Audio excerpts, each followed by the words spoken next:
Hello, everybody. It's time for some more monkey business.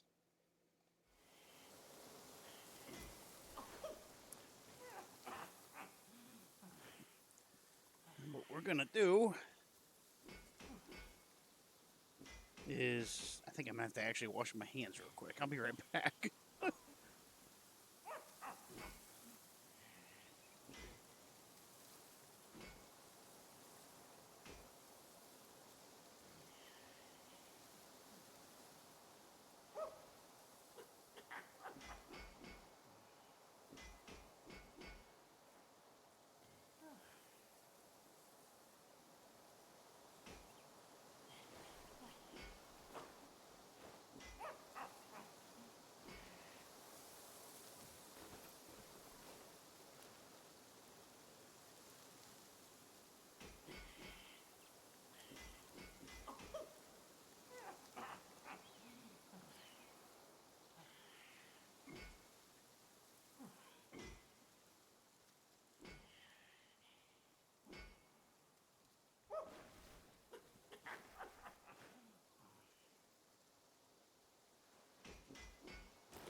All right, so there's a couple things that I'm gonna have to do with this part. One of them is apparently there was a part. Yeah, I could actually show you. Was the Fleming Mountains? No, Webbed Ridge.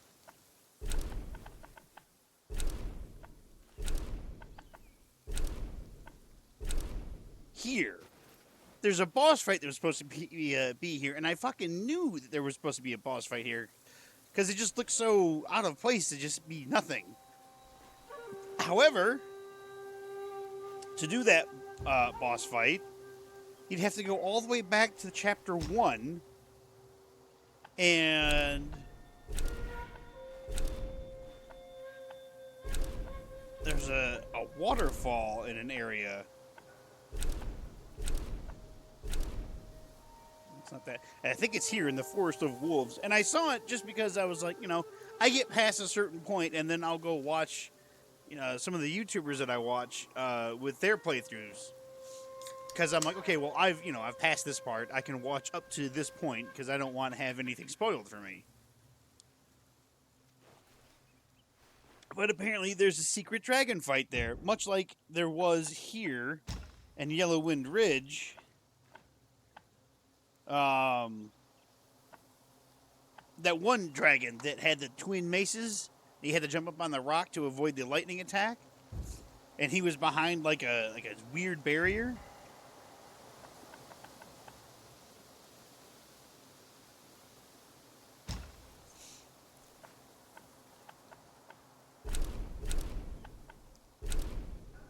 So we're gonna go back here.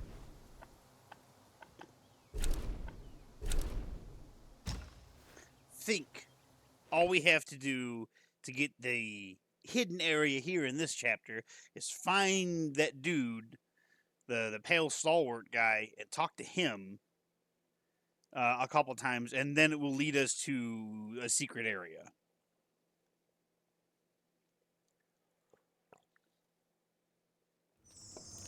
Because every chapter has had a secret area. I just need to know where he is because he apparently teleports around after you meet him here in this area, and you exhaust all the dialogue.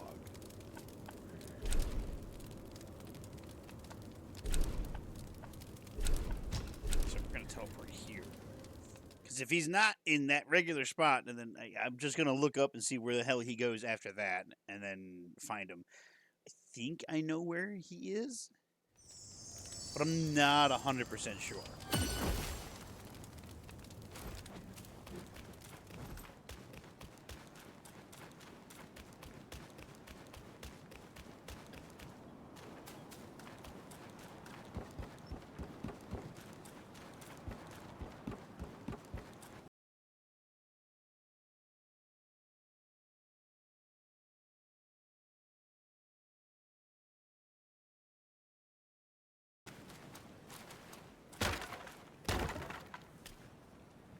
Okay, so he's 100% moved. Now, I'm like I said, I'm just gonna cheat a little bit and find out where he went. So forgive me. Let's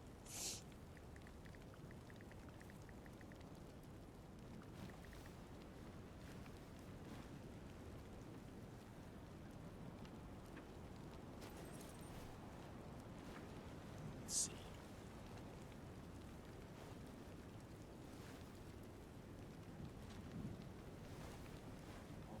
Uh, the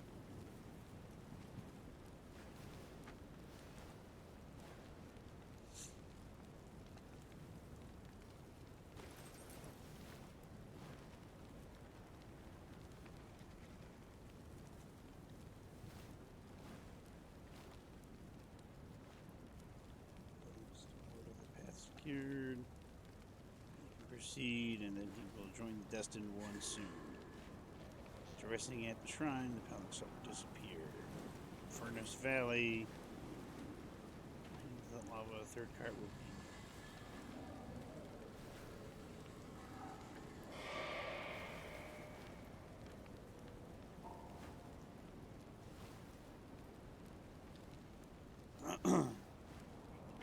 Well, Alex, or after defeating the first two cards, he will be here fighting the card. If not, once the card is defeated, go back and start. Then move to where the crimson and silver card was. Which present during the fight, he will boast how well he performed, how good it was to fight. If not, he will be annoyed that the destined one beat the cards himself and didn't leave him one at the fight. Which will be simply vanished. So this defeats the fifth card, Rusty Gold Cart and Cooling Slope. Witness the Palax Stalwart being defeated by the cart. Once the cart is defeated, Palax said the Bull King treated him. Okay, hold on. I don't know if I have to find him in each of these spots. I got new equipment. Oh, I got a new one of these. If good and evil gain no due, the cosmos. Oh, Jesus Christ, sorry. The cosmos harbors bias true. The last sip from the gourd significantly increases attack for a short duration. But I have the supreme gourd. And I know I got a lot of stuff I gotta read because I was fighting a bunch of shit last time I left off at.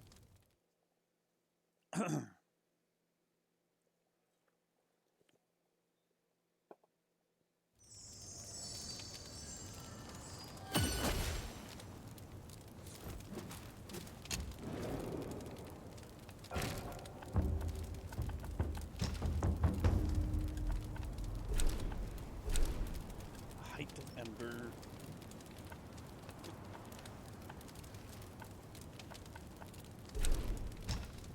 Where he said he was gonna be.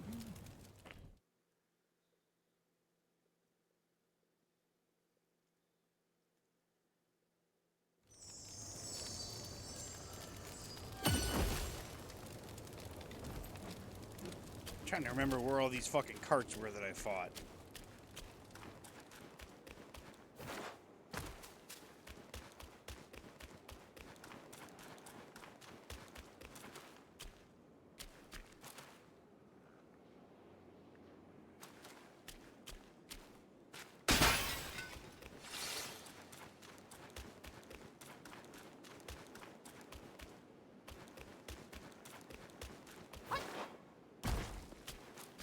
Defeated that one down there.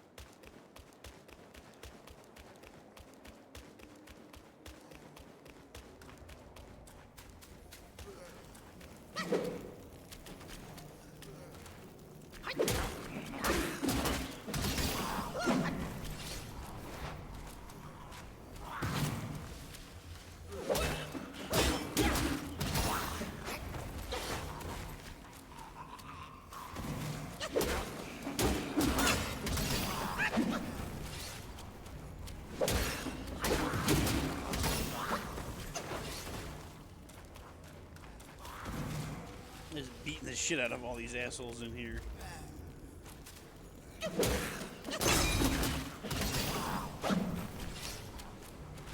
up my combo.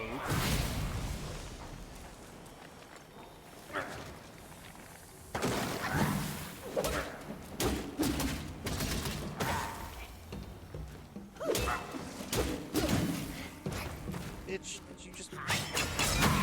Oh, you fucking whore.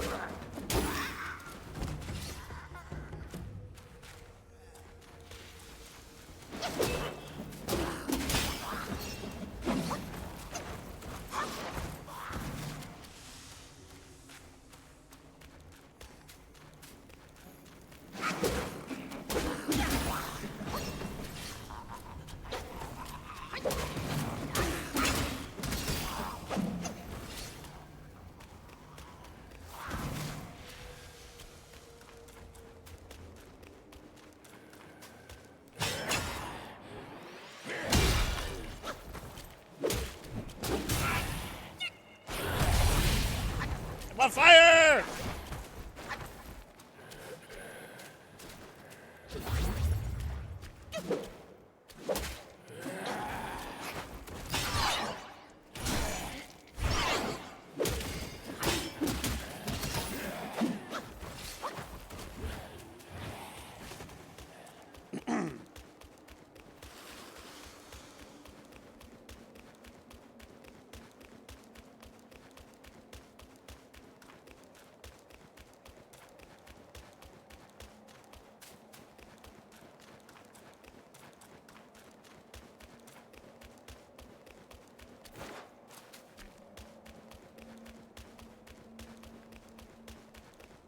I fought the two heads,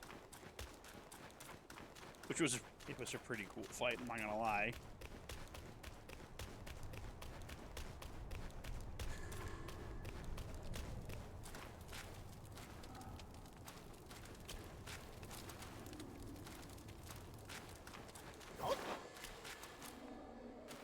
Anybody else hear something breathing?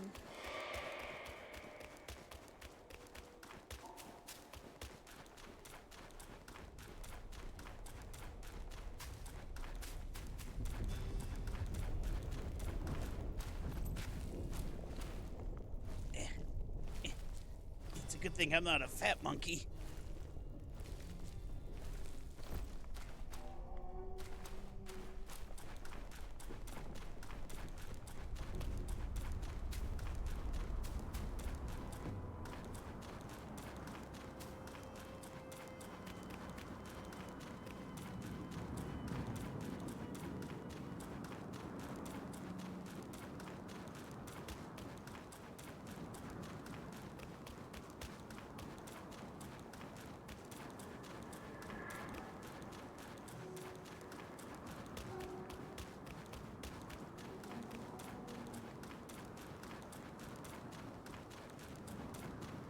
The cooling slope, I believe.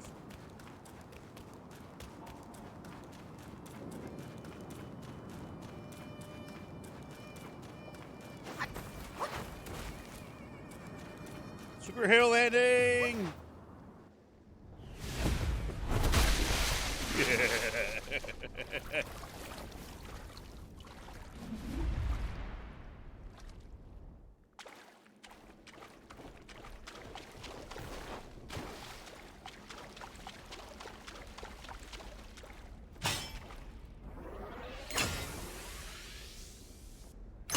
Yeah!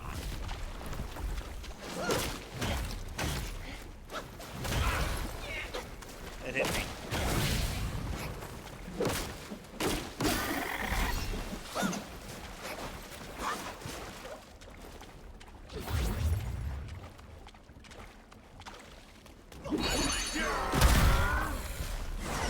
Bitch. I ain't got time for you. Just do a quick headbutt.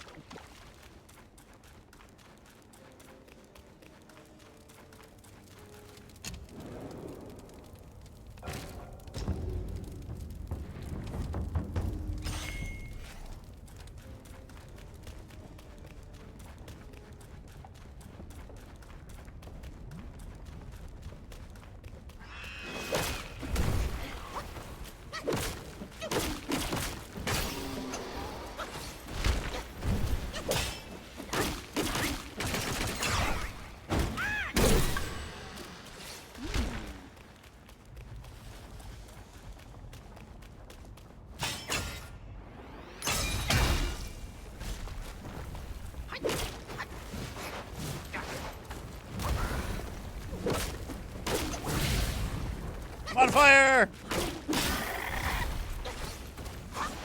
I'm okay.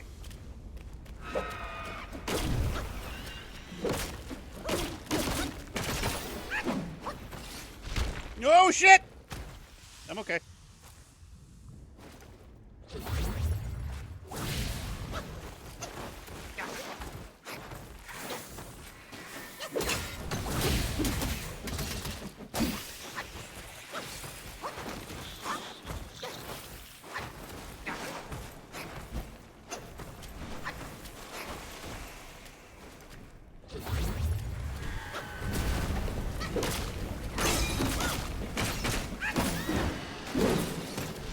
Ow!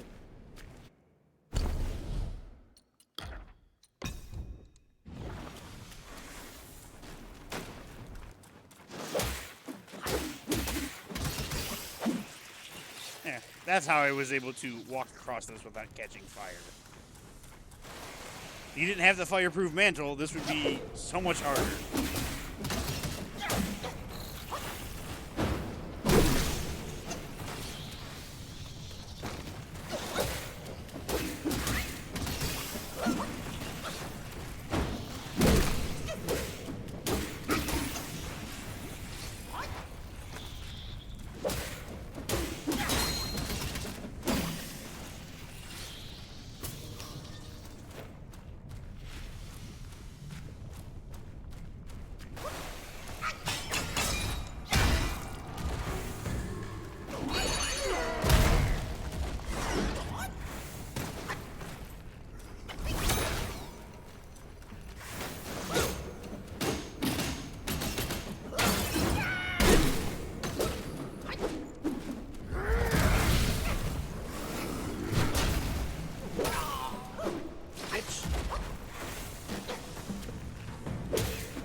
I fucked that worm right out. Alright.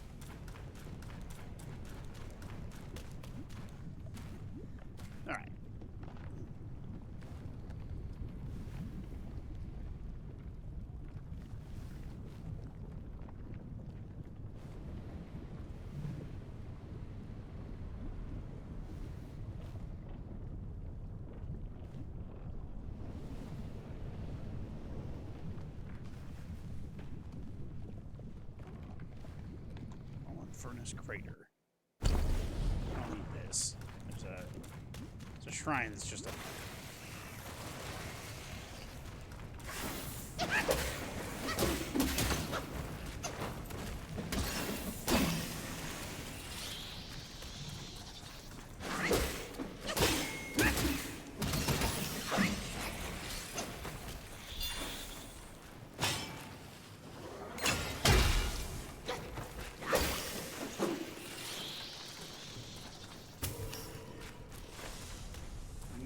flame dates.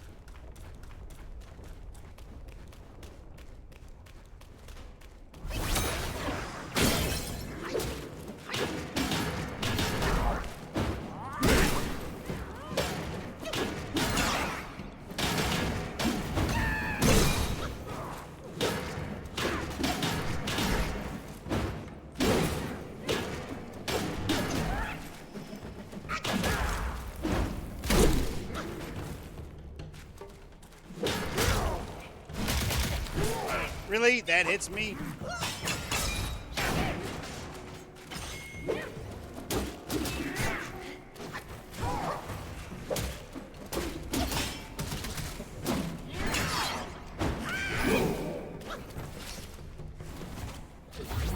Oh, you little prick.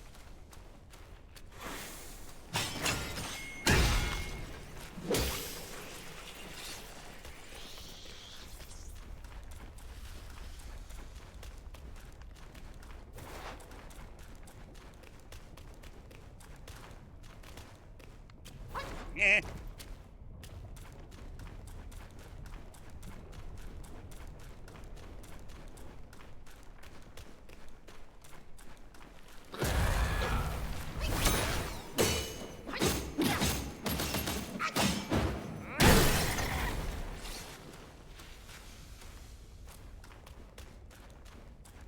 Pretty sure there's another one coming up.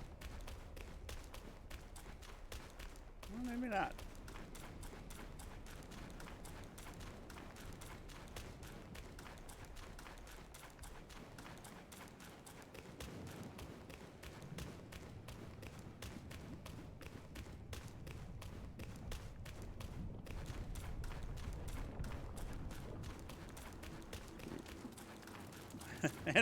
And I found my way back here.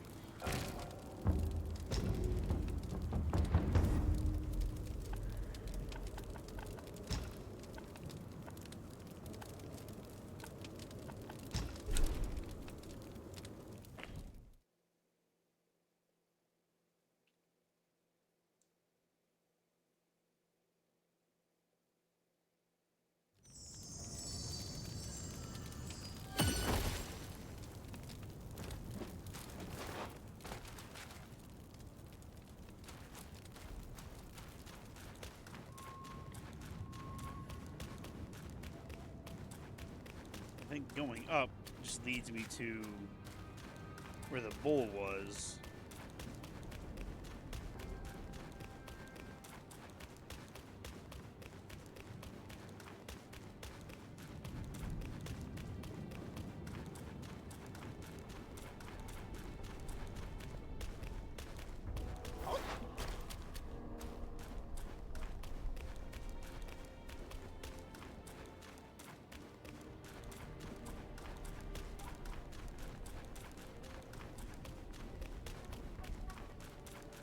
This is...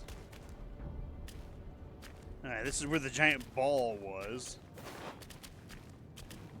That annoying fucking fight.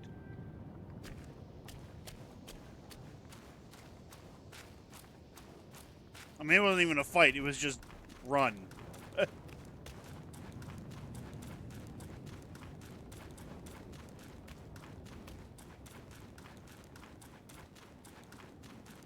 Who is this motherfucker?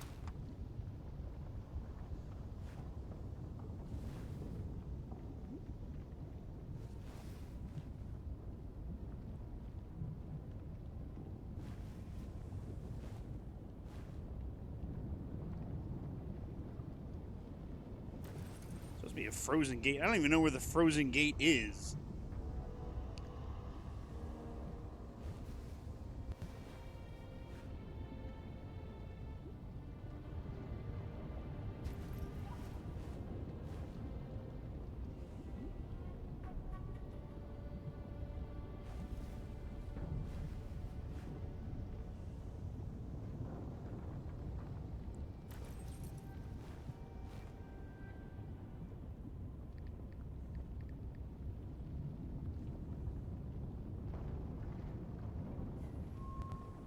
Right? See what IGN has to say.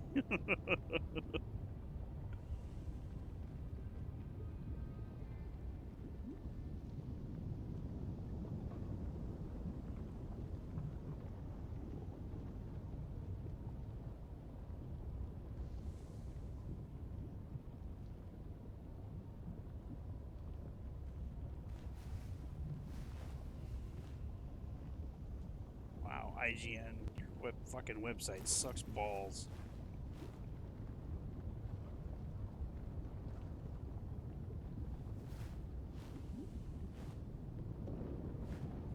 Jesus Christ, I tried to fucking go down. Like, all right, look, where are all the locations of this motherfucker?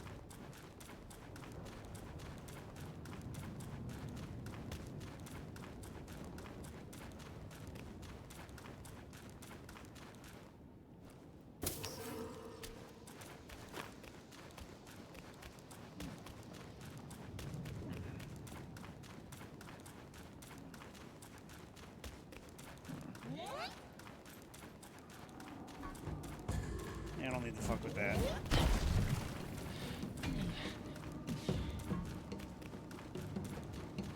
That fight is just annoying, and I don't need to mess with it, so I'm not going to.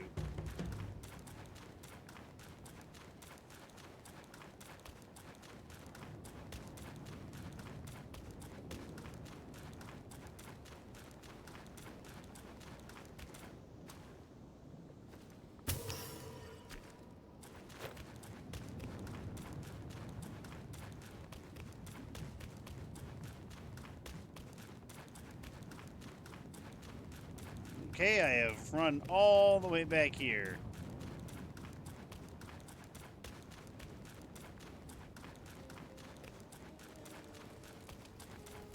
And nothing.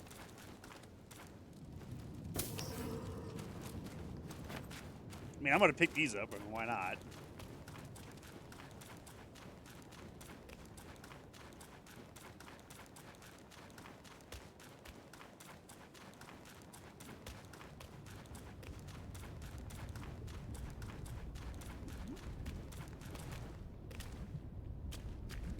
Oh, won't let me walk on that.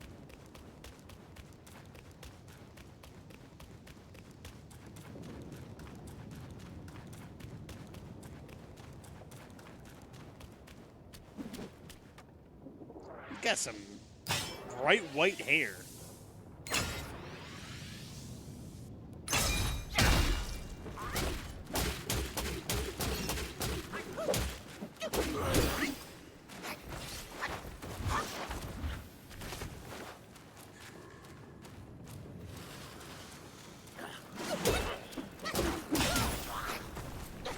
That sound you heard, that was a critical hit.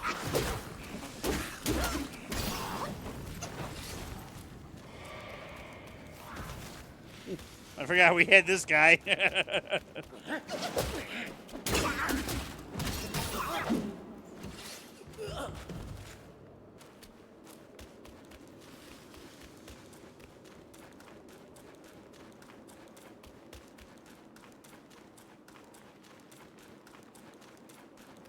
Oh, hey, there he is.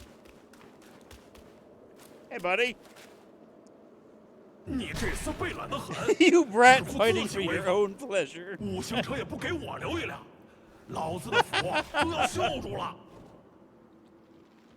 老大王远远瞧着，身旁既不见坐骑，更不见混铁棍，这其中到底有何缘由？火焰山究竟还有什么？看不明白，看不明白，得先找到碧水金睛兽才好。 碧水金睛兽是老大王的心爱坐骑，如同手足弟兄，怎会不见了 Is that everything? 碧水金睛兽是 Okay, that's everything. Okay, so we got him there.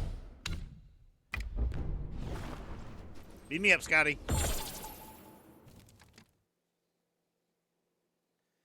Okay, yeah, IGN's website is useless.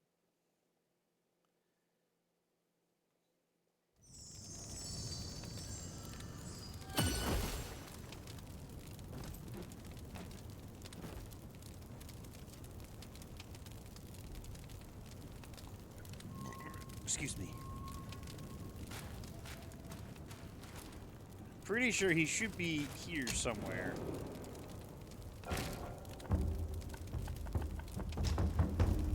No, he's back here.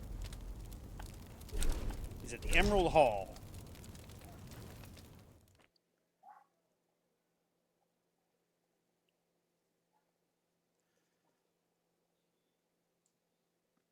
Where's he gonna be in the Emerald Hall?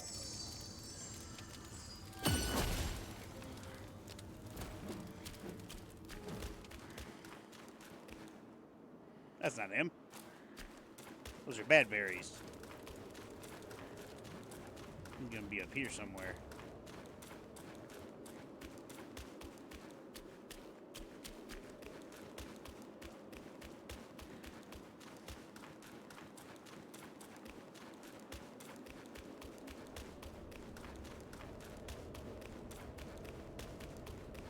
He gonna be in the throne room?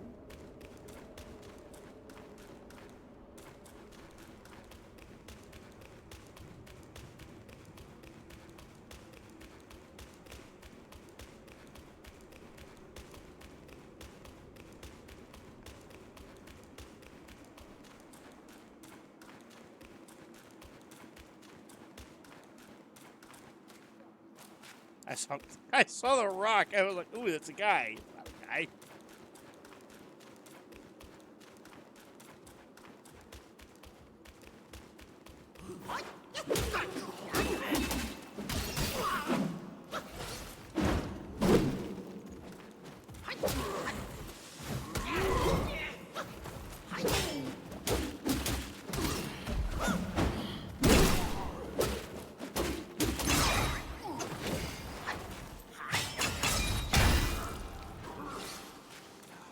Just do a quick poke.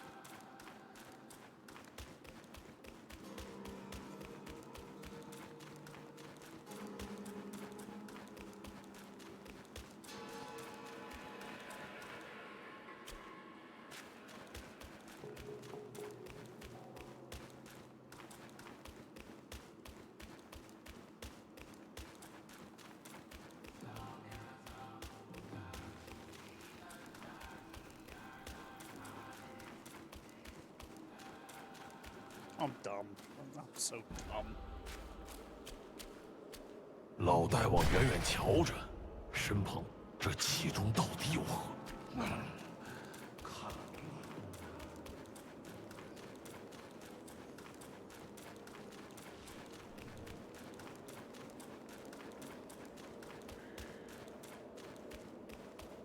Hello.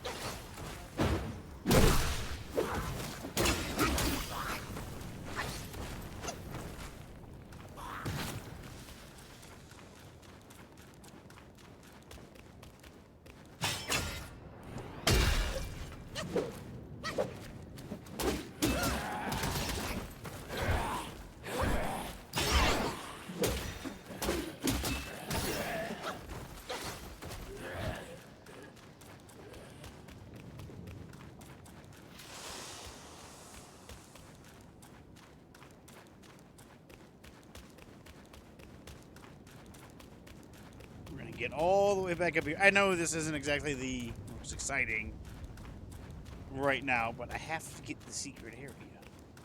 It confounds me.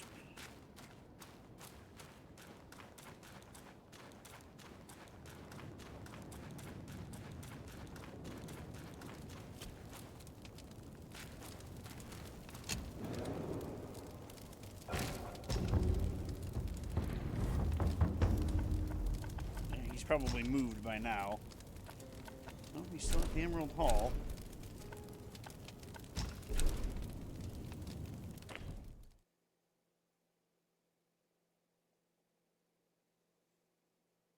Perhaps he'll be moved here when I teleport.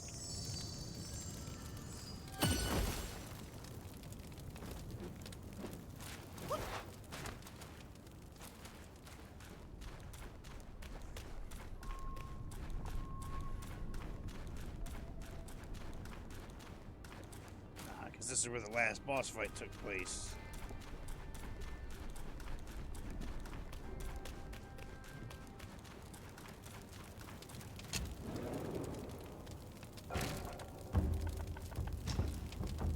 Still at the Emerald Hall.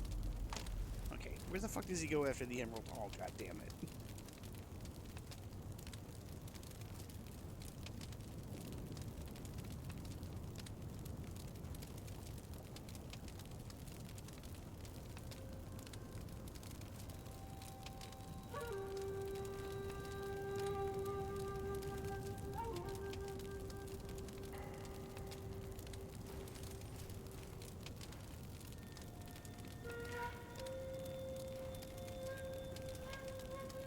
Reaching the Verner's Valley, continue forward.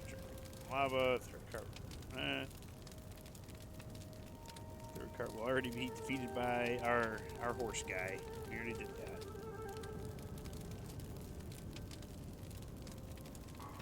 Keeper. That one's defeated. Go back to where the Crimson Silver cart was. If he was present during the fight, he will post about it. If not, he'll be annoyed that Destin won't beat him.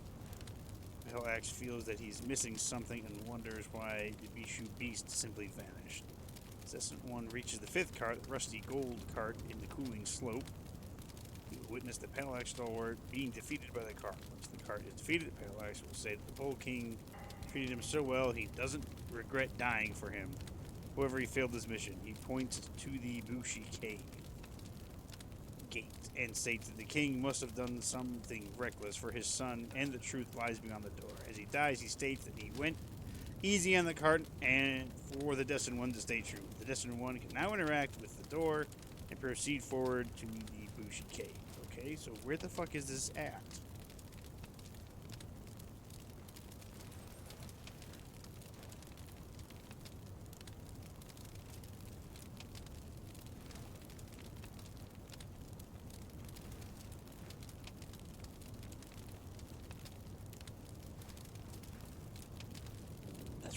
That's where we fought the cave. That's where we fought the one dude.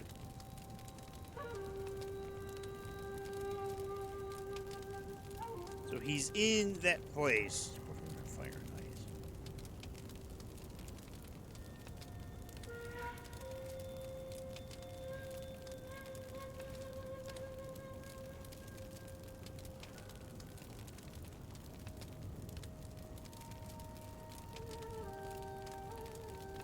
Yeah, I get it. It's part of the Flaming Mountains.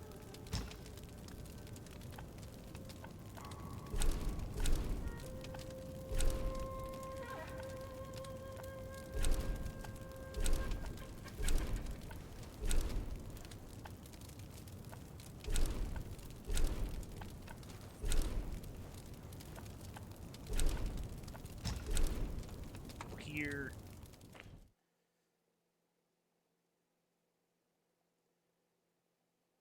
Jesus Christ, so many fucking weird pop-ups.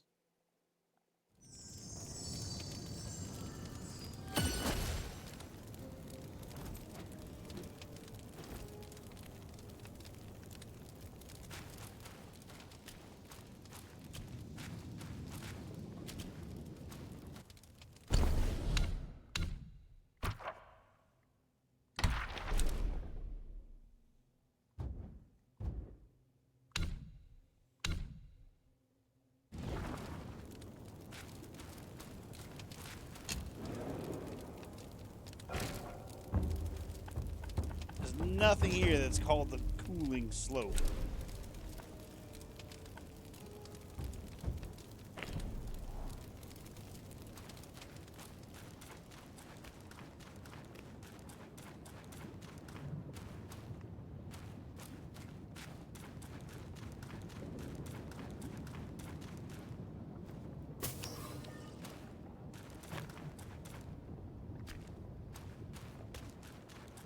Got that meditation spot. The only meditation spot I'm missing is the one in the secret area, which I have to find out. How do I get there? Should be just, oh, talk to this guy. Okay, I talk to him.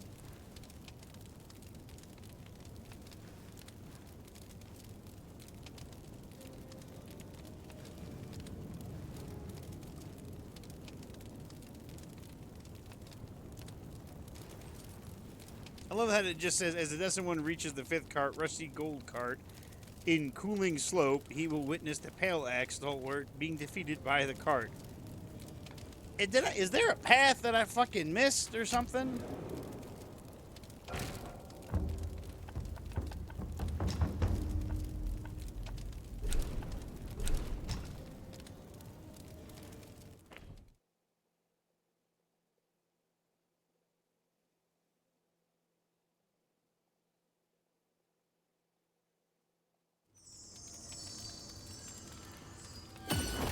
I don't remember missing anything.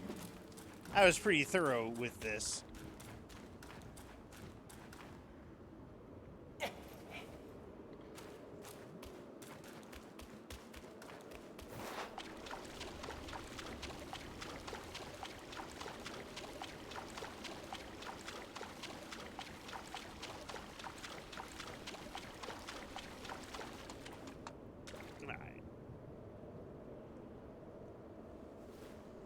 Oh.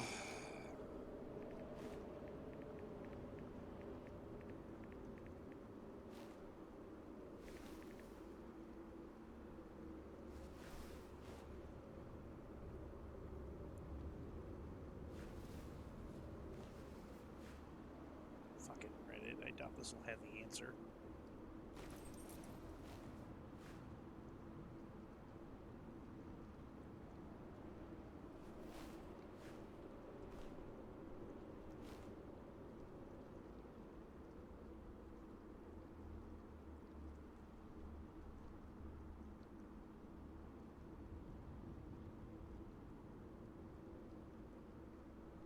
Watching the video real quick.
Fighting that fucking thing.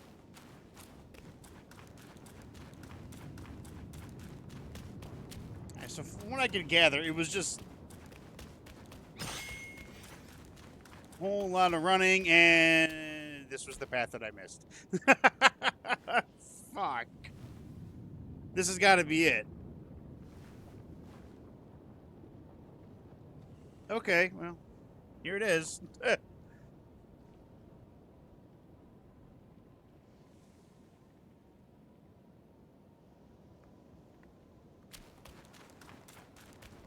Must have just walked right past it.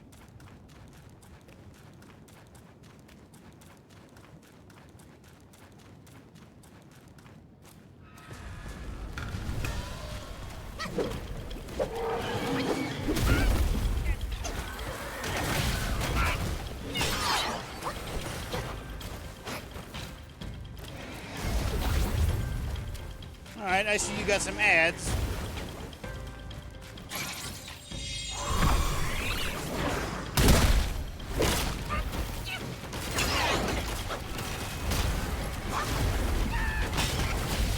On fire!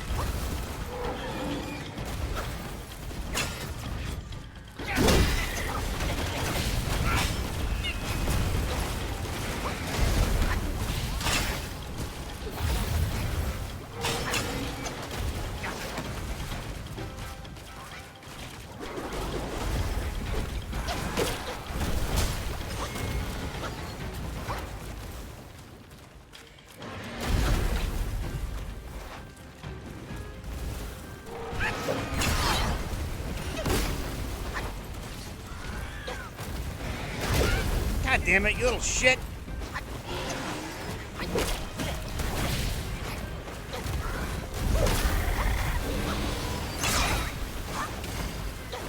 Alright, motherfuckers, just me and you now.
Let's go, horse!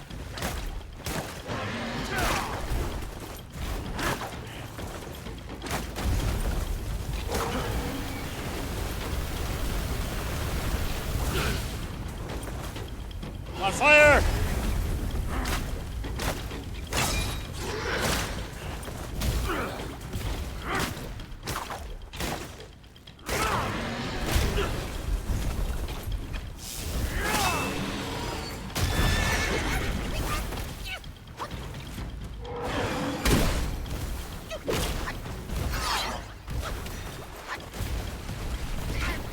God damn it.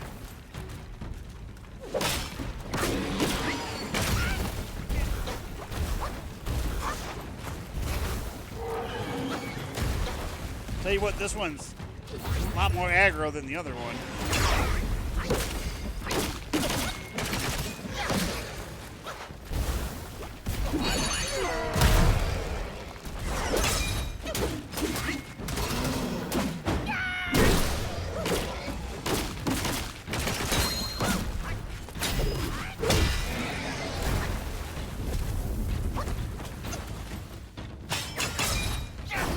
Oh, god damn it.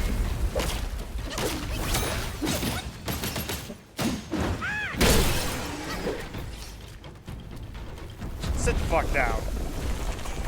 I'll take that.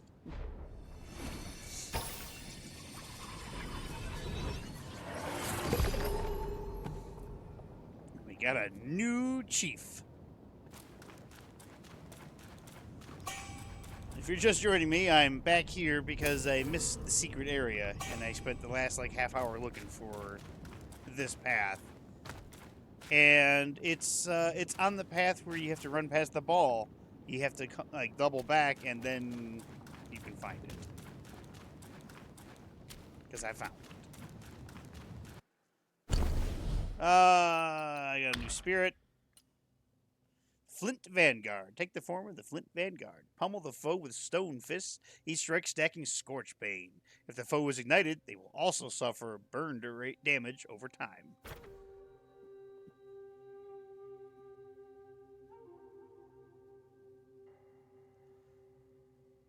Damn. I got a lot of journal entries I got to read.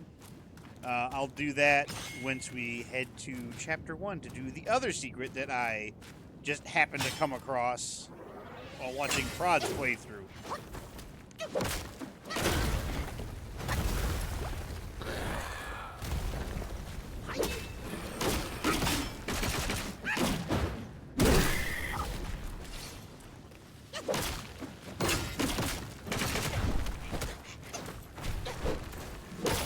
Stop kicking me.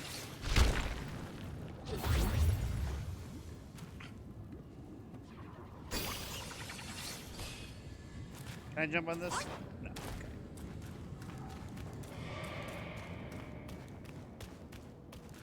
I want to go down this path? I think I do want to go down that path. But what's down this path first? I see some sparkles. Some free money. That's what this is.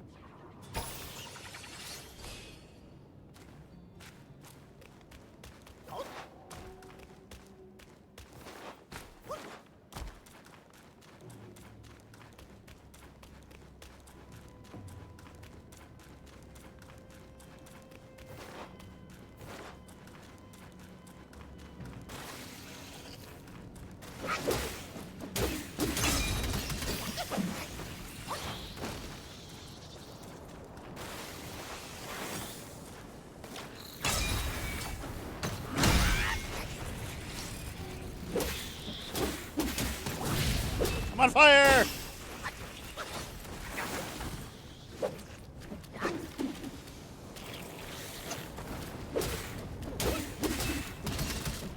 Keep your flame breath to yourself, good sir.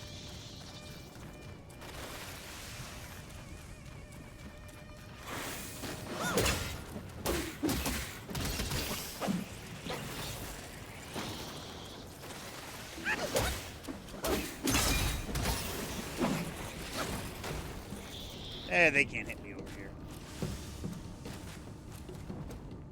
What's inside? How this wood hasn't burned is beyond me.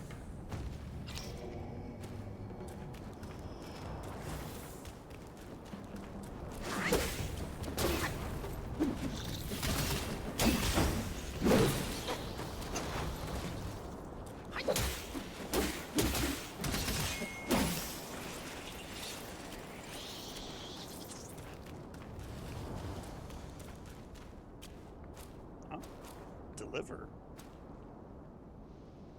What am I delivering? Ooh! Oh, shit!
I'm on fire!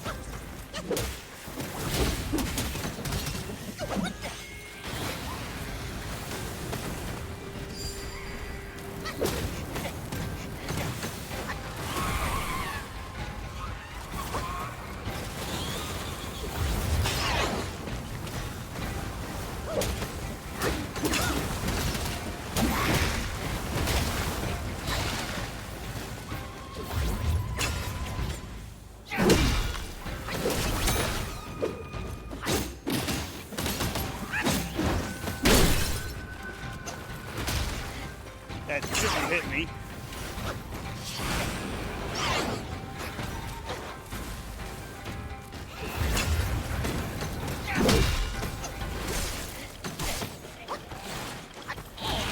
Alright. These little shits are starting to get really annoying.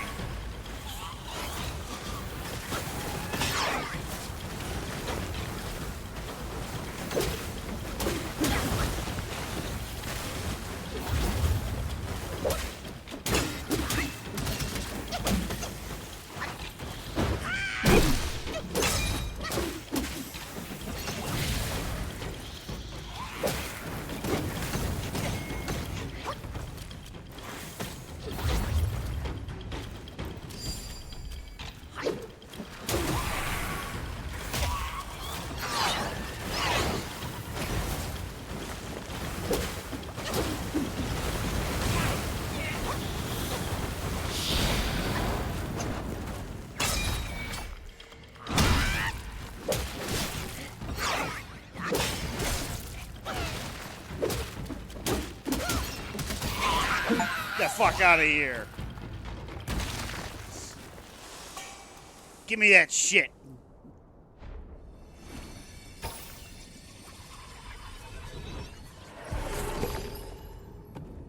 Bitch.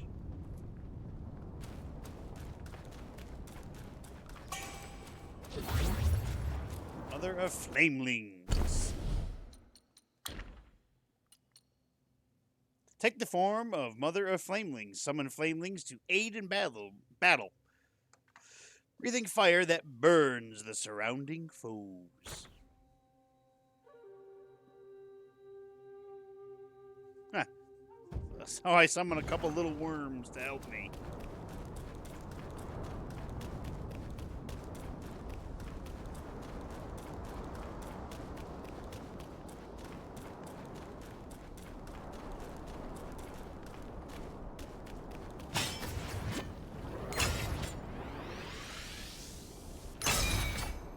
Yeah!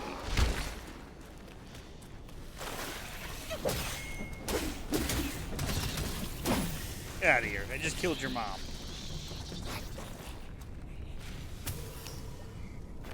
Oh, it's another one of these assholes.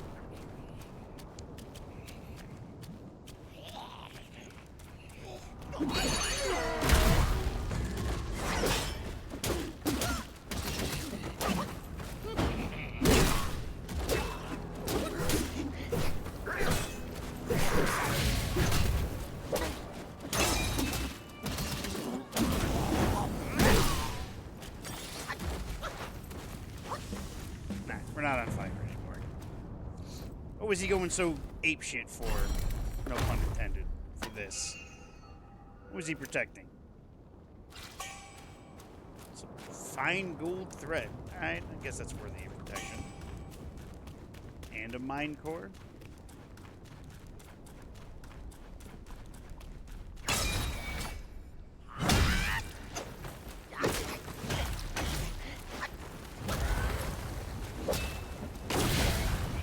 I'm on fire!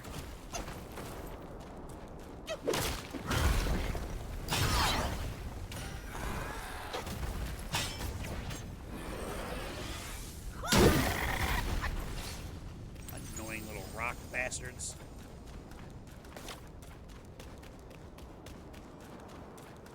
Here we go.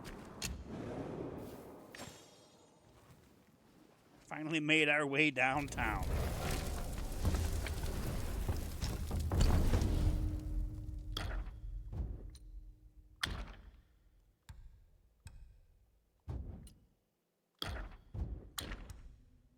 I can make this staff now. And I'm gonna.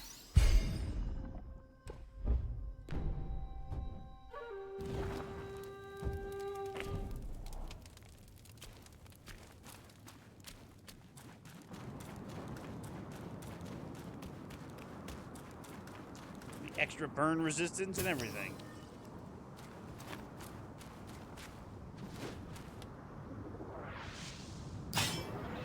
I don't think this will reach him.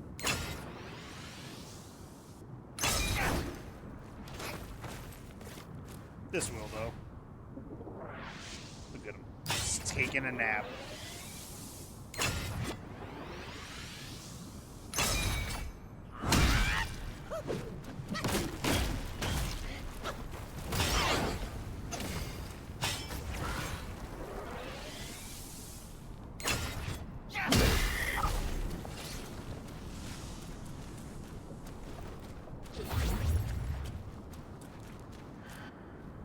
Uh-oh.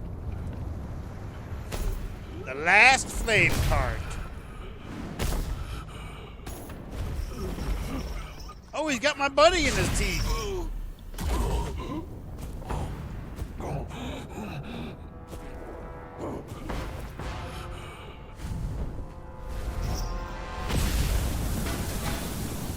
Hello. I should have rested.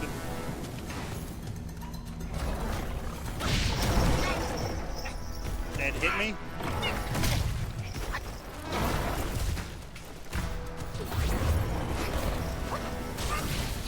That hit me. That hit me.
That shouldn't have hit me.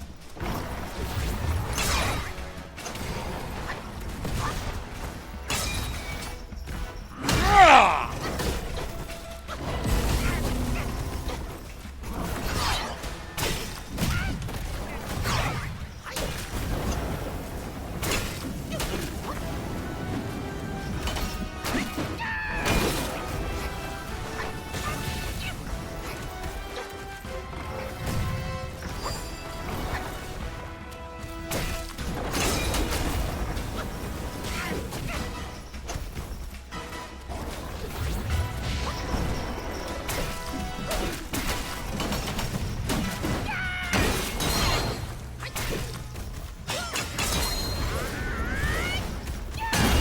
Ooh!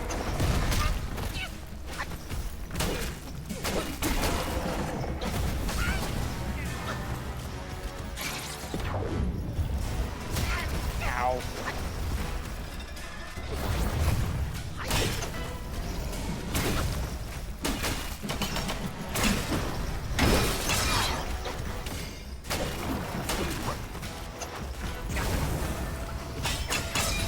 Bitch!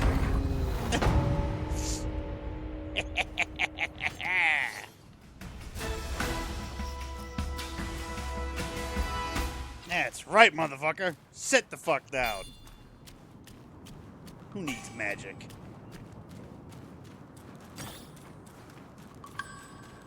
You got a flame orb. Hey, buddy. You alright? You don't look alright. What does the flame orb do? Moderately increases flame burn resistance. Alright, here it is.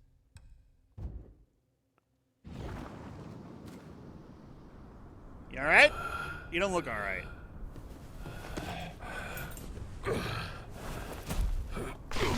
Ooh, careful. Slippery.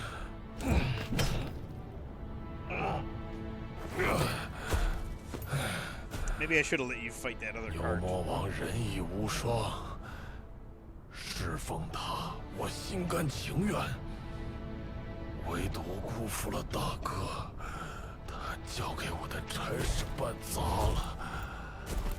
为了那孽畜，老呆王定是做了什么蠢事。这个秘密恐怕都在那扇门后面。 Can you open that door for me? 鬼车不在话下，老子。 Oh, that's not good. 让他记仇。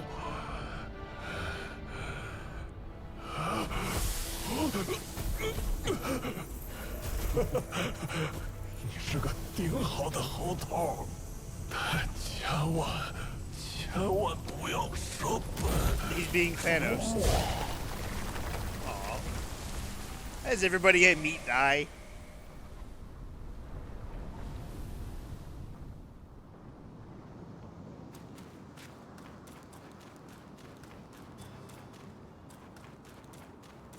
Open.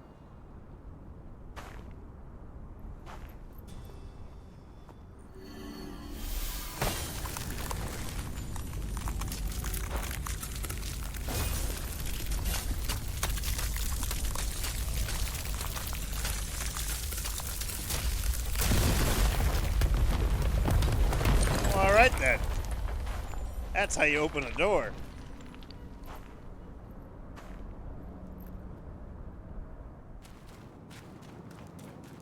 All right, let's head to the secret area.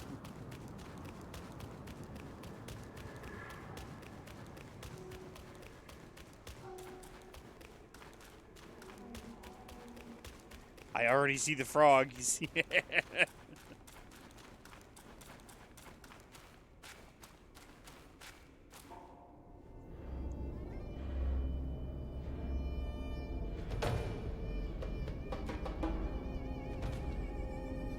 What is this?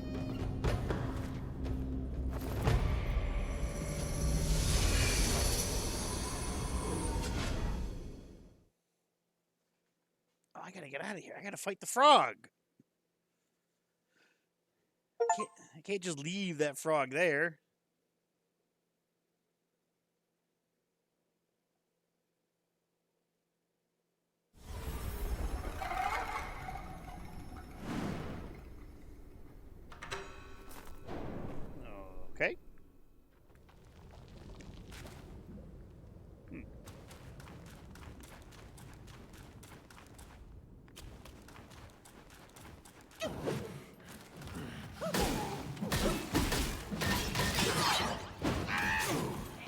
bitch.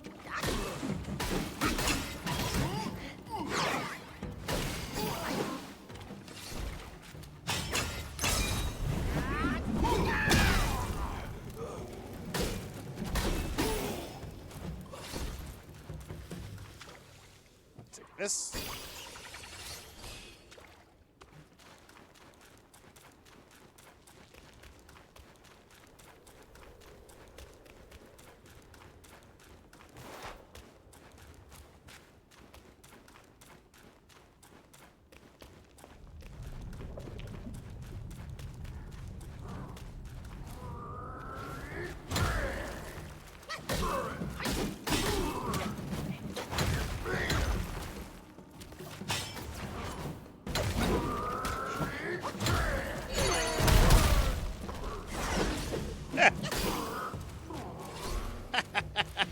Ain't got time for that shit.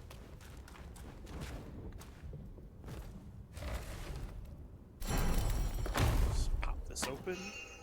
Take whatever's inside. Ooh. Serpentine Heart Fire Pill.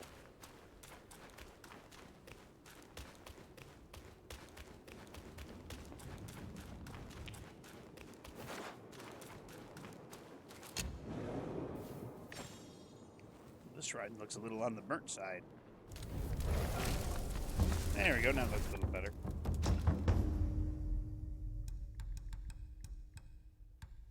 So I can make this. Upon use, instantly resets cooldown for all spells. Not bad.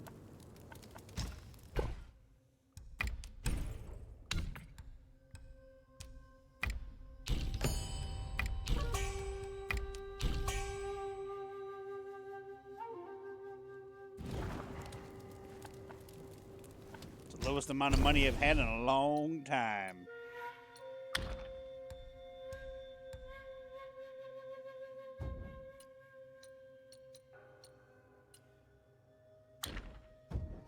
So every staff is upgraded except for this, but I know where to get that now.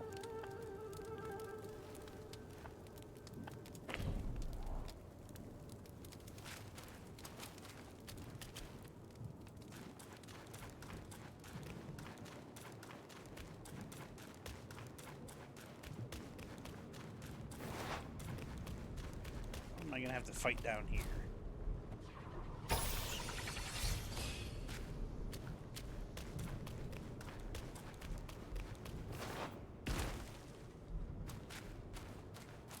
Boss that I no doubt will have to try at least a few times.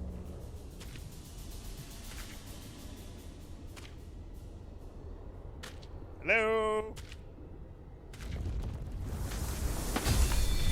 Oh my god, it's the ball!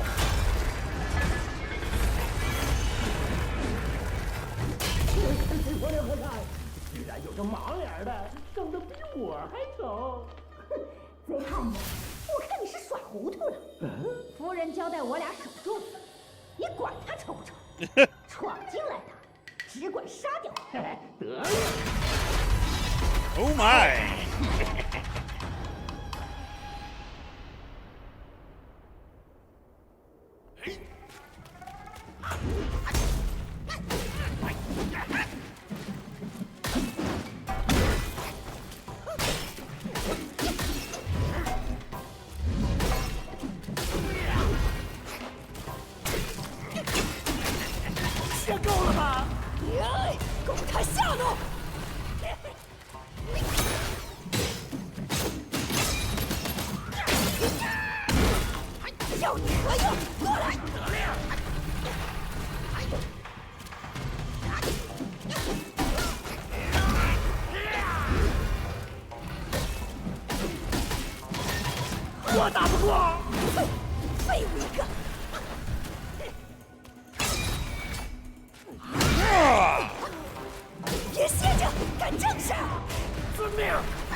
Poke me.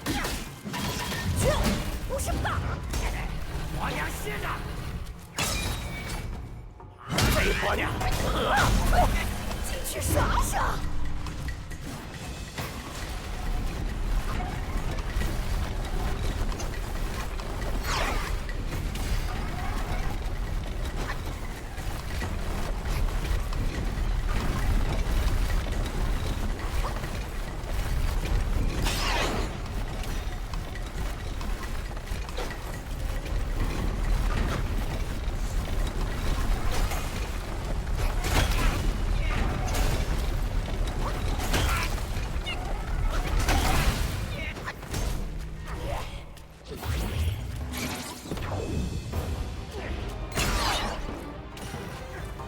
臭男人，让我宰了他！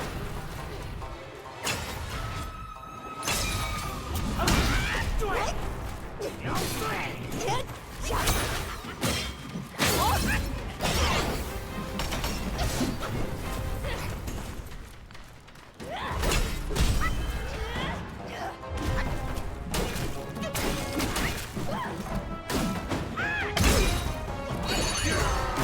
！Oh, you lucky bitch.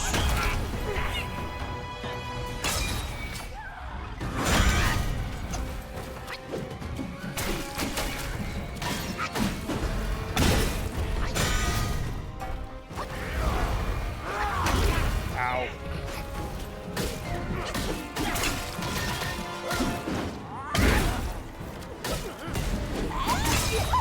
洗一洗。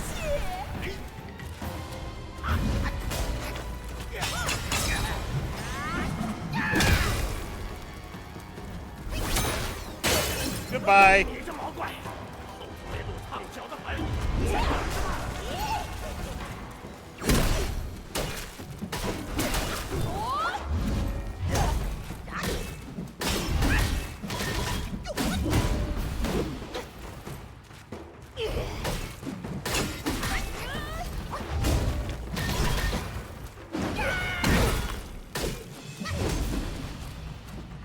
Come here.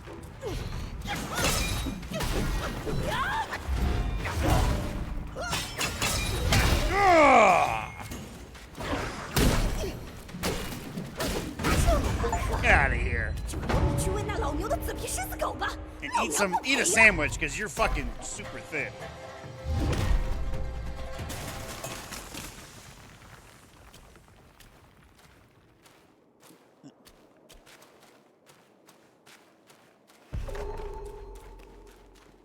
I'm gonna have a lot of things to read.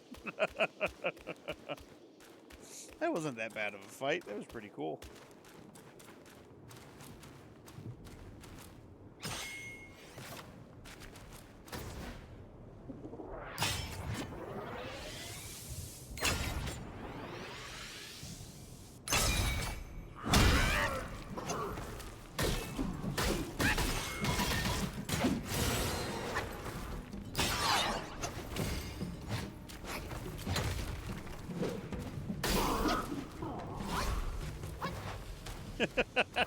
I don't think I was supposed to be in that spot.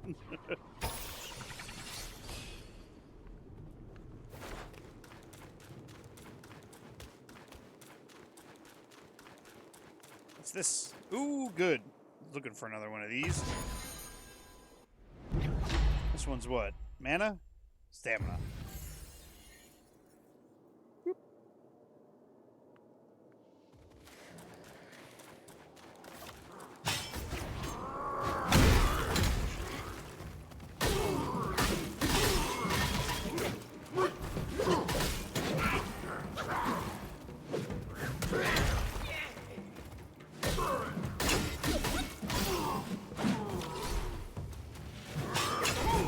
God damn it.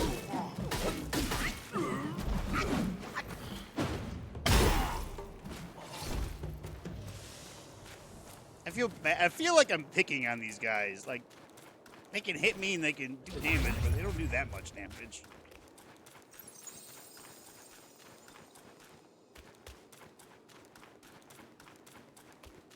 I feel like I'm bullying them. I'm gonna go bully that frog once we get out of here.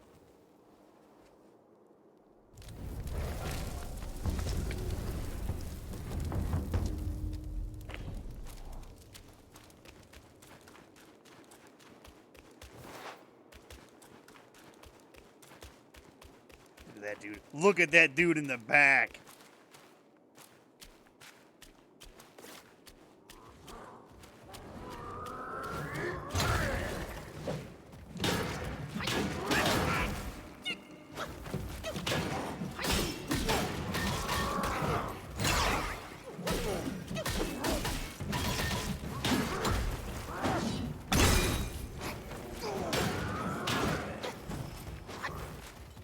Gentlemen, can we stop crowding me?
Motherfuckers had ganged up on me.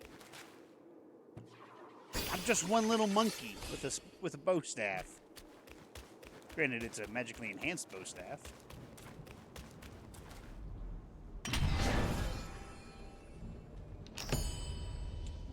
Bull King's Iron Horn. Ooh, I got something else that was... Oh, a Celestial Ribbon. Not avoiding this. Got a lot of stuff. Okay, that's all the stuff. It's a curio. Oh, I got this. White Seashell Waist Chair. Slightly increases attack. Alright. Here it is. The Bull King's Iron Horn. A horn taken from a bull's head severed. This can be used in the crafting of armor. You got the new recipe, and that's all that's there. I knew it!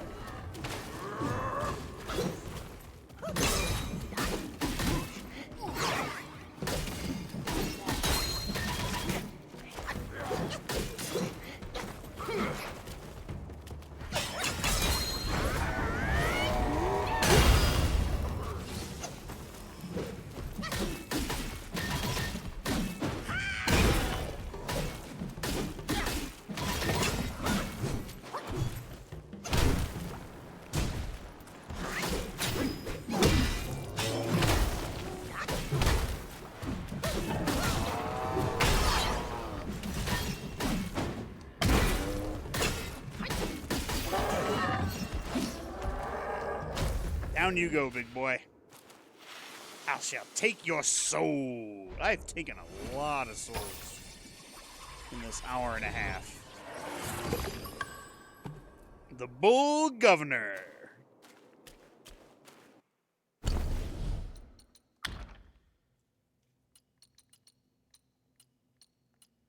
There we go. Oh, that's Charface. The Bull Governor.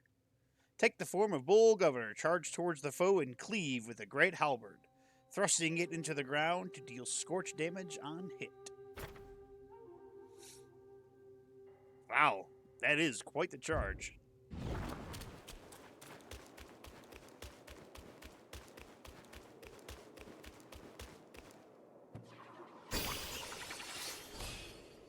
The last meditation spot, I think, is in here somewhere.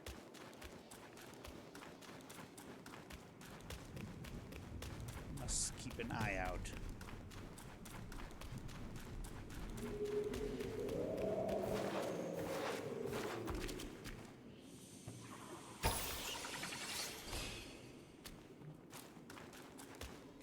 Oh.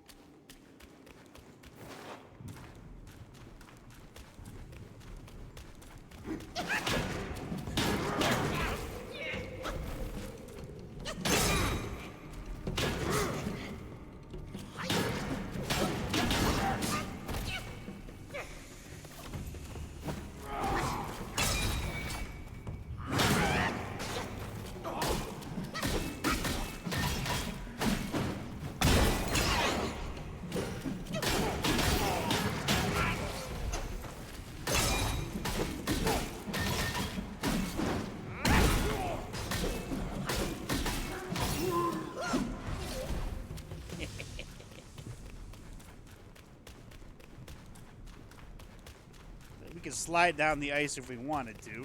I guess it'll just lead us to the same spot.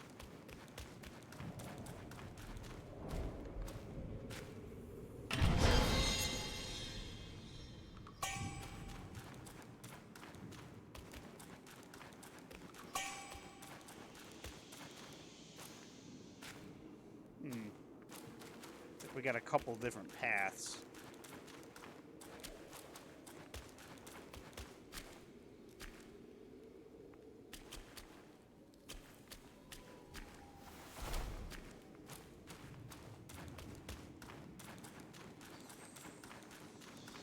Let's go this way first.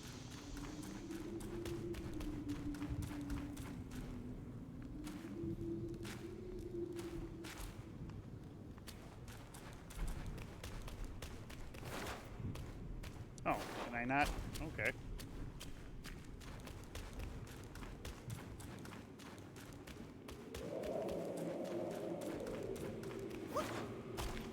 Oh my lord. Almost jumped right off the edge.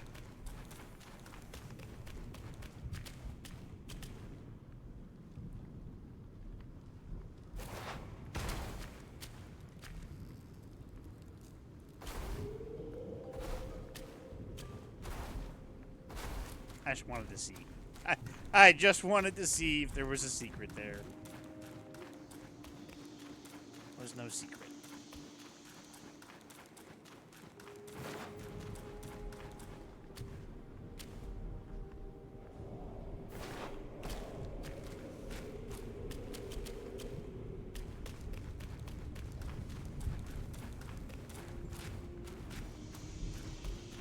Looks like something slippery.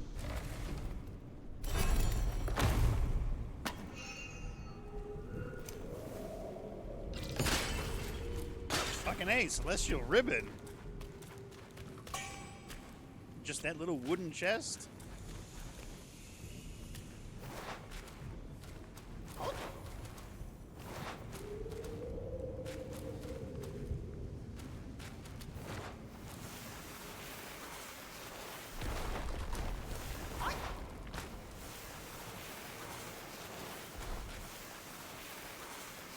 Slipping in and sliding.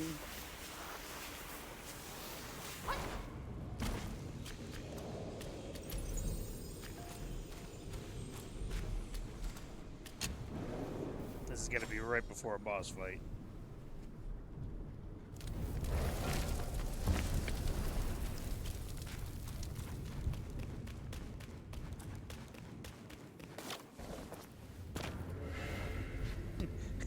Anytime there's a little cinematic.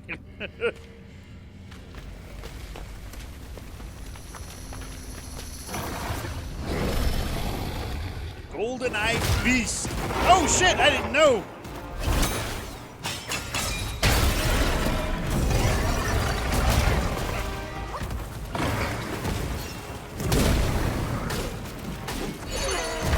Oh, you bitch.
Get 'em, boys!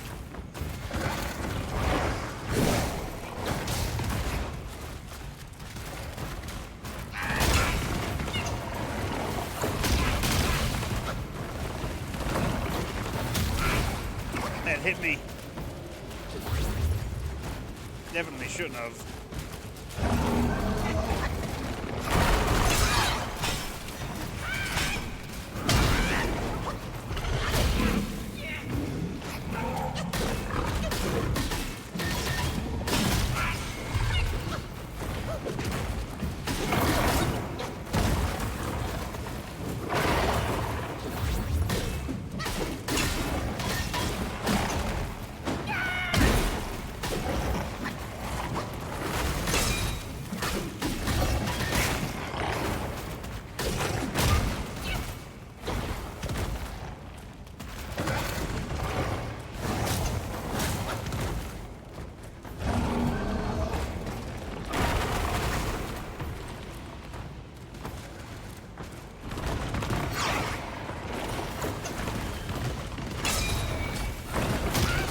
Oh, bullshit!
Woohoo!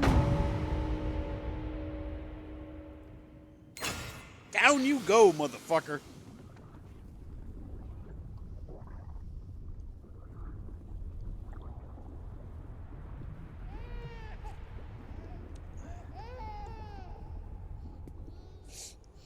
It's Red Boy, before he became a dick. 师父知道让这孩子平安降生，却不知戴雷我遭了多大磨难。师父的示下，我们怎能不从？况且， Where'd you 之 get 前 that 您 bowl 当 of 着 soup? 老人家的面，饮了子母河的水。住口！这事莫要再提。大王明知我不得不饮，可从那之后，脸都没露过，还多了个不归家的借口。师姐，那老牛定是见不得这些。他能给你腾出此洞，又派金睛兽把守，已是给足了师父情面。 It's okay, girl. 你千万要收紧嘴巴。若是再有他人晓得了此子来历， I know. 我们一家必有大难。师姐放心，师父已让我来此做暗中协助。 I know. 你且与那老牛好好将他抚养成人。待这娃长大，灵山的那些血债，他便是最好的忍者。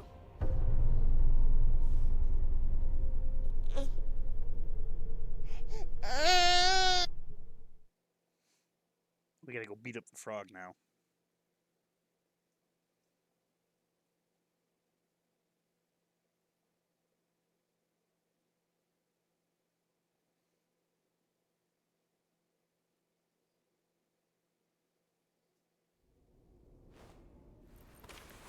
He's like, oh, fucking. God damn it, my head.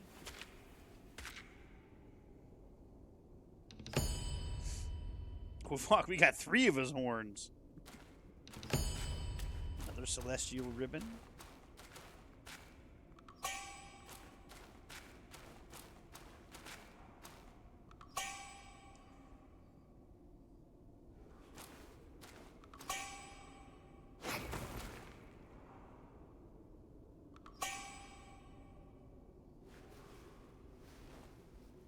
We got a lot of... I don't know how that basket's going to carry any water. I'm just saying. Or we got a lot of shit. Well, that's not what I meant to do.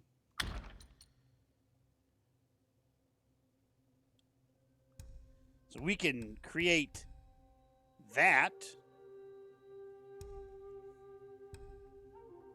Which is cool.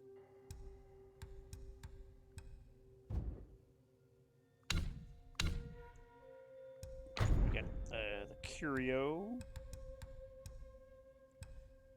Moderately increases attack for all burn-inflicting and chill-inflicting transformations. Not bad. We got this. The Bishu Beast Bit.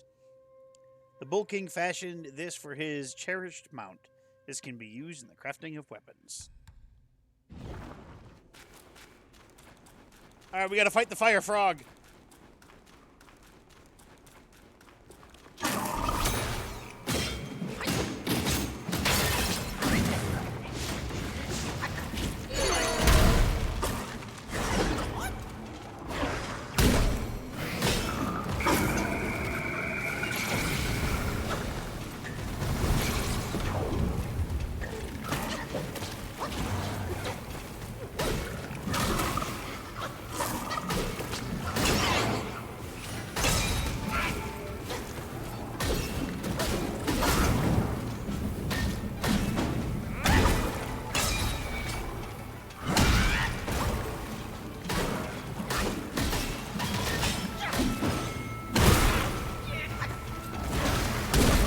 Right in his ass.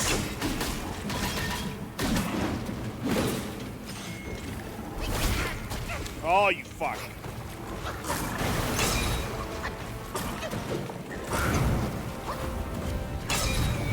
Goodbye.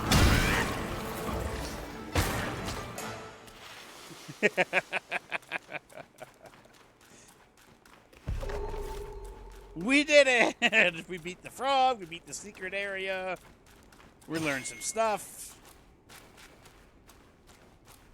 Now, Chapter 5 is complete.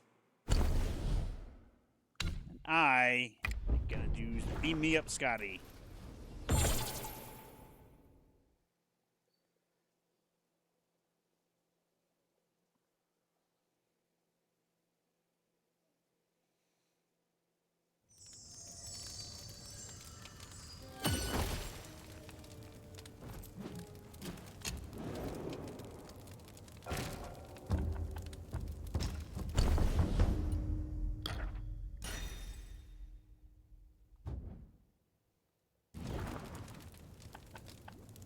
We're gonna just travel here real quick, and I will be right back. I gotta go use the restroom.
I'm back.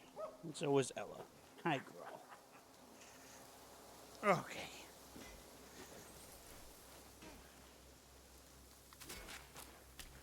Whew. All right. Hey, buddy. 不出户，知天下，不窥友，见天道。好汉别来无恙，小 This 仙 guy's so 昼 awesome. 夜 I'm 殷 so 勤， glad I saved him in 方 Act 2. 得此灵药。 Thanks, buddy.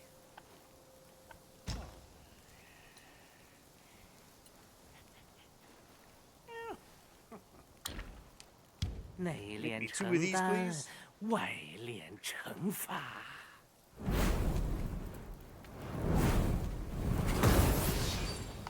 妙哉妙哉，世间珍奇不过如此。 Yes, sir. Thank you.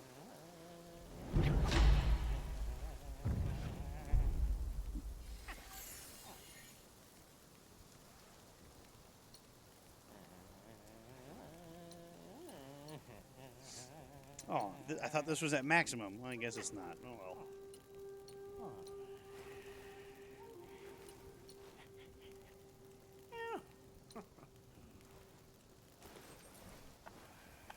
Got anything? Wait, I know I could sell some stuff.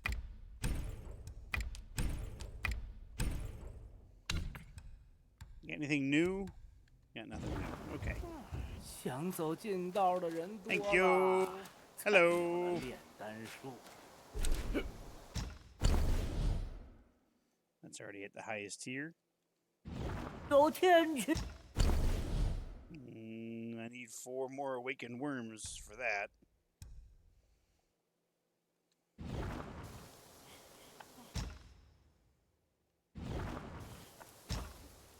Anything new? No, I bought everything from you last time. 九九九，能成事亦能败事， Hello. 谨慎。 哎呀，老夫孤孤单单，只 All 等 those 你来 ingredients. 与我散心事，一分耕耘一分收获。 Thank you, good 这 sir. 便要走了， I am. 记得常回来看看。 Oh, these are those are pots I can't break. All right, now we can craft armor. Oh my God! Look at that! Grants a moderate focus upon taking damage. If the destined one is under the effect of tenacity, it grants even more focus. Ooh! You might be cool, but are you 3-foot tall popped collar cool?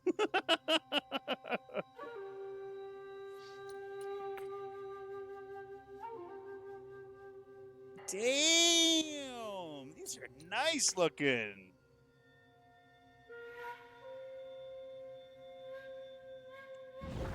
Ooh. All right, so now we got to travel to, I want to say here, because we're going to go find a dragon that apparently we missed. Apparently we could go back here, and there's a dragon that we could fight after we beat the dragon in the chapter 2. The one that was behind the windstorm. The one we had to jump on a rock to avoid his lightning attacks.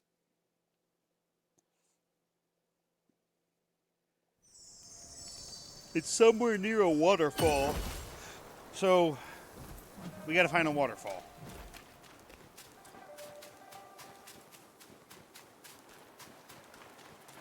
All the way back at chapter 1.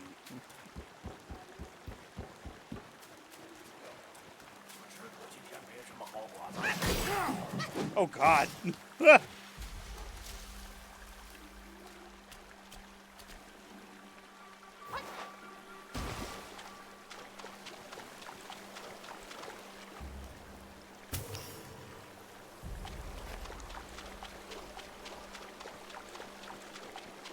Well, there's no waterfall over here. Oh.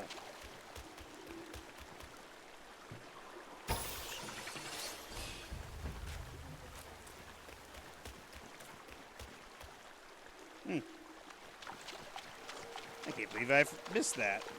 I mean, I can. There's a lot of things I missed. fuck, there's still a meditation spot back in that chapter 5. God damn it.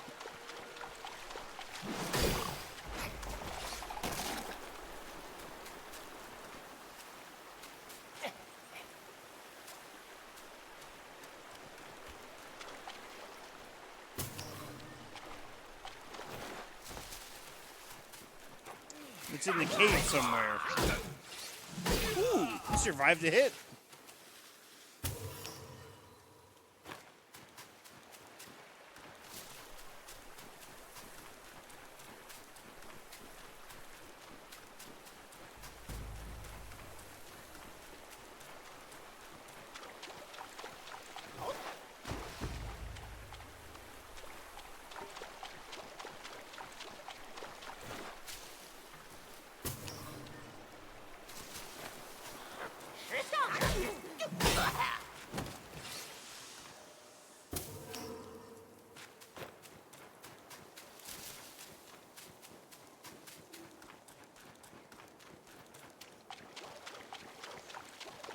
It's the very, very beginning. Right up here, right around here is where he fought the white.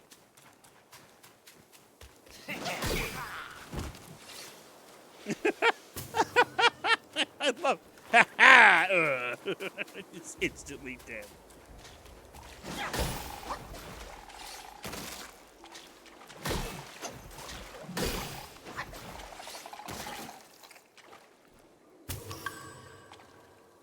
Ooh. Tender jade lotus. Do I have one of those?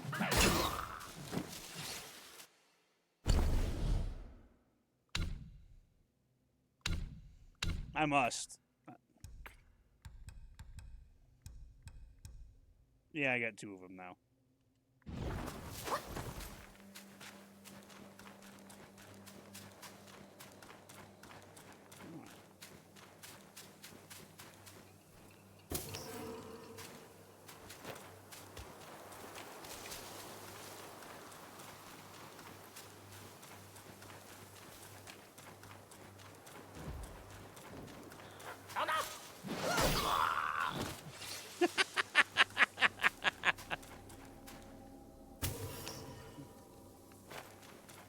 Almost like he said, "Oh no!"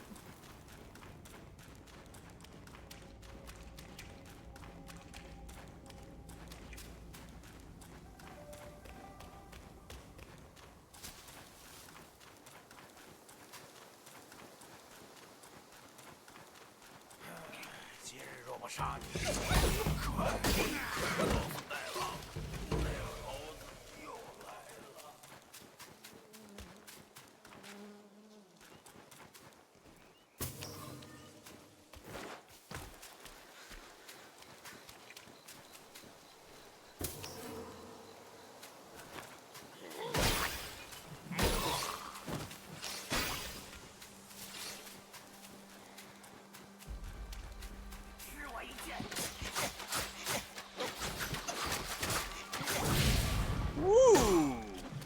Good on you, buddy.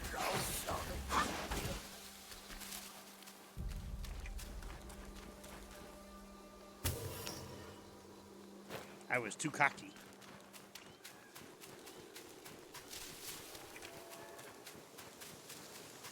无有因，无玄石无有因，四毒师管何故？无有因，诸色往往何故？无有因，慈悲颠倒何故？无有因，林隐赤然。哪里？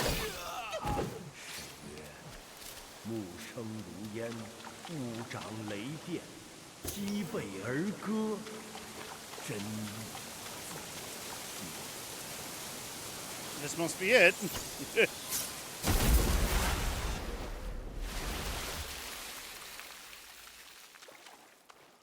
A secret behind the waterfall. Just imagine, we could have come back here at after Act 2.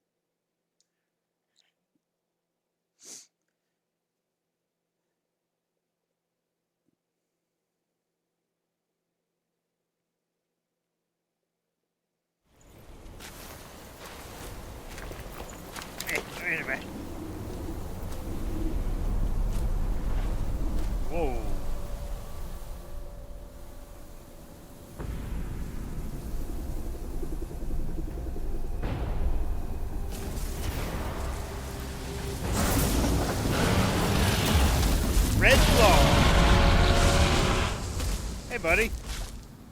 You want to talk?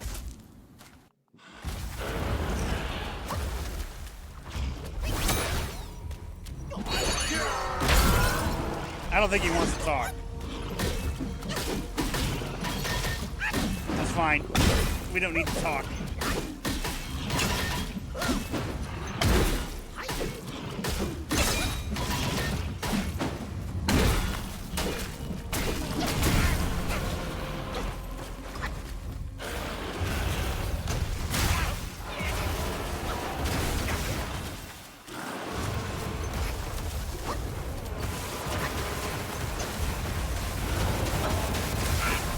Ow.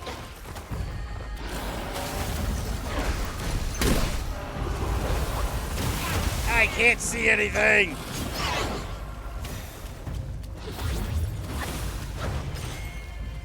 He's got a whirling blade.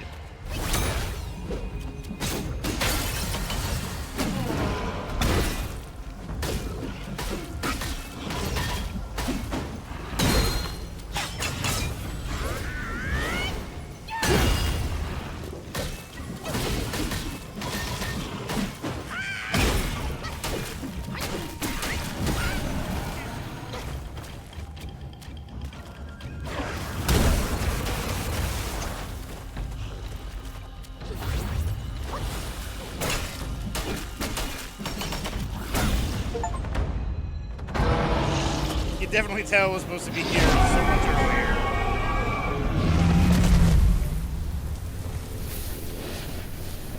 Rest well, rest long.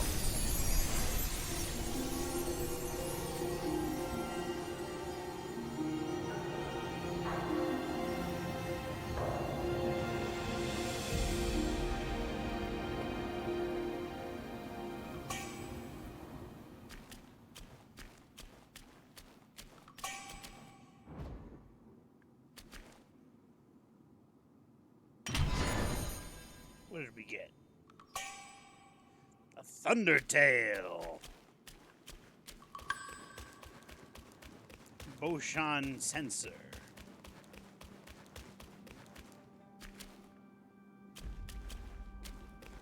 This place is cool.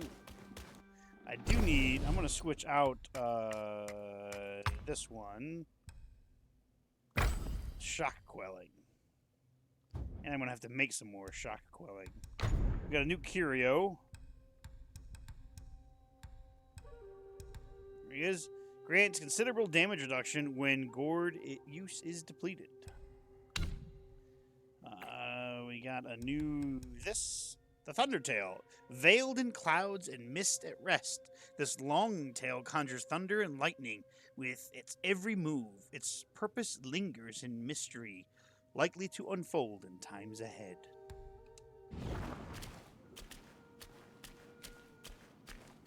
Alright, I don't think there's anything else here. I think this was just the boss fight. Hidden boss fight at that.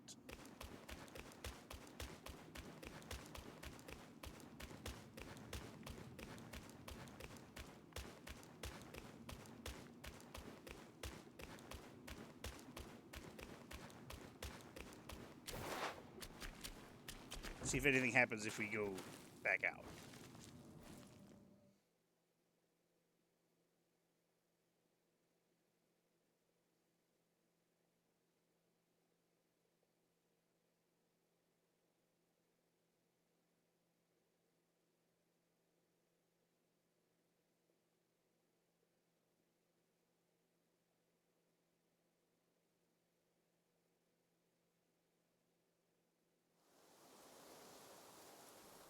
Okay, nothing happens.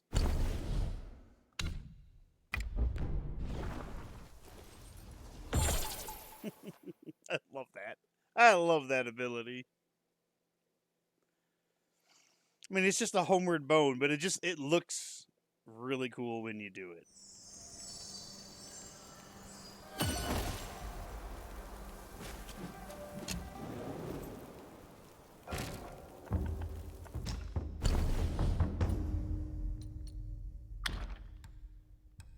Oh, look at that. We can make this staff, finally.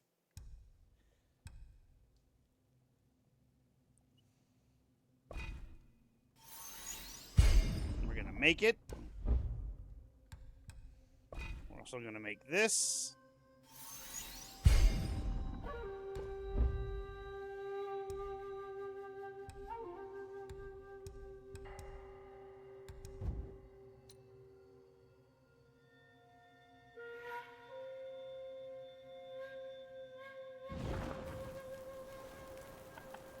Okay, and we're going to travel to this place. Because again, there was a fight here, and I didn't realize it until I was watching Prod, and he came here, and there was a fight. I don't know how it was a fight. Well, I think I do now. Because he beat the dragon, the one that we just beat, and then he came here, because he was in Act 3 when he did this. We were in Act 6. We're coming back to do this.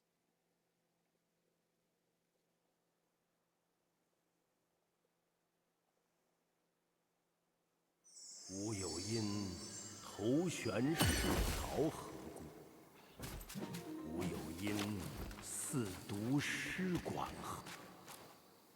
Hello.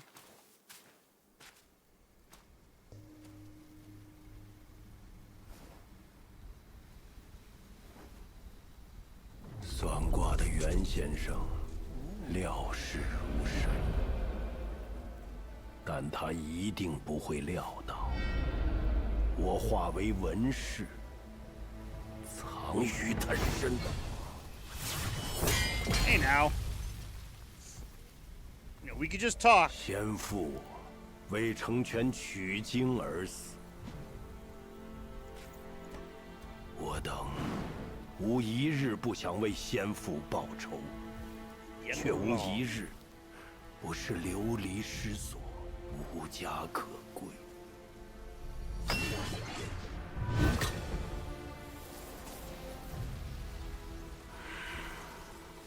没了你，便能了却因果。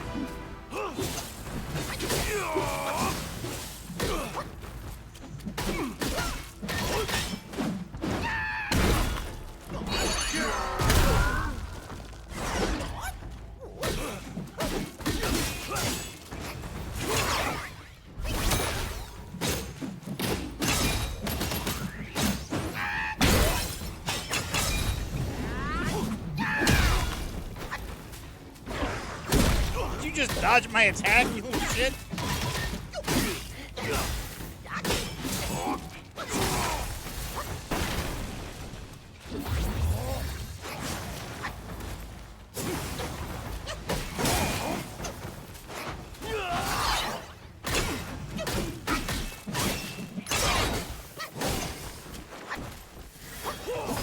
Woo!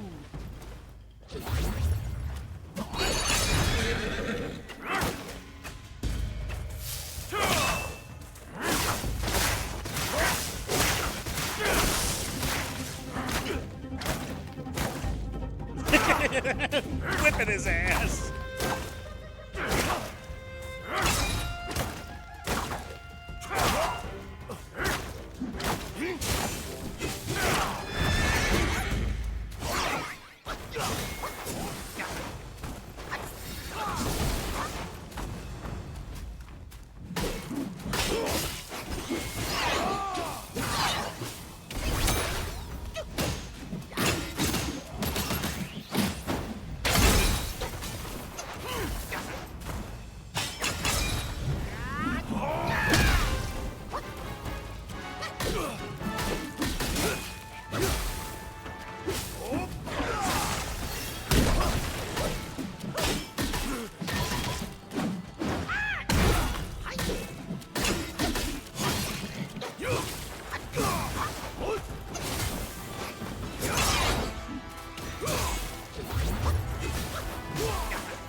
Ow! Ow! Ow!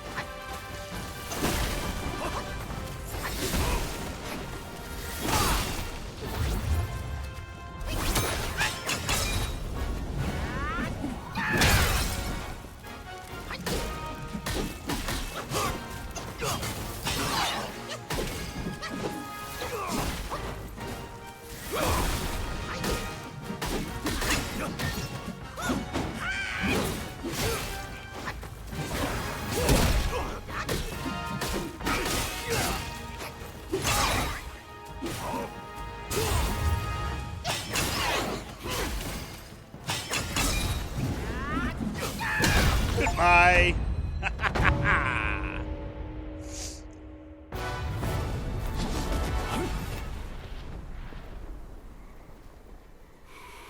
先父违抗玉帝旨意，投悬弑曹，我等恐玉帝见罪，拜求袁先生搭救，逃离四毒。可袁先生说，夺得了一时，夺不了一世。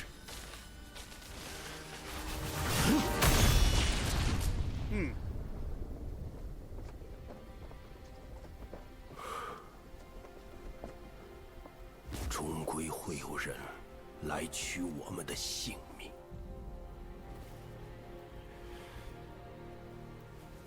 先生还说，舍身成人便是我族世世代代的天命，我信，但我不认。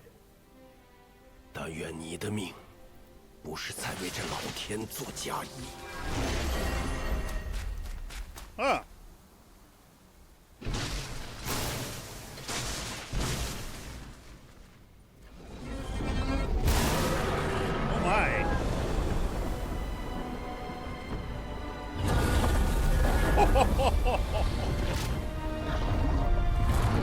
你那3个兄弟皆已诸福，不去相会，更待何时？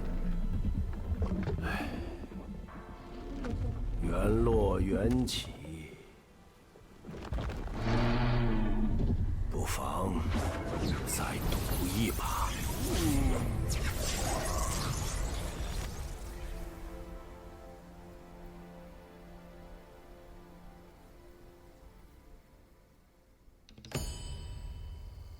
Sea supporting tendon. Is this a new weapon? Coon steel. Another mine core. Excellent. Another long pearl. Golden carp. I almost said curious carp.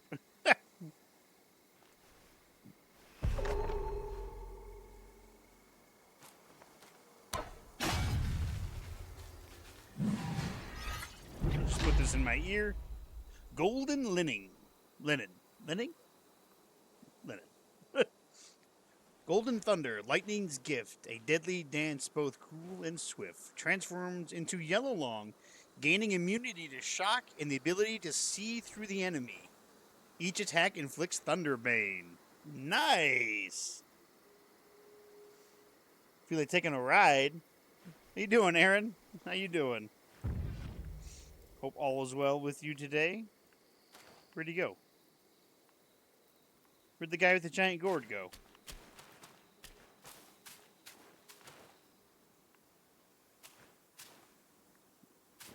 Where would we be taking a ride to?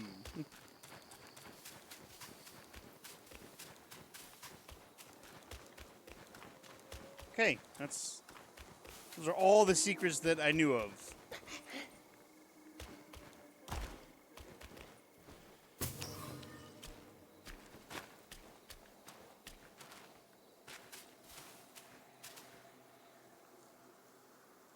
Just okay? Or are you asking me if I'm doing okay?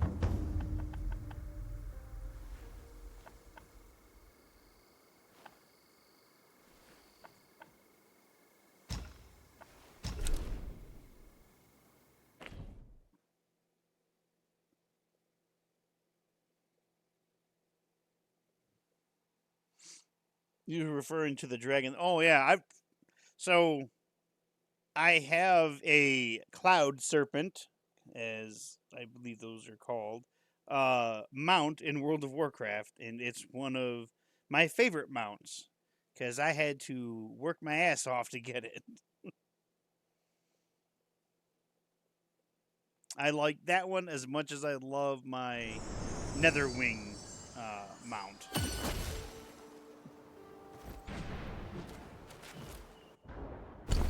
Alright, we got new stuff. Let's see what this curio is.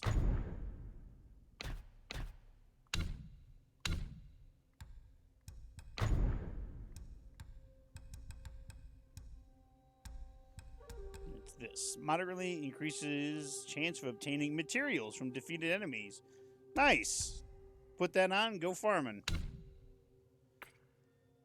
We got this, the sea supporting tendon. Capable of supporting the sky and the sea, this long tendon is the last relic of the 4 Long Brothers. It may be combined with the rest of the collection. Treat it with care.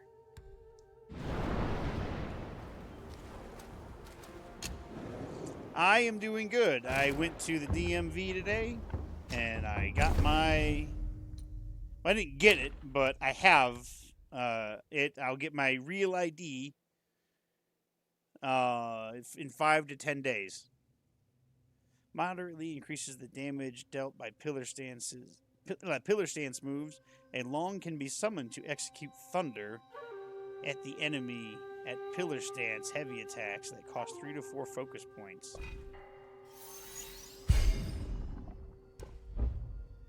We're gonna try this guy out.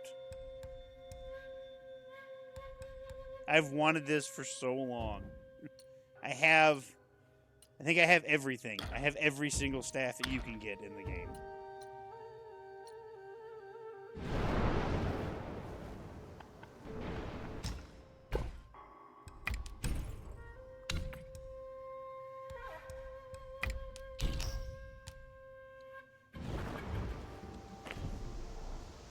Oh my, look at that. It looks cool. Ha ha ha.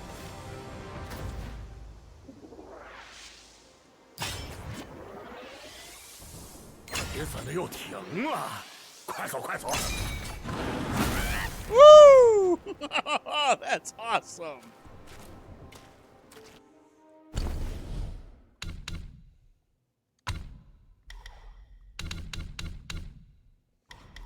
New transformation.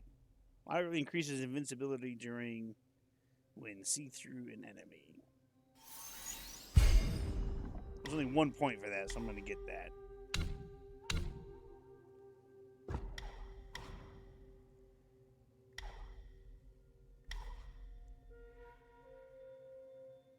Ooh.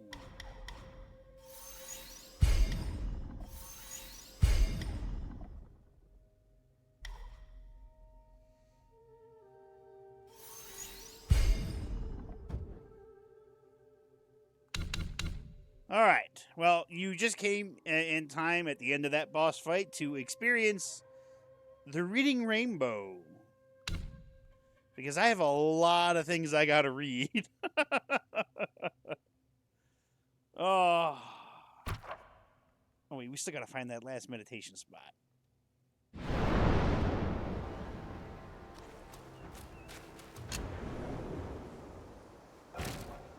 So we got to go back to chapter 5. Before we do the Reading Rainbow.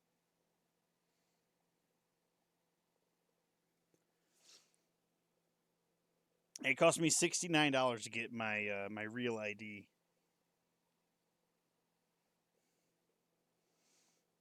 You know, you're not the first person to say that they enjoy listening to me read.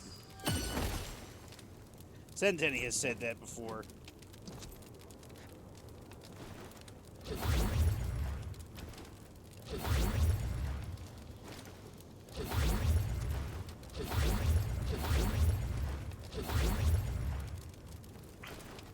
I'm not meaning to keep drinking. I was just cleaning off some stuff on my controller.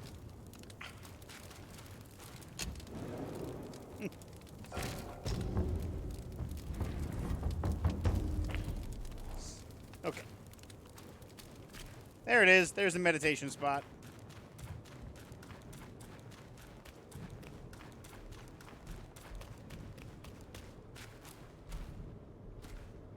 It's all right.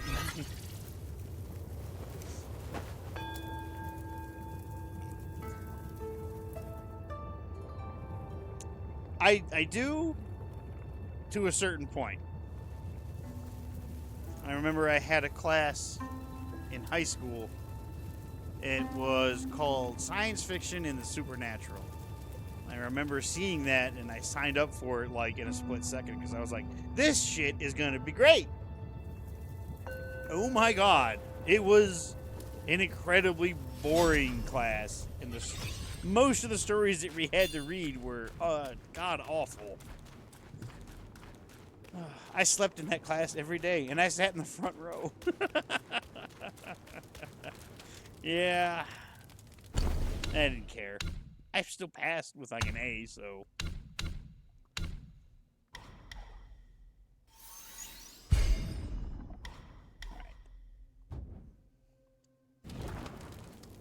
Like, we read maybe 2 science fiction stories, and they were short stories. We read a detective story, which was boring, and then we read this one that, God, I hated it. It was like the world after like almost a nuclear war, but it was kind of like in the early stages where, okay, hey, the bombs hit, but not everywhere is irradiated and destroyed. And the one thing I can remember from it is this the author and this character talked about orange juice for like 3 pages.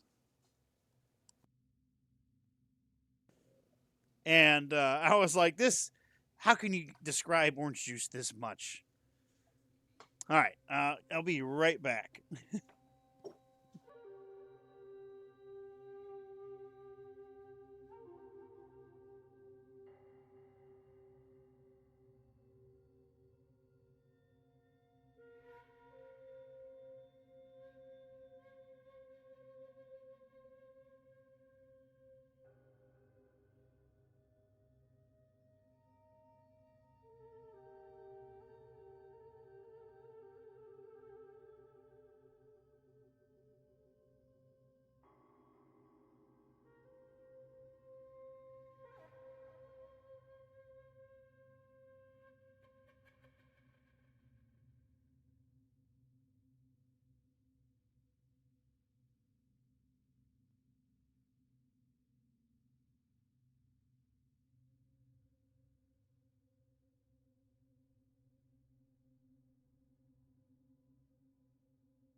And yeah, no, nothing like the stories I read on No Sleep. Oh my god, that class sucked.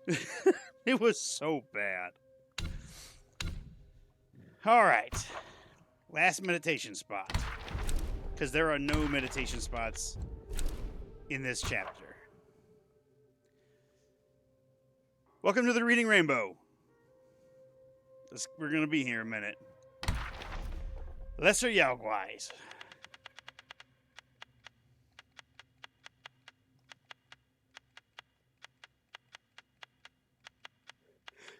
I have to go slow because I don't want to miss any.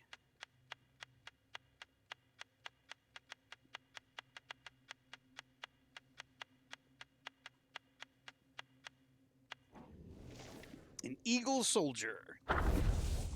Immortals and mortals, all shrouded in haze, trials they must pass through life's winding maze. How many find wisdom, break free from the chain, escaping the cycles of suffering and pain? Excuse me. 3 men died on the same day, and their souls met in the underworld. Kneeling before the judge pointed to one soul and said, "In life you were a thief, robbing and injuring others, bullying the innocent. Now I sentence you to the mountain of knives to atone for your sins." The man wailed, "My kins burnt gold and silver paper ingots for me, and they could fill 10 storerooms. If you show mercy, all that wealth is yours." The judge remained unmoved, flicked his sleeve, and had the underworld soldiers take him away. The judge then pointed to the second soul and said, "You shall be reborn as a human." The soul protested, "I diligently practiced Buddhism, did many good deeds, and never harmed any living being. Why must I endure the suffering of reincarnation?" The judge replied, "A human may see 100 springs, but the grass knows only one. Being reborn as a human is already a privilege. Do you wish to be reborn as a beast?" The soul was displeased and said, "Life as a human is arduous. I practice Buddhism, and it should grant me escape." The judge snorted coldly. "Today, Bod, fucking look at that. Look at that. Is that even a word?" not the first one, but the second one. Badavasta Kitagarb, I have no idea, is not here. Whether you escape or not is up to you. He flicked his sleeve, and the underworld soldiers took him away. Finally, the judge pointed to the last soul and said, "In life, you stole mind cores and made pills which harmed lives. Now I sentence you to the pool of blood to cleanse your sins before you can reincarnate." Just as he was about to have the underworld soldiers take him away, a celestial captain in golden armor flashed into the hall, threw a military order on the table, and he said, "He has attained profound enlightenment. This is a summons from the celestial court. The admiral has sent me to escort him to become a celestial soldier." Hearing this, the soul was overjoyed and quickly followed the celestial general out. A hound soldier. Bright helm with shining armor paired, golden spear and carvings flared. With the universe's mystic power grand, all is cleansed in the sacred land. The story continues with the soul that escaped the underworld. Now ascending to the upper realm, filled with excitement, he followed the celestial captain through the alleys and corridors, eventually arriving at the armory. The captain said, "These are the Chubai armors, unmatched in the mortal world." He then selected a set and handed it to the soul. They proceeded to the side hall, but instead of entering the main hall, they went to a side chamber where a minor official handed him a contract, instructing the soul to sign it and seal it. The minor official indifferently warned, "By signing this contract, you agree to serve the celestial court forever with no chance of reincarnation." The soul, glancing around at the grandeur of the palace and the elegance of the celestial being, signed and sealed the contract immediately. The celestial captain led the soul to the Tushada Palace. Again, they did not enter the main hall, but turned through a corridor to a massive tower in the back. Thick black smoke billowed from the top, and many soldiers were waiting outside, holding armor, ready to enter. As the soul stepped inside, he felt the scorching heat. Numerous furnaces blazed with fierce flames, and a giant cauldron hung above, melting copper and iron.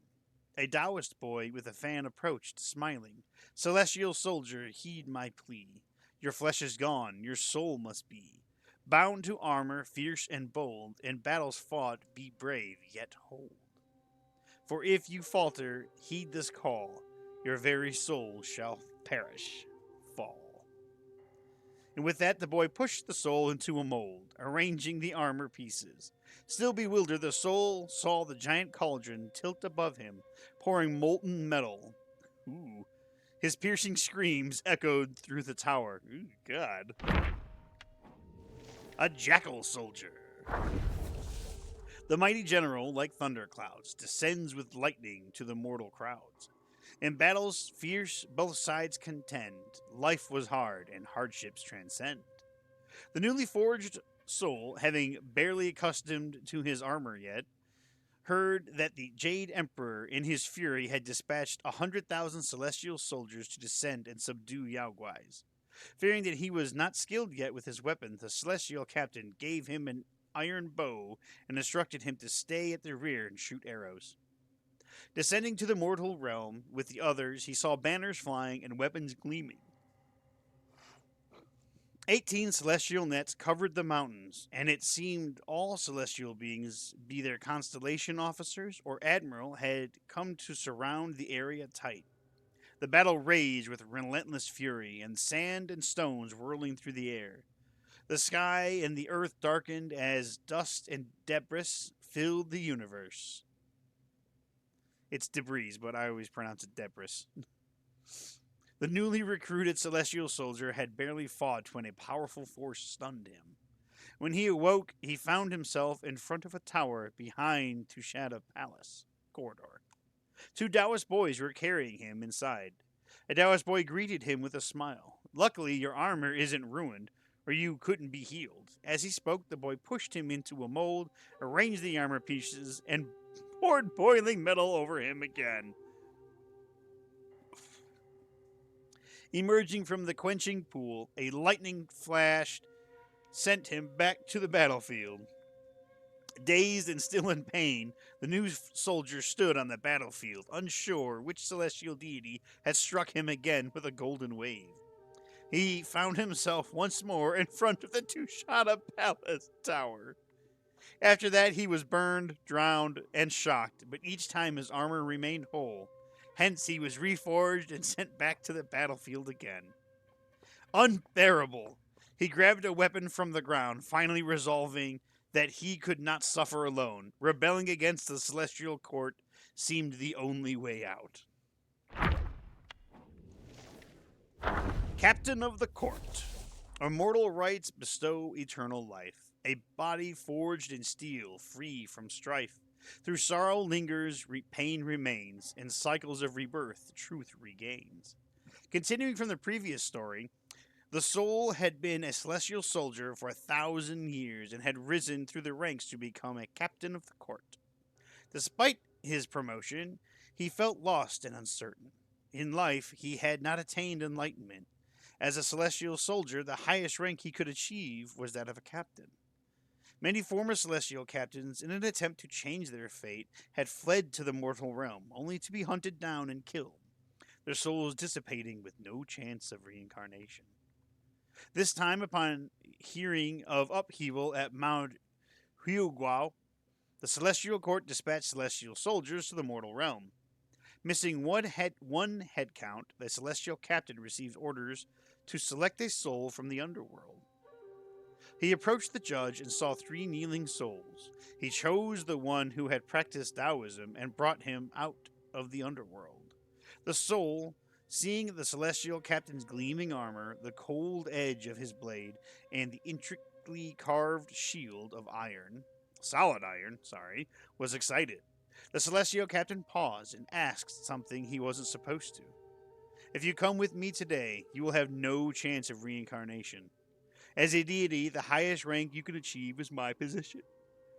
Are you still willing to go? The soul replied, Yes, I am willing. I don't know if there will be any other opportunities in reincarnation. I might go through countless cycles of rebirth only to suffer even more. Knowing that the soul would not change his mind, the celestial captain had to take him to the upper realm. Okay, so those were the lesser Yao Guais. So now we're on the Yao Guai chiefs.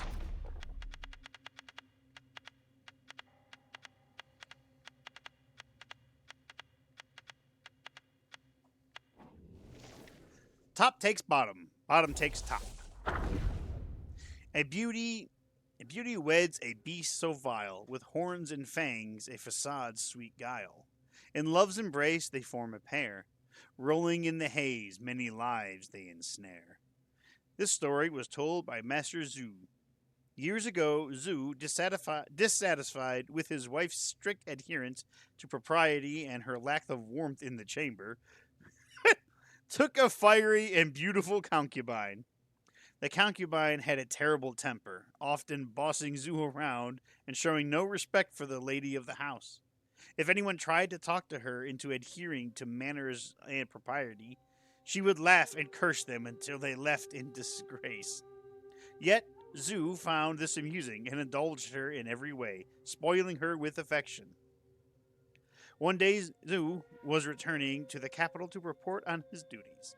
Fearing that their carriage might be attacked by bandits, he hired a large boat to transport his family, servants, and belongings back to the capital. That night, the sound of fighting suddenly erupted on the boat. It turned out that a Yaoguai had sneaked aboard under the cover of darkness. Soon a terrifying figure with horns and jagged teeth appeared. He wore a tattered cloth around his waist, held a pot-shaped shield in his left hand, and wielded an iron whip in his right, glaring menacingly at everyone. Zhu and his wife trembled in fear, but the concubine stood tall and unafraid. Loudly scolding the Yaoguai for his rudeness, the Yaoguai was taken aback for a moment, then sighed and said, "Even in human form you are so arrogant. Truly, you are one of us, a yaksha." The concubine burst into laughter and said, "Nonsense! I intend to play for a while longer, but now you've ruined everything. Fine, let's kill them all and leave together." With that, she transformed into a creature identical to the Yaoguai. Zhu finally realized he had brought a Yaoguai into his home and did the monster mash. Anyways, just as the two Yaoguais were about to kill Zhu and his family, a female voice rang out. "Even though your kingdom has fallen and you were forced to seek shelter in the east, you should not behave so rudely. Why not follow me into the mountains for your practice?" Just when the two Yaoguais were ready to resist, a woman descended onto the bow of the boat, holding a precious fan.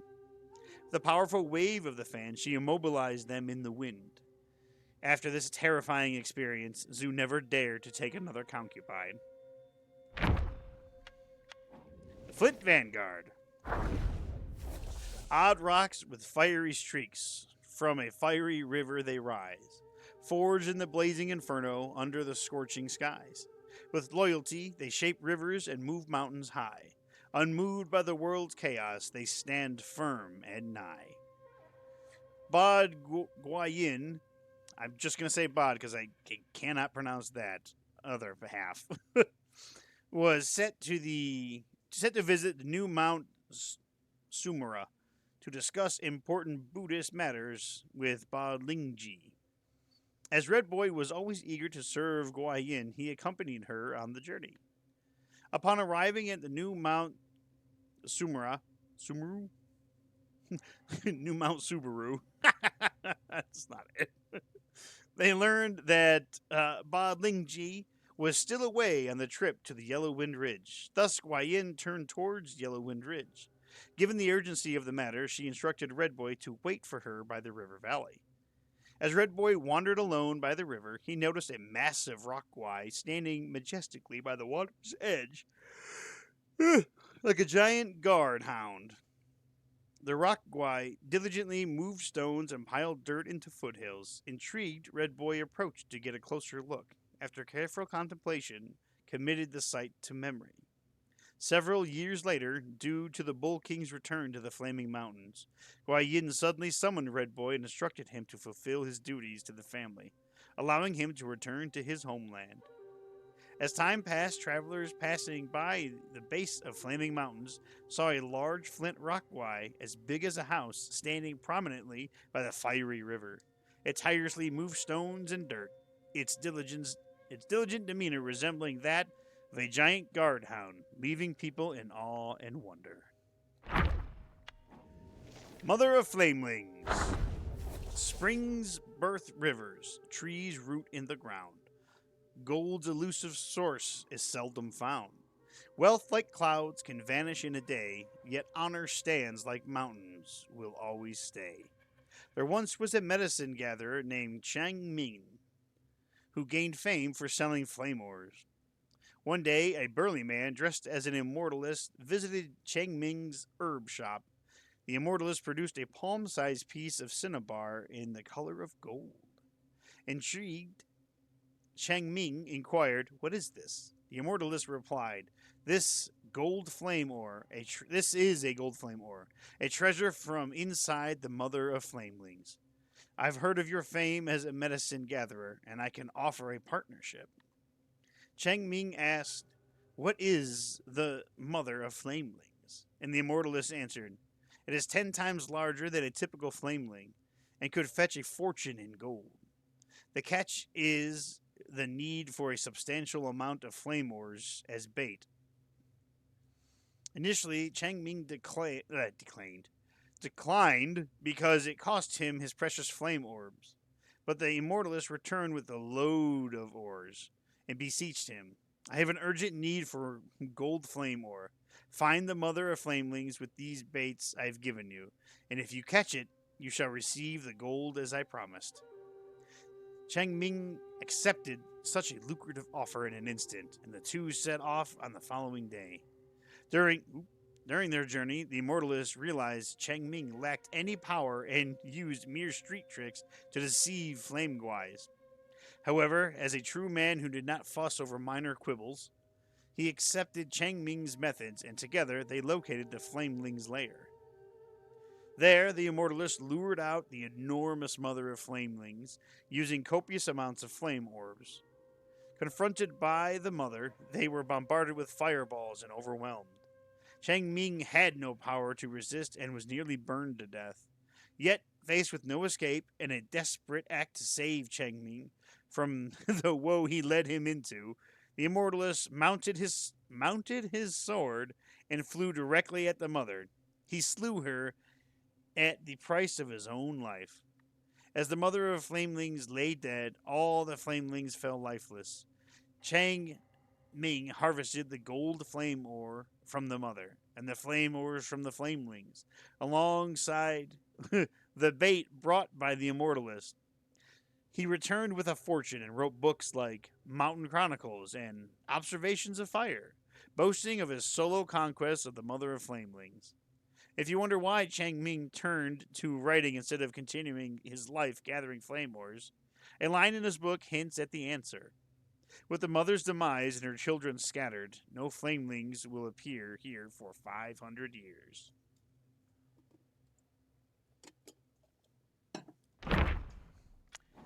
And this was the frog that we fought, the fire frog. Ba Lang Lang. Radiant hues of crimson bright, majestic with his towering might, seeking a place of cool repose, releasing fire, a neat trick shows. Here we must speak once more of the frog-seeking Taoist. Being carried back to the Temple of Yellow Flowers, the Taoist was treated for his injuries. Without asking him a word, everyone assumed he had come to join them as a disciple, so they took extra care of him. While at the temple, the Taoist observed the others practicing. Through self-studying, he managed to learn a few techniques such as Meteor Smash and Stallion Spring. Hundred-Eyed Taoist Master, hearing the Taoist's tales of his travels, recognized his quick wit and boldness and decided to take him as a disciple. Overwhelmed by the honor, the Taoist immediately knelt and acknowledged his master. That night, however, he quietly packed his belongings and left the temple, resuming his quest to find the world's rarest frogs. The next day, when the master was informed of his departure, he laughed and said, "He has small ambitions and is unrestrained by conventions. One of a kind indeed." The Taoist continued his journey and arrived at the Flaming Mountains. At the foot of the cooling slope, he encountered a large, fiery red frog. They were about to engage in battle when a purple-skinned lion dog emerged from the cave behind the slope. The purple-skinned beast was extremely aggressive. Seeing the two of them lingering near its cave, it charged straight at them. The Taoist was initially intimidated by its presence, but the large frog kicked the beast away, saving his life. Angered by the frog's interference, the purple-skinned beast turned to attack it. The frog opened its mouth and with a gulp spewed a stream of fire, forcing the beast to retreat several steps. Seizing the chance, the Taoist used all of his techniques he had recently learned, Meteor Smash and Stallion Spring, against the beast. Seeing them join forces, the beast fled back into the cave. The Taoist pursued it into the cave, only to find the interior remarkably cool, a stark contrast to the scorching heat of the flaming mountains. Before long, the frog also hopped into the cave and hid in a shady corner. The Taoist realized that although the frog could breathe fire, its nature made it fear the mountain's heat, and the cave was a cool place it sought to rest. Even this Yaoguai had deserved to live. With this surprising understanding, the Taoist felt a surge of compassion and abandoned any thoughts of killing it. He sheathed his sword and left the cave. And then I came in and killed it. All right, that was the last of the chiefs. Now we're on to the kings. Red Long, which we should have killed long ago, but I had no idea. I had no idea I would have to go back to chapter 1. Smoke rises high from wood afire. Hit the back, let the beast respire, as in mist thunderous conspire. After, hold on, I'm petting my rocker boy. He's got a boo-boo on his head, and I got to keep an eye on it.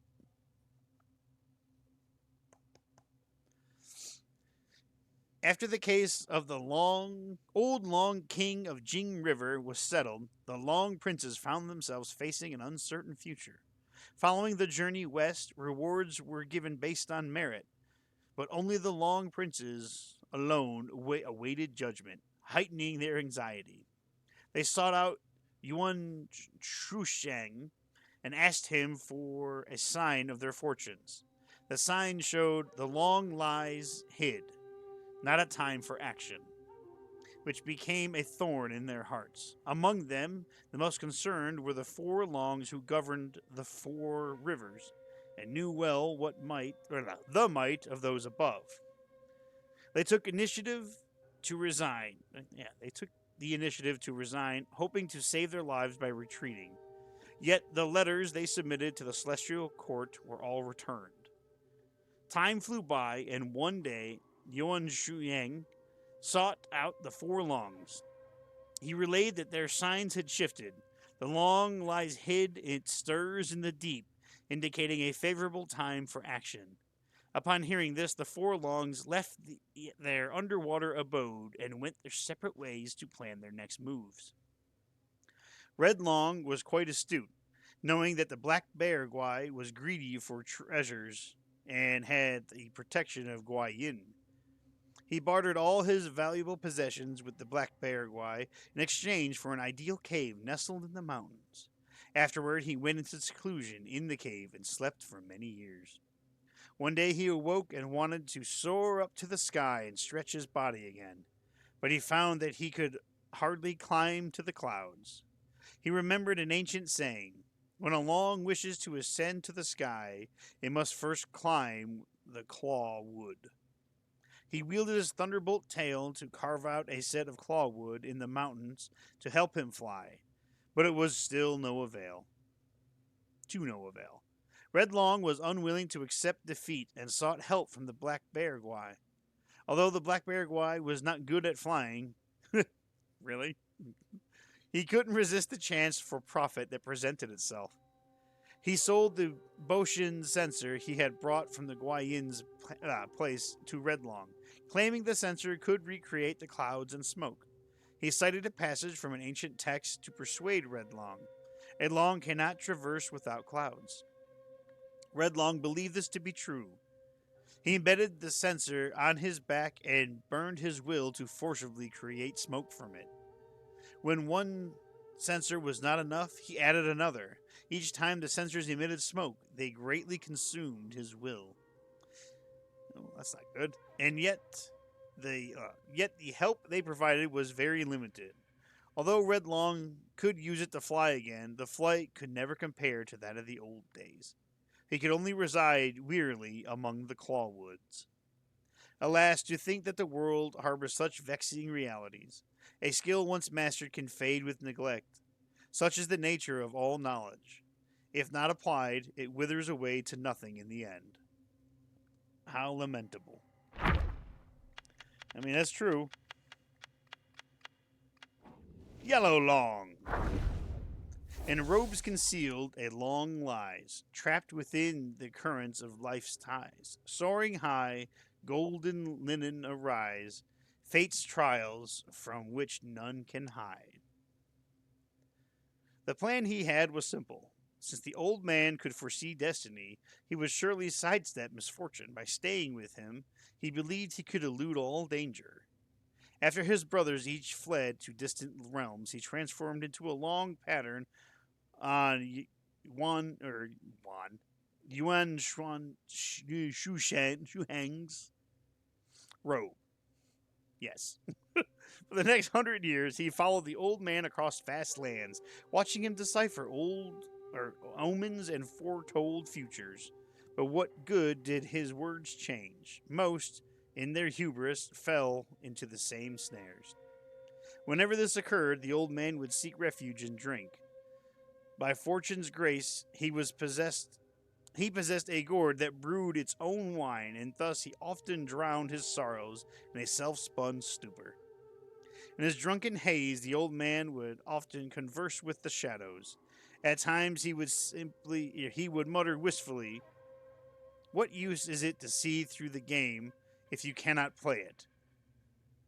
If you do not enter the game, what is the use at all?"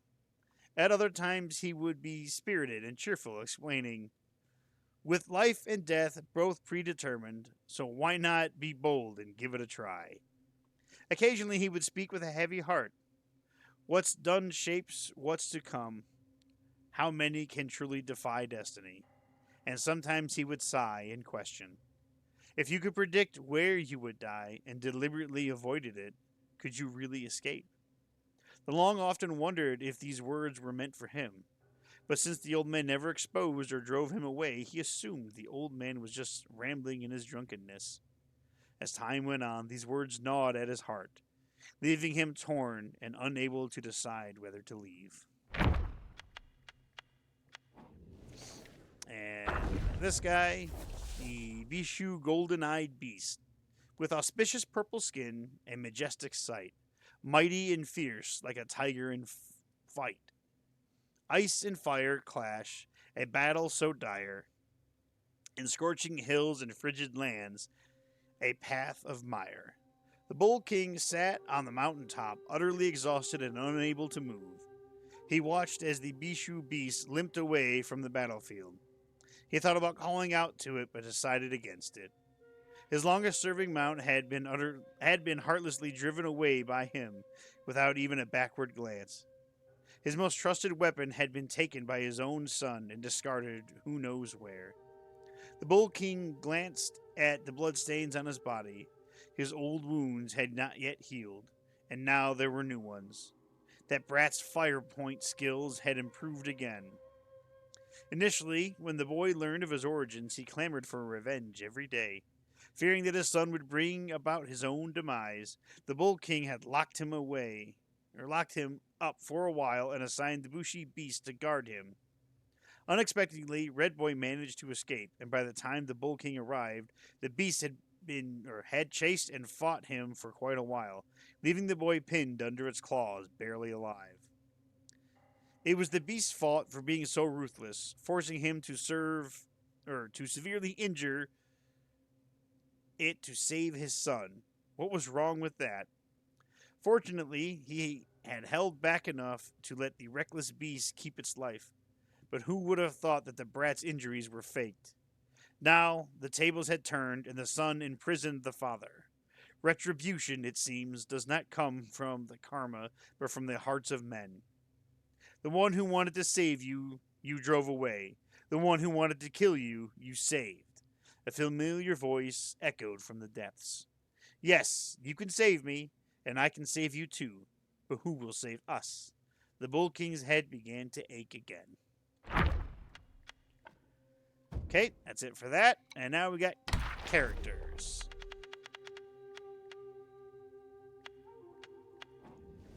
Pale Axe Stalwart.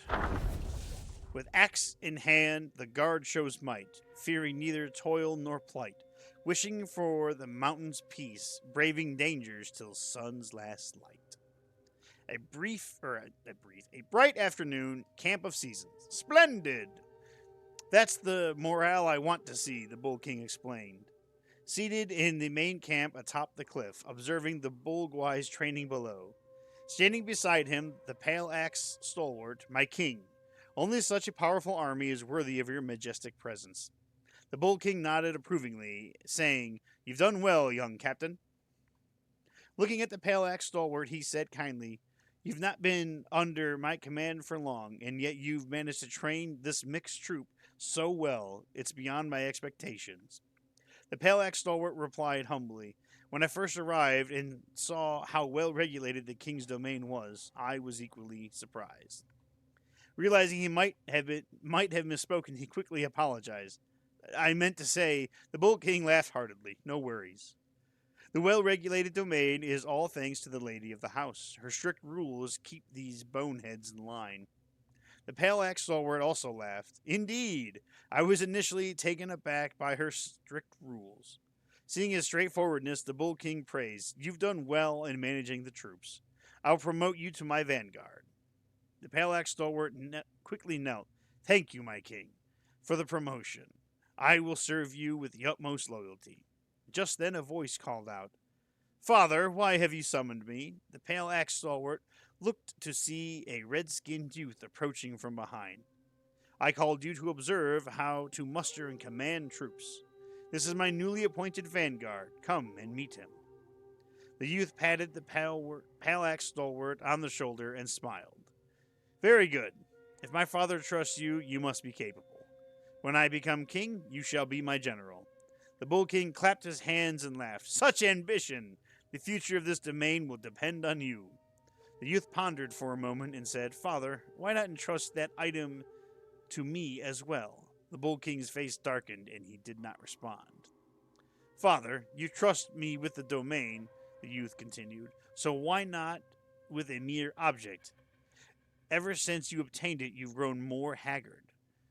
Mother is very worried." The Bull King waved his hand dismissively. "Do not mention this again." The youth, though puzzled, did not wish to defy his father and left reluctantly. Okay, that's it for the Reading Rainbow segment of the stream. Until we find other things. I'm trying to fucking talk here. This is a boss. There's no way this big open area isn't a fight.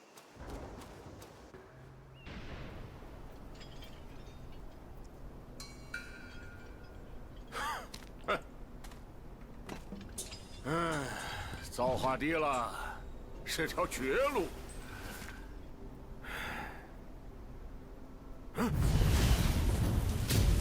你这高黑壮的沙才！ It's Hamburger Helper! 我不去找你就罢了，你倒敢来找我！若论多手段，你今日就该死了！ Supreme Inspector. Oh my god, it's actually a hand for a head.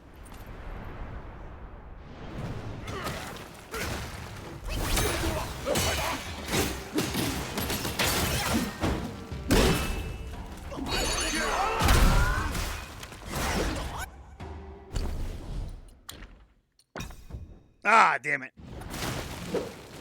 这厮当年跟师兄不分上下，老猪走不过，好极了，简直！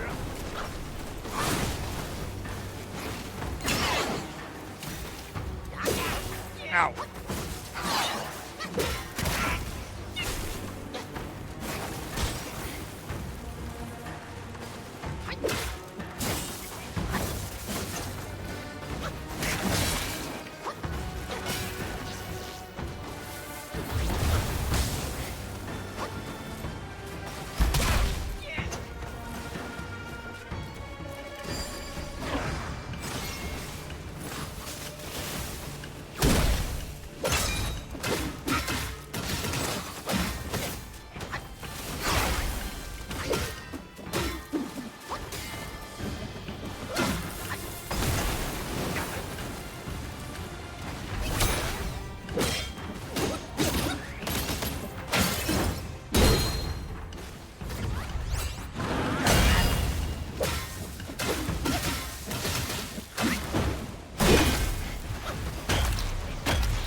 Get him in the corner! Yeah, get him in the corner!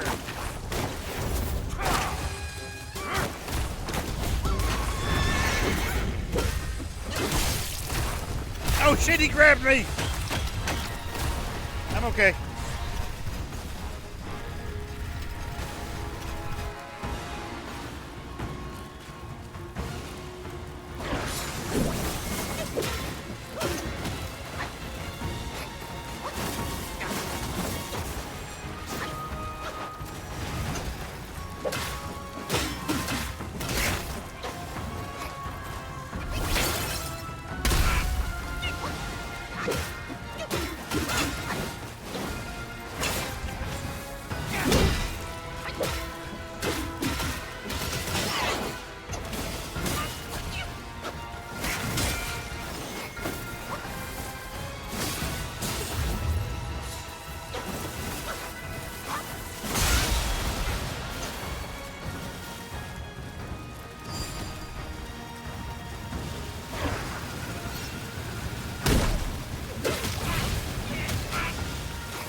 Yeah, fuck you, hamburger helper.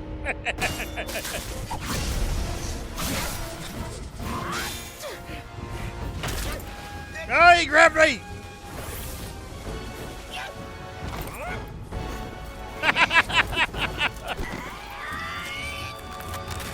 Oh my god, he ripped his head off. Yeah, that was my mouth being dry from all that raining. I had to take a sip of my water.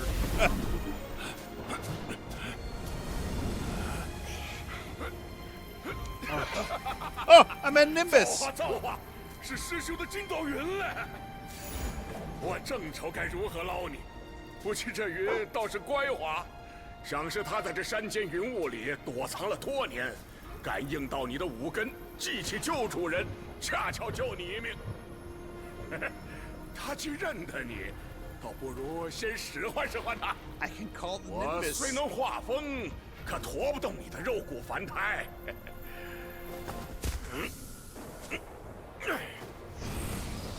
天兵天将来了这许多，山里定有大事发生，我们且去瞧瞧。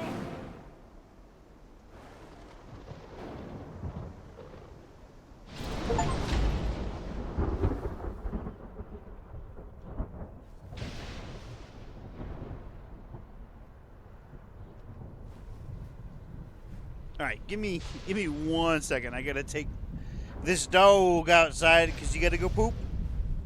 You tell me? Yeah, he's gotta go poop. So I'll be right back.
Alright. He has pooed and peed. So now we have a somersault cloud. One somersault covers 100,000 miles. To summon Somersault Cloud, sensing the aura of the Great Sage, the Somersault Cloud is now willing to heed the call of the Destined One. However, despite its ability for extensive travel, it can only be used within the territory of Mount Hugua. Aww. Yeah, I didn't expect the giant fucking hand either. That was surprising.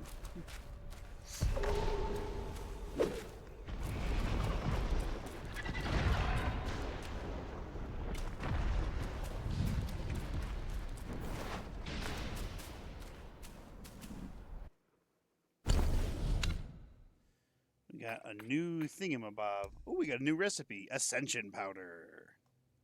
An ancient tattered page records the formula for Ascension Powder. Upon use, all actions cost no stamina for a short duration. And we got a character.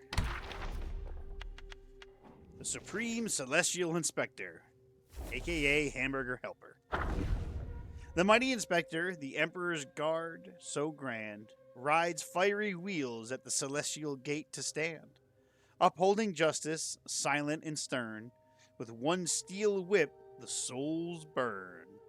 In the celestial court, it is well-known fact among gods and Buddhas that Ti Thunderclap Supreme, also known as the Supreme Inspector, was the Jade Emperor's most loyal enforcer, and we just killed him. If his gaze was fixed upon someone, it spelled certain doom. Admiral Tai Peng, who was cast down to become a pig, served as a prime example. Once a prominent rising star, he vanished without a trace after the Supreme Inspector reported him. Initially, the Supreme Inspector did not have his current peculiar appearance.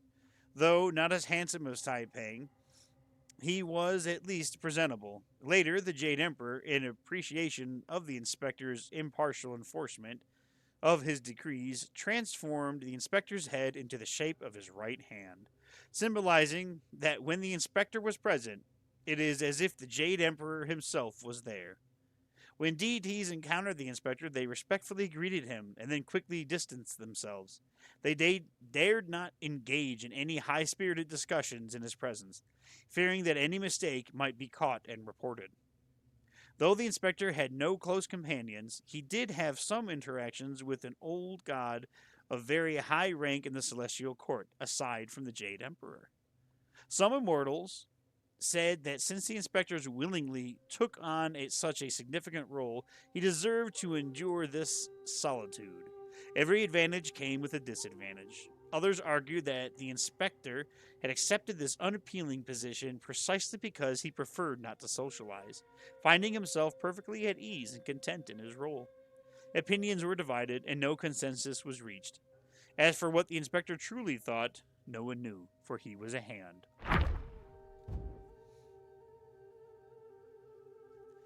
So we're missing a couple of chiefs, we're missing one king, and we're missing quite a few characters.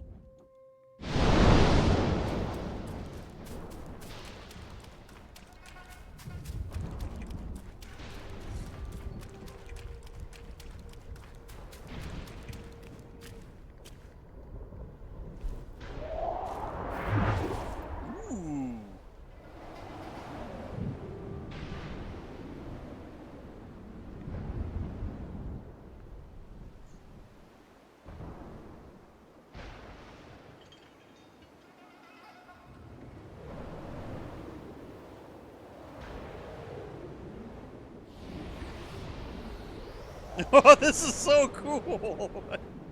Flying around on a cloud. It's the only way to travel.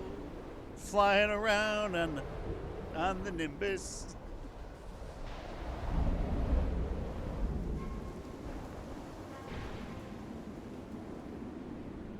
I saw those deer for a moment and then they disappeared.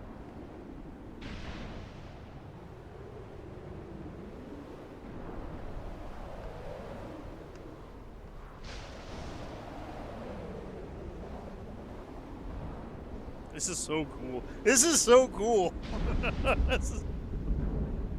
How high can I go?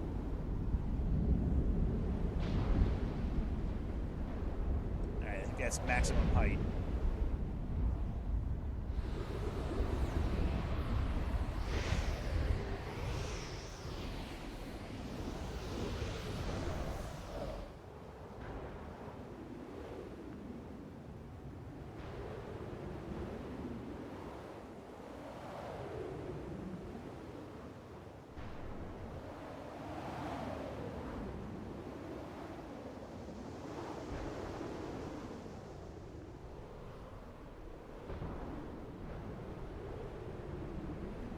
This is the best thing ever.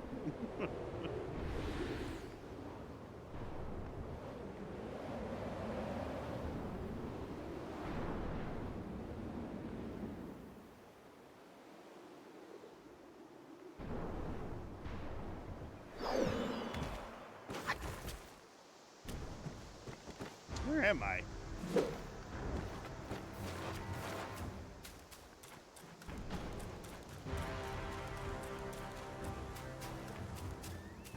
I have no idea where I am.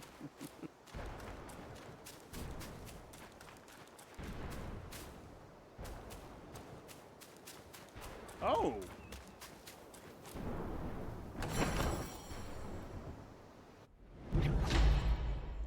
Golden Fang Tail Crown. In a moment of enlightenment, a choice he made, great sage freed from cycles, his path now laid. Is this the Monkey King's armor? Gold Swizzy armor. In a moment. Oh, okay. That's.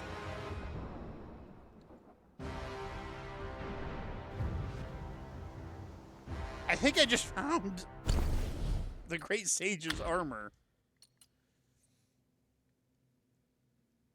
Each new Great Sage's talent awakened increased the defense of this armor set. Oops.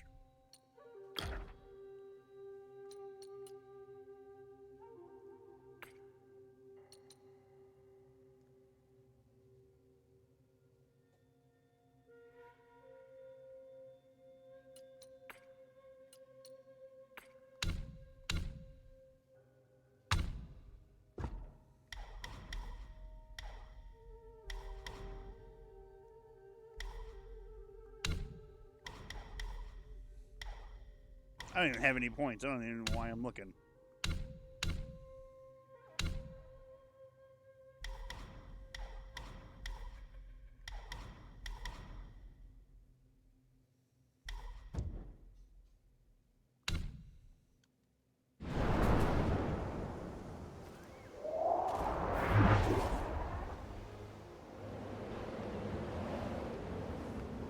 I did not expect to find an entire armor set just by fucking around.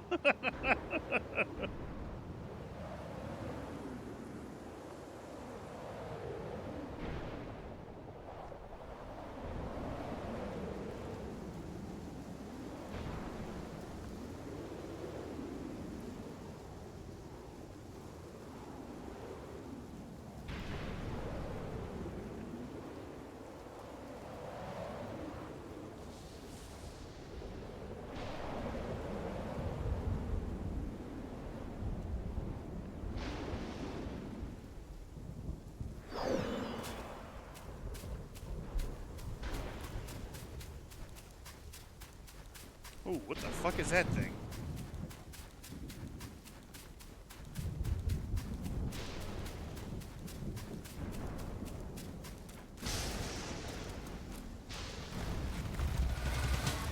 A poison chief. Okay. Let me take that off. Put that on.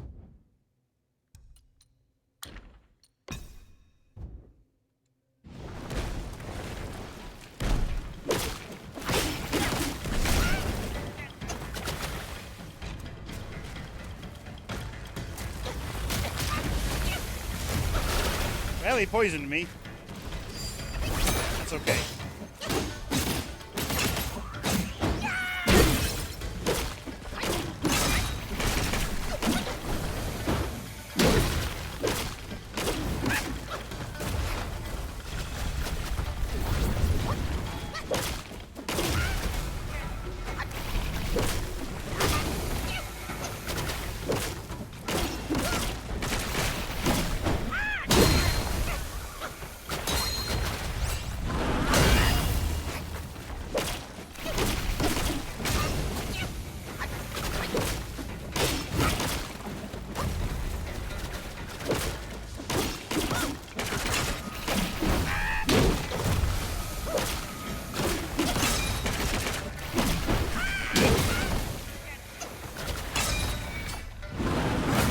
Oh, you lucky bitch.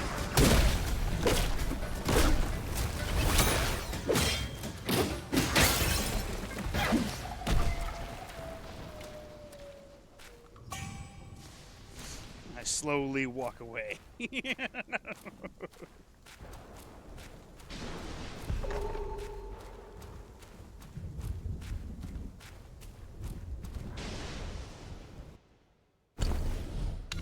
Alright, we got another chief.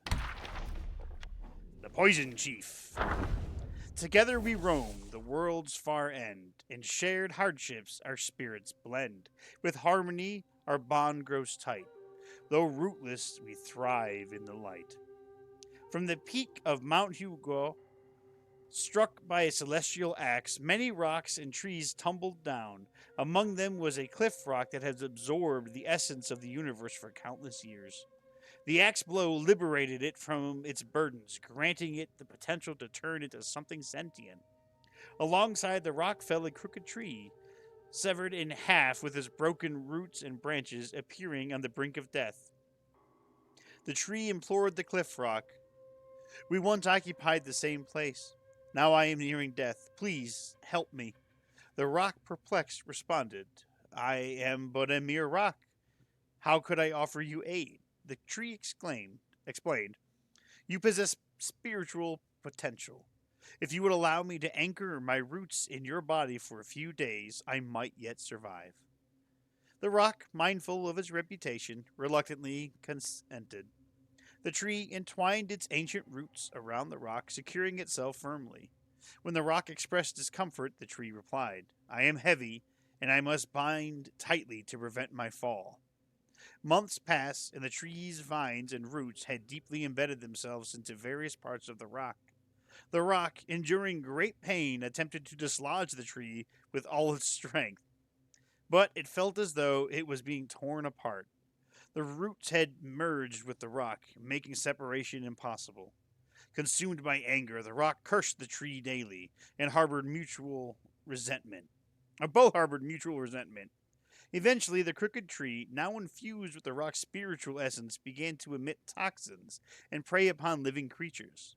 This newfound power brought a strange harmony between them.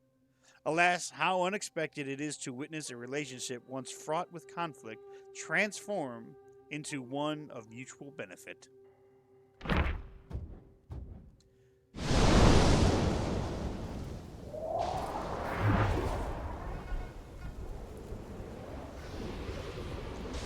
So there are going to be all kinds of fucking things that I could just find. Because now that I can just fly away.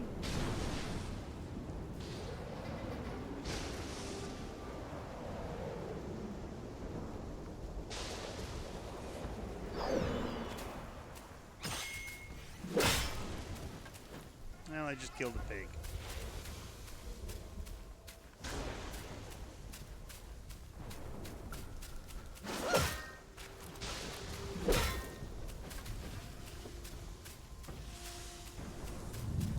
This tree just looked unique, so I was like, what is this?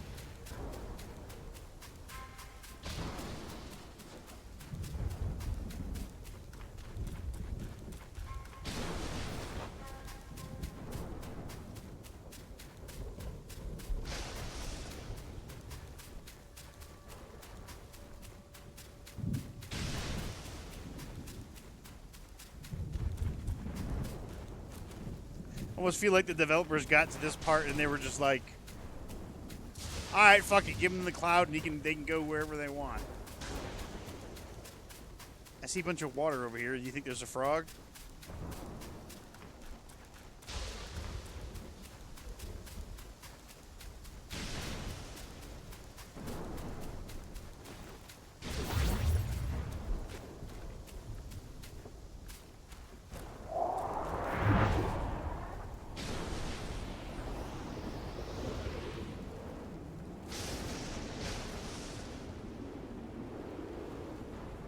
The only way to travel is by Nimbus Cloud.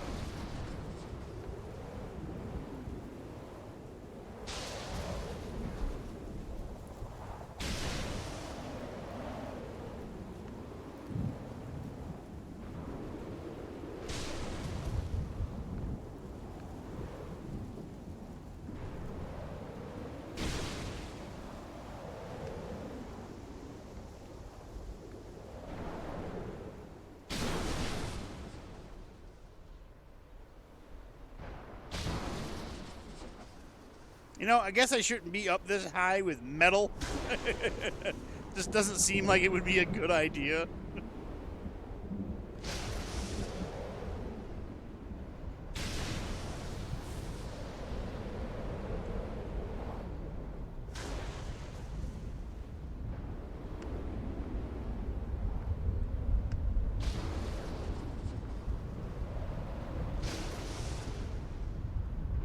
Alright, this is the maximum height I can go.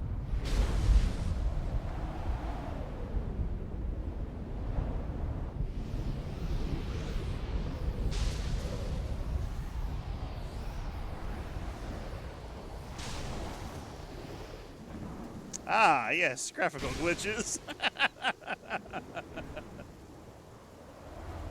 I seem to be very adept at finding them.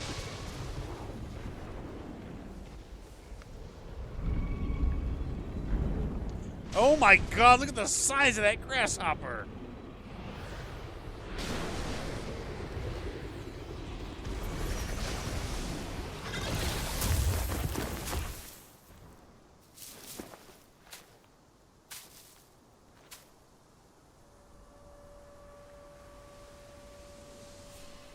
There's a lot of dead guys here.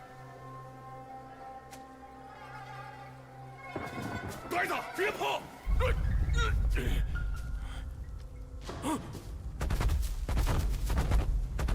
It's a rhino!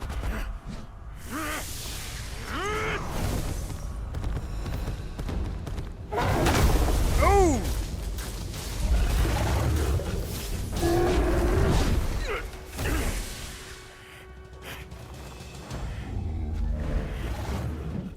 Gold armored rhino.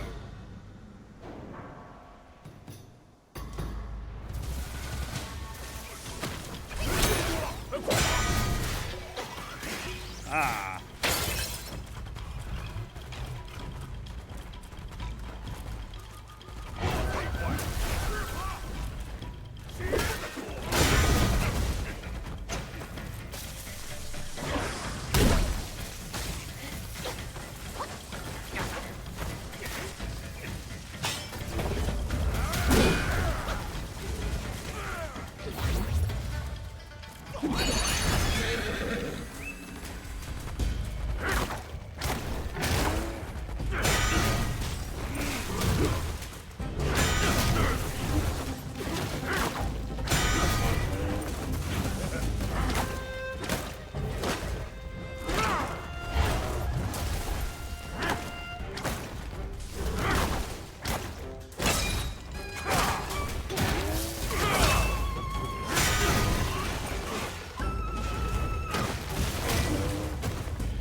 Gotta hit it in his ass.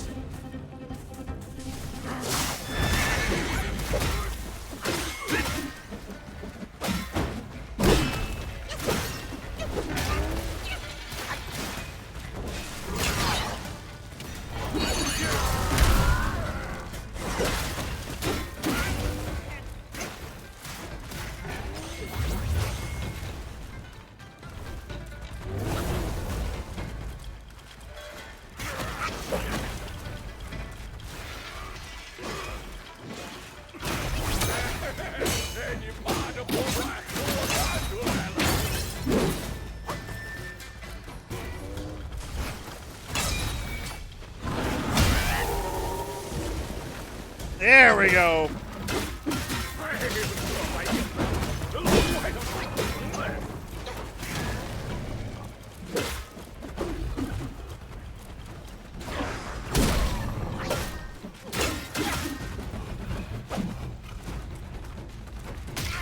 Ow.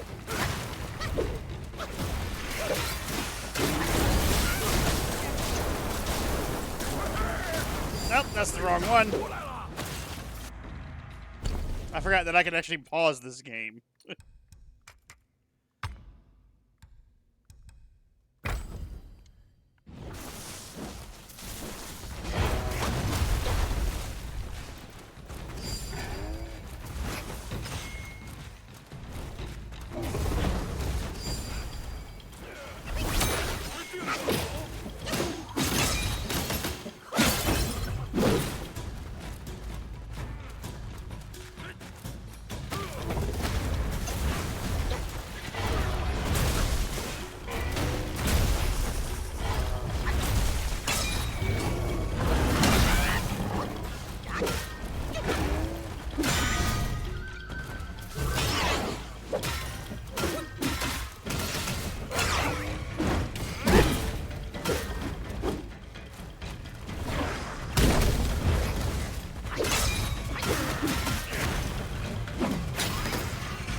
Damn it, I hit the dodge button too.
Fuck!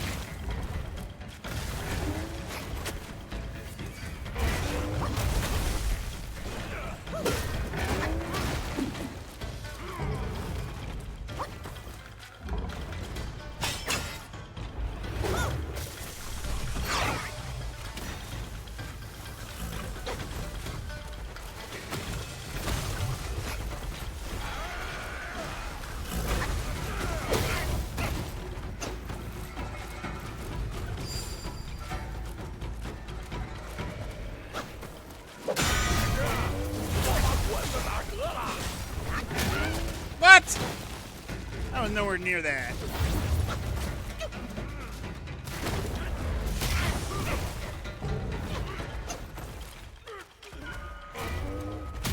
Oh, fuck you.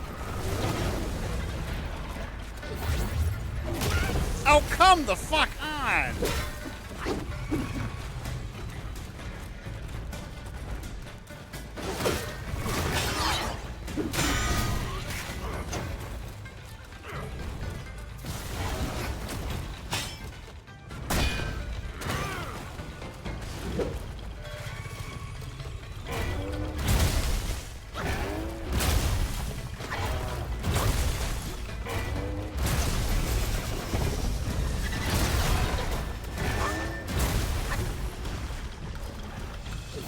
Got no fucking health left. Come on. And I hit the dodge button.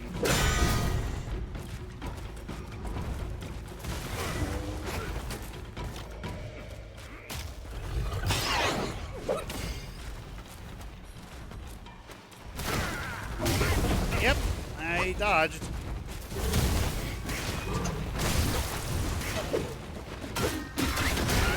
Yep, I dodged.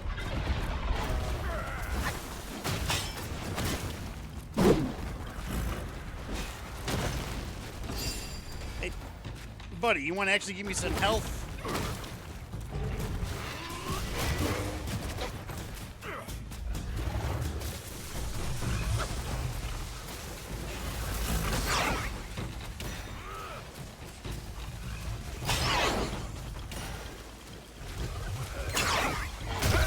Yeah, that hit me.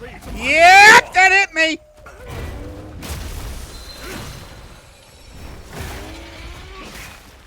I don't know how I broke his horn the first fucking time.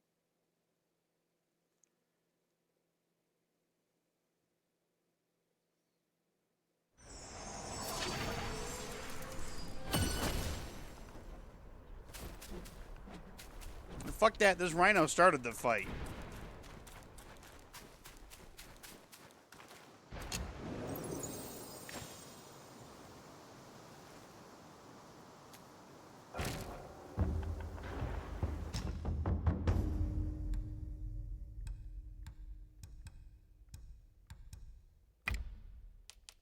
Oh, I can make... God, I can make all of it.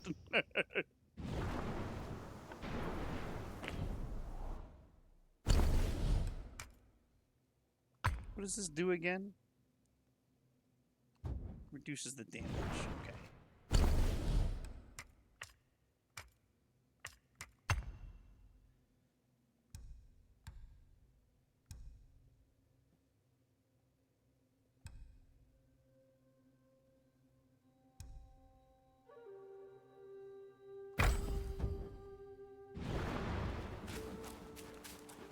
Alright, you rhino bitch.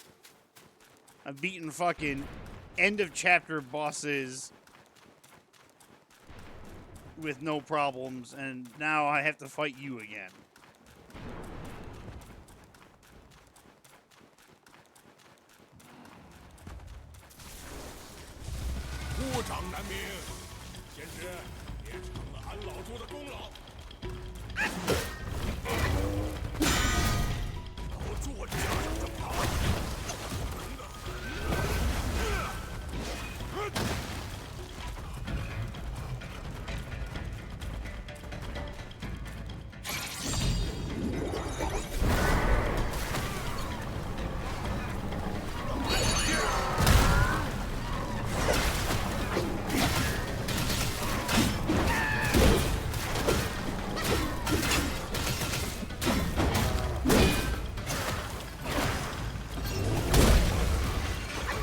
Wrong button.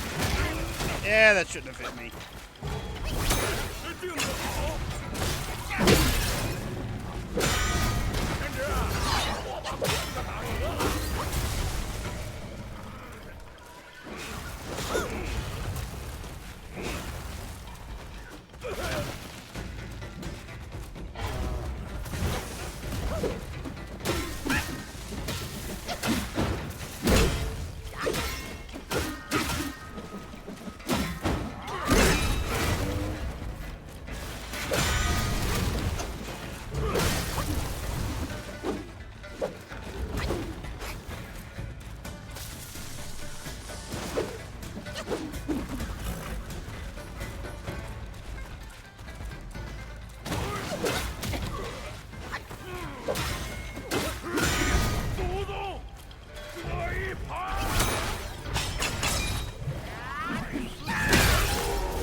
Bitch!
sit fucking still?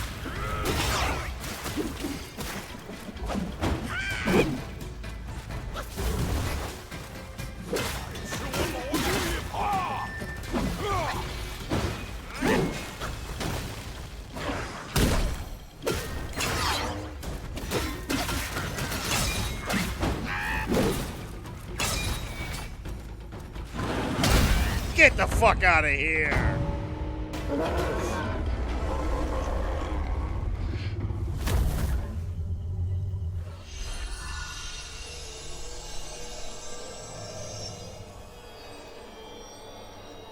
Yeah, that was my horse guy. I met him in the first chapter. He was my buddy. What the fuck did I just do?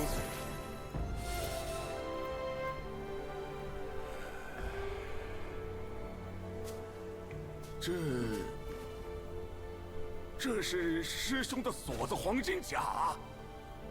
这猴子和老朱一样，浑身是宝，不光自己死不透，连披挂也化作了山中灵物，还想着杀光天上鹰犬，烧他们下去作陪呢。若不能先一步收了他们，却要被这些废物盗去了。老朱，先去巡视其他几件，你速速跟上。 Well, I gotta go talk to this grasshopper because he's fucking enormous, and that's awesome. Splendid! Splendid! I got homeboy's golden armor.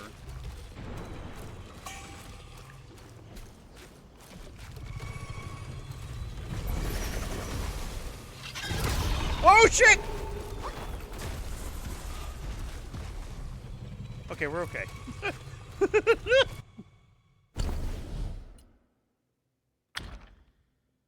Maximum health, defense. It took off this outfit and put this on instead. For a short duration after casting a spell, moderately increases critical hit chance. Upon critical hit, slightly reduces cooldown of all spells. This is nice. That was a chief, the golden armored rhino. With thunderous horns, armor of gold so bright, one can charge forth, the ground quaking with might. A form of strength no evil dares draw near, an unyielding heart forever held dear. It was well known that Sun Wukong, after being tempered in Lord Lao's furnace, acquired a heart of gold, lungs of silver, a head of copper, and an iron body. Yet, what many might not realize is that even his seemingly invulnerable body still could feel pain and when injured. He was pinned beneath the mountain for 500 years, with no visits from his underlings, sustained only by the mountain deities and keepers who provided him with iron pellets and molten copper. He suffered injuries from the Samdahai wind at the Yellow Wind Ridge, was trapped in the transforming gourd of the Gold and Silver Horn brothers at Flat Top Mountain, scorched unconscious by Samdai fire at Withered Pine Stream, beheaded in the kingdom of Shishi, stung on the head by the scorpion Guai in Pipa Cave, imprisoned within the golden symbol in the New West, captured in the golden light trap at the Temple of Yellow Flowers, had his heart gouged out in the kingdom of Biku, and endured the tightening headband curse numerous times, each instant squeezing his head until it resembled a gourd. I thought it almost resembled a gourd. Oh my god. Through bodily harm and mental torment, only he could guide the rest of the journeyers to the foot of Mount Lingshan. If the golden armor rhino was truly transformed from the great sage's golden armor, as they say, it indeed mirrored the great sage's indomitable spirit, never yielding to defeat. Even if its horn was shattered, it never lost the resolve to charge into battle, standing resolute and ready to fight anew. Hey, cat. You want to see what I got? Ah! I got the flying Nimbus.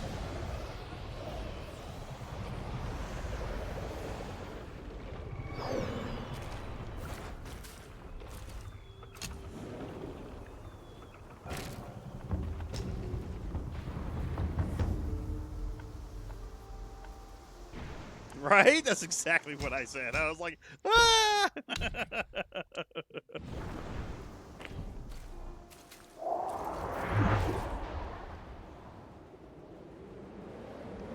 Hold on, I gotta go. Where'd that grasshopper go?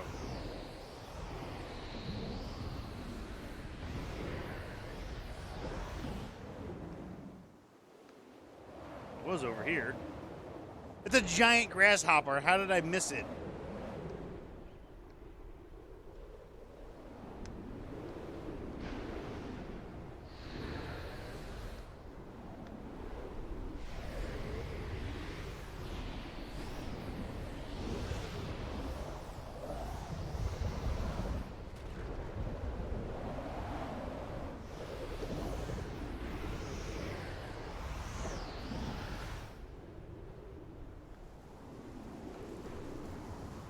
I don't see you telling me where it is.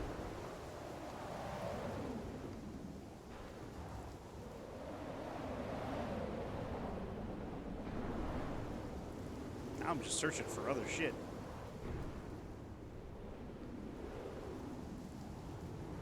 I already found a chest with a bunch of armor in it.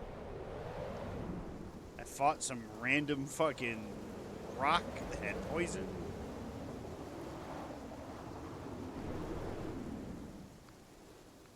You're watching.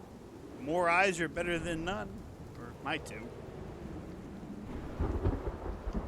I mean, more eyes are better than none. But.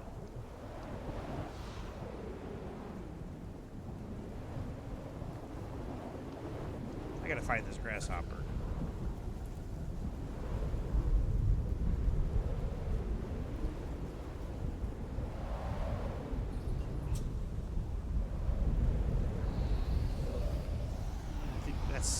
I fought the rock.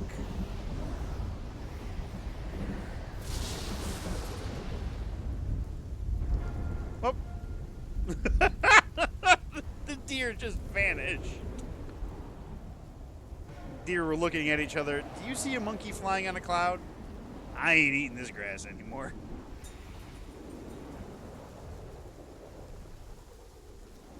Hey, fellas.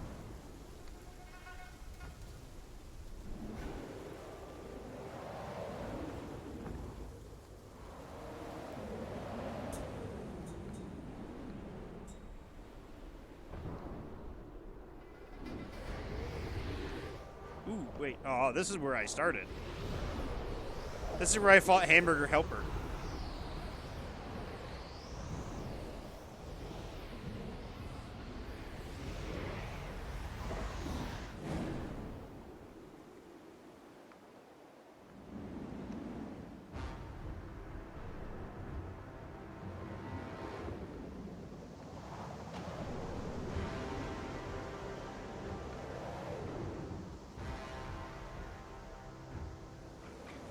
I think this is the very beginning of the chapter.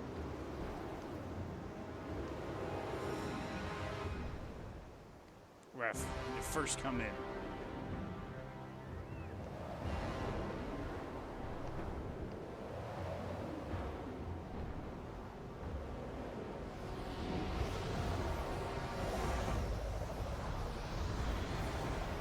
Because here's Hamburger Helper Battleground.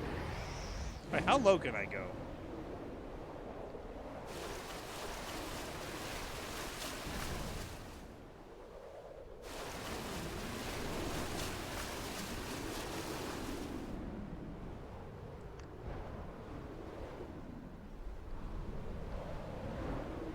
Whoop. Also, the other day when you mentioned the Warcraft Remastered Battle Chest, they dropped it with an... Oh, did they?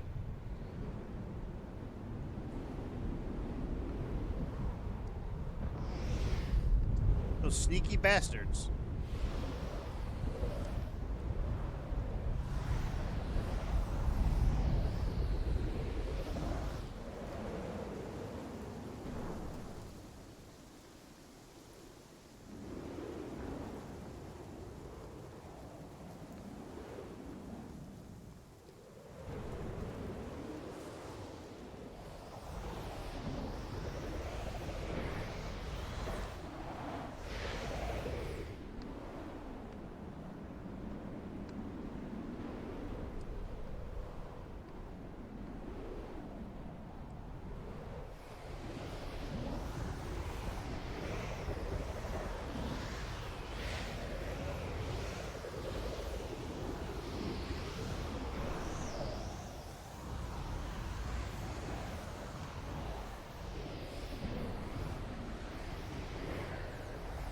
is where the grasshopper was, and he jumped over there, and he went that way.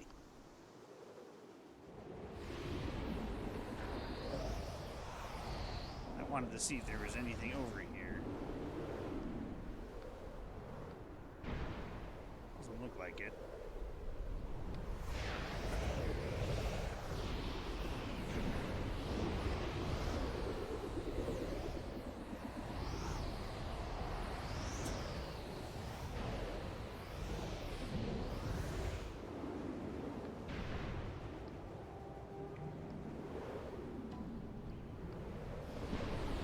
I suppose we should go down here.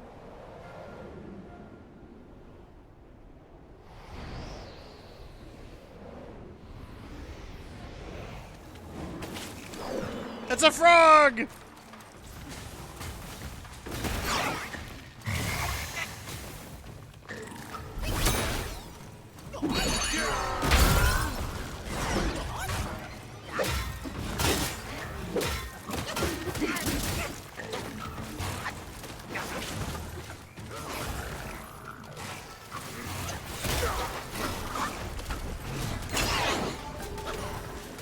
Oh, there's a lot of these fucking celestial assholes.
Oh, you bitch.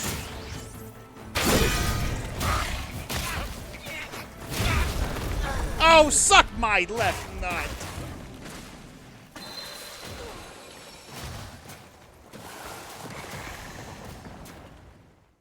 That's the first time I've lost to a frog in forever.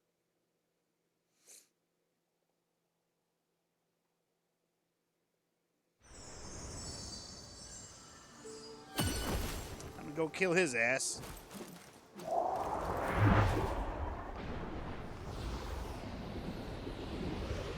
Didn't help that there was 9,000 other enemies around. Especially assholes up above.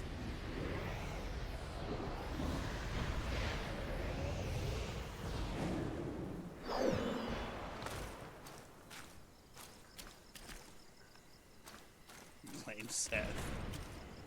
Could blame Seth.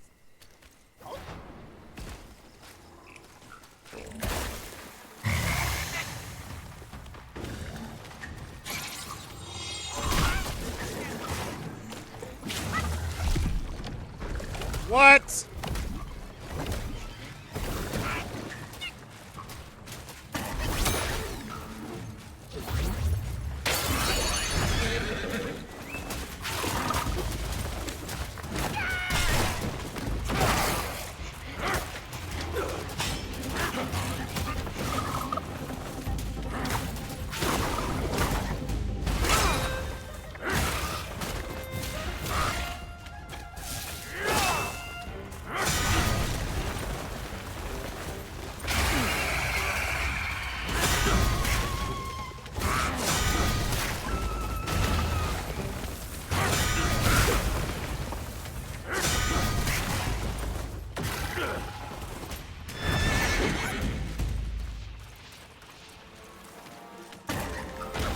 wait for this shit to wear off.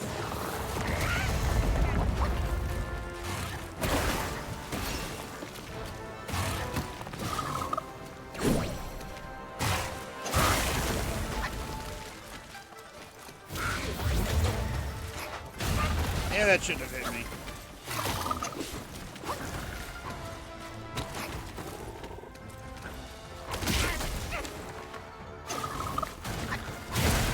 Yep, that hit me.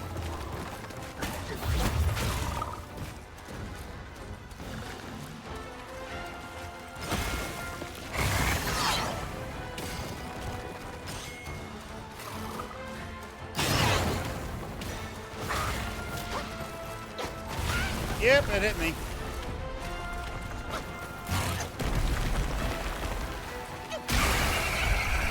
Yep.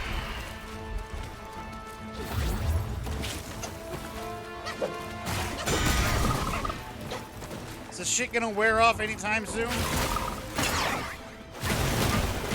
Yeah, okay.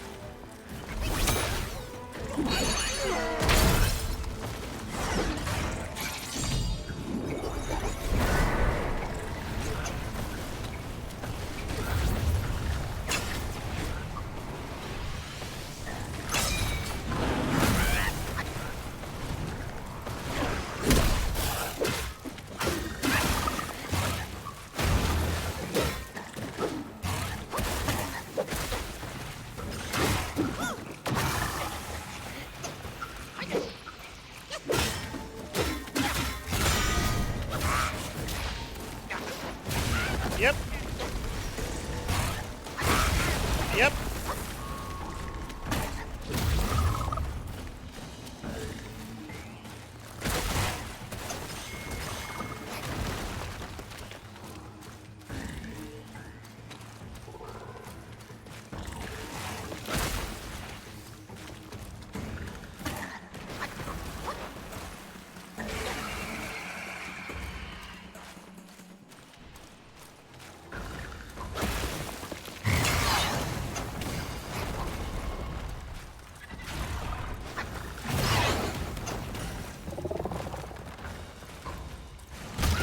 Yep.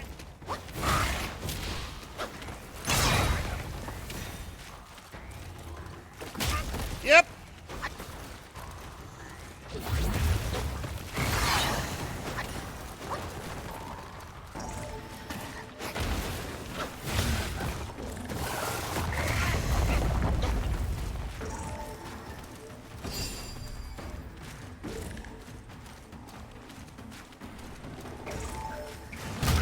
Yep, I fucking hit the dodge.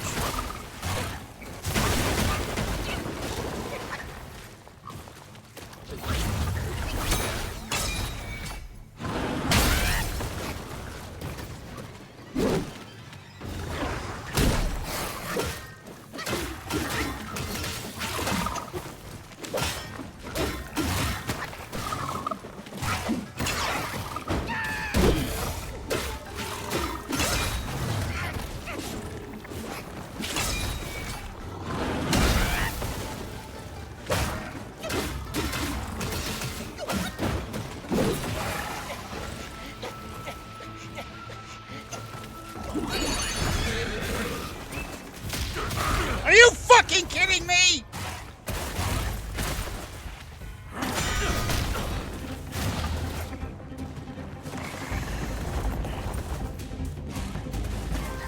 Asshole's got a sliver of fucking health left. Oh, he goes immune again.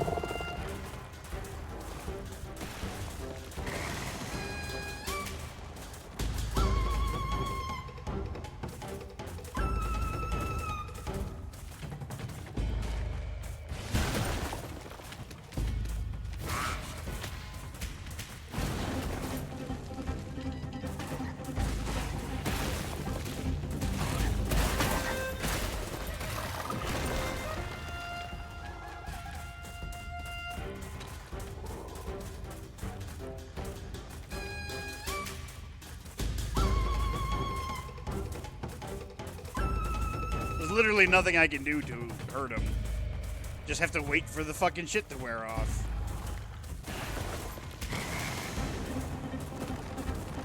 I'm just gonna run around as a horse.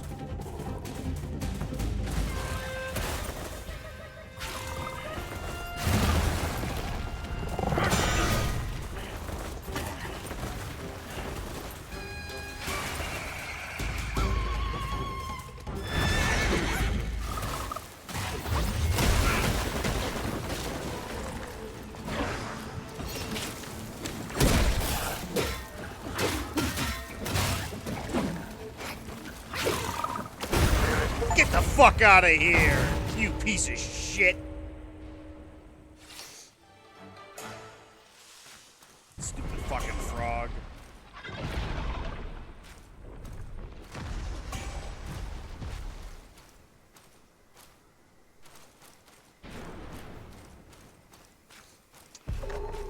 When you upgrade the whip, like after you build up the focus point, you can electrify it, and ooh, it does a lot of damage.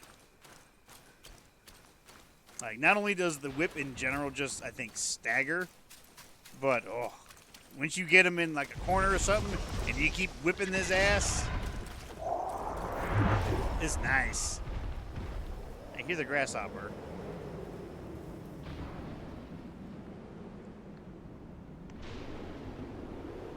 I hear it, I don't see it though.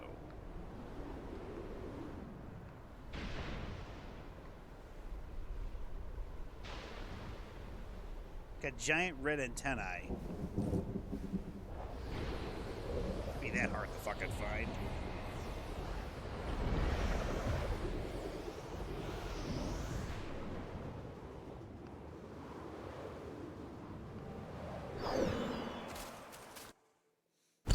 We got a new chief. Who's the chief? Lang Ba Ba. Asshole. In fairy mountains, fate decides may stay. By nature's flow, I turn to stone each day, seeking truth with purpose, unaware of my length. With steadfast heart, I carve my path, my strength. Long ago, there was a Taoist who dedicated his life to capturing Yaoguais. During one encounter with a Frogguai, he traveled far and wide, seeking their traces. Along the way, he gained many opportunities and became a highly skilled Taoist. He also came to understand that all beings had their own ways of survival and were no longer obsessed over capturing Yaoguais. Instead, he grew curious about their lives. One day, as he passed by Mount Huogua, he was captivated by the beautiful scenery and decided to release the tadpole that had accompanied him on his journey back into the mountain stream. Unexpectedly, as soon as he let the little Frogguai go, several bolts of lightning struck down, revealing a group of armored celestial soldiers. The Taoist thought he had caused some trouble,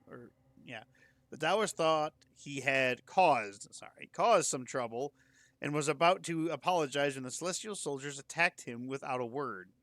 He quickly drew his sword and defended himself, but was gradually overwhelmed by their numbers. Just as he was about to seriously be injured, a large stone frog leaped from the riverbank. Unafraid of the flashing blades and even the lightning summoned by the soldiers, the stone frog helped the Taoist fend off his opponents. The Taoist approached the riverbank and realized that the little Frogguai he had released had brought the stone frog to rescue him. He was deeply grateful. From that day on, the Taoist no longer aspired to become immortal. Instead, he frequently visited the Frogguais, asking them for tadpoles to release into various beautiful mountains and rivers. People began to call him the Frog Immortal. What did I get? I got a new curio. A legendary curio. Ignores the enemy's 4 Bane's resistance.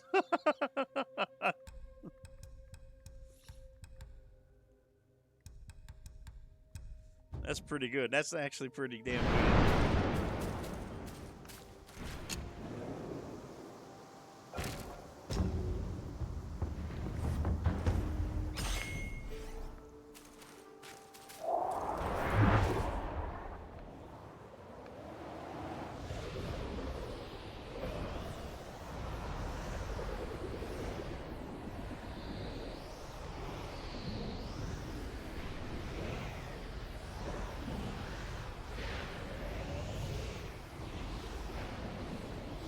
We have fought a frog in every single chapter.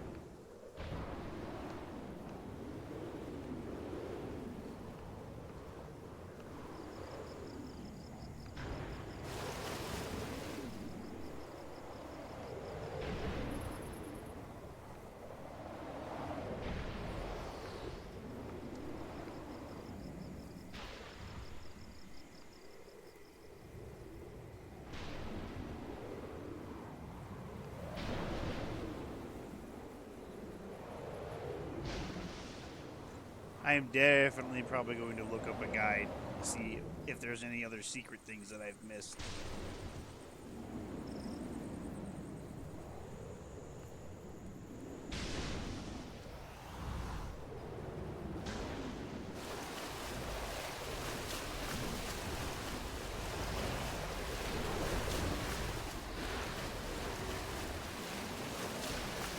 It's a hippo! Oh, he's evil!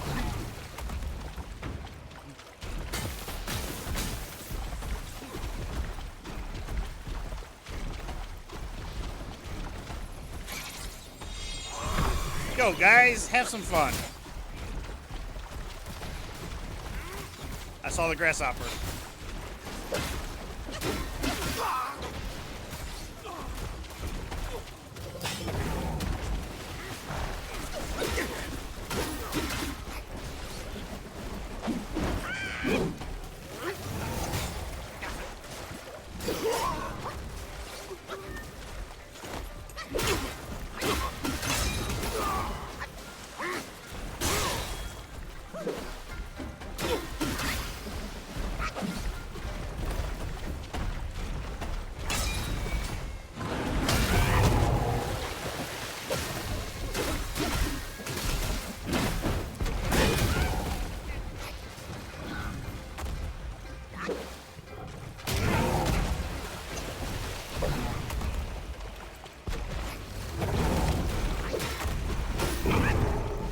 Are you mad that I killed your boyfriend, the rhino?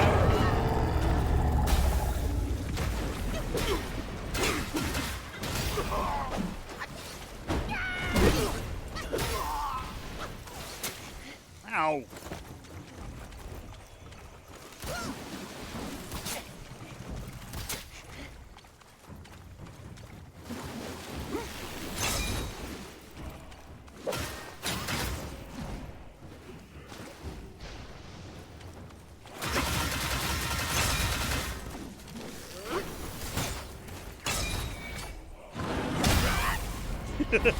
Might have been a little bit of overkill, but fuck him.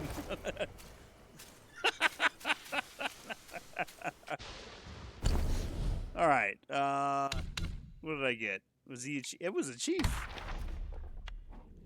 A water wood beast.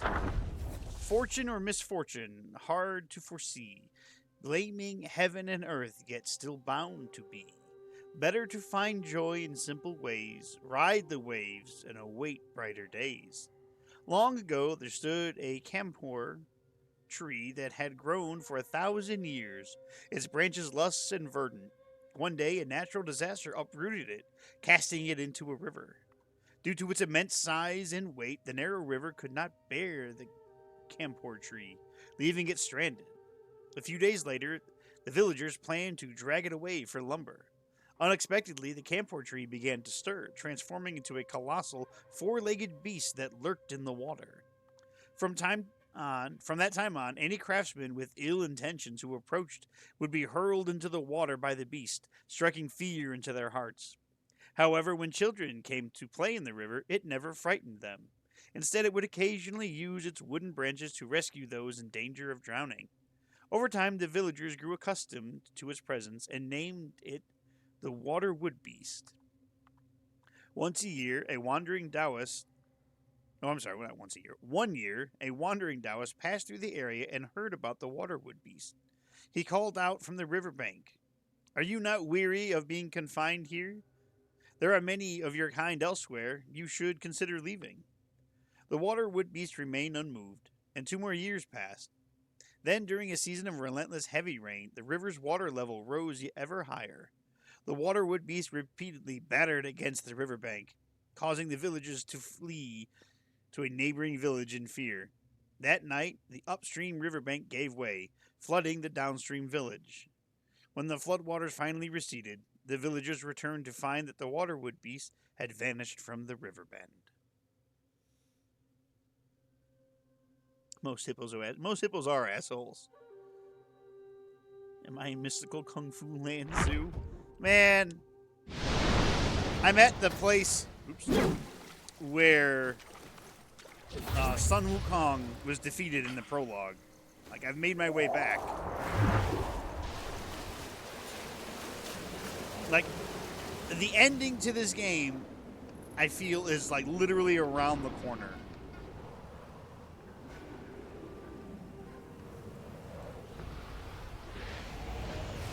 But there's so many things. Like, go here, go to my journal. Like, I got all the lesser Yao Guais. There's one king I gotta fight. There's 5 Yao Guai chiefs I gotta fight. And a handful of characters I gotta find. Where they are, I have no fucking clue. Have I missed something in the other chapters? Possibly.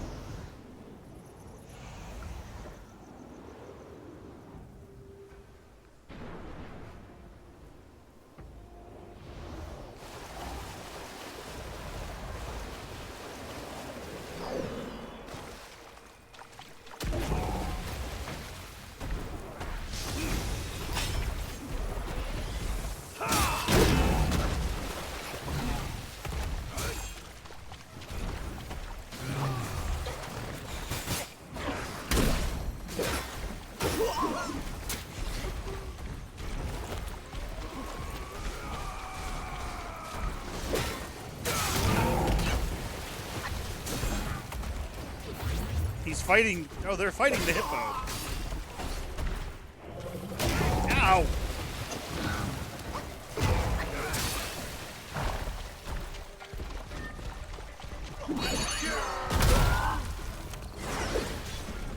There, now it's just me and you, hippo.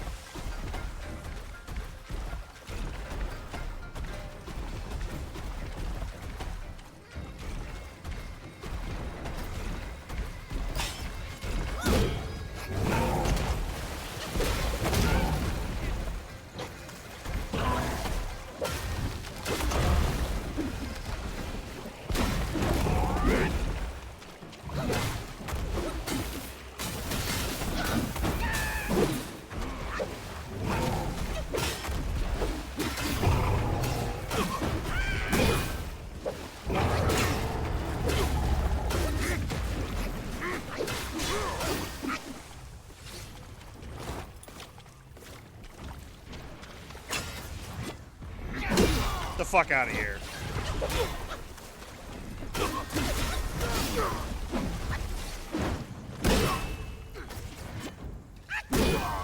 Bitch.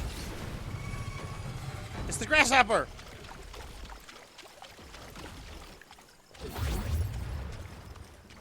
Hello!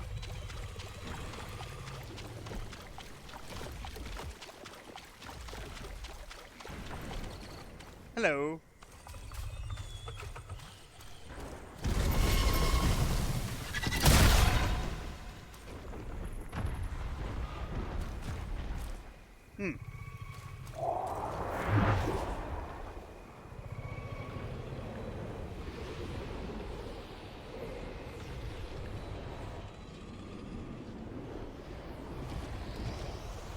Kaiju summon Godzilla.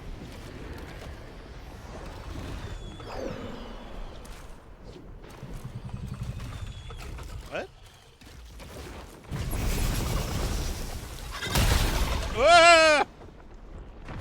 Ow.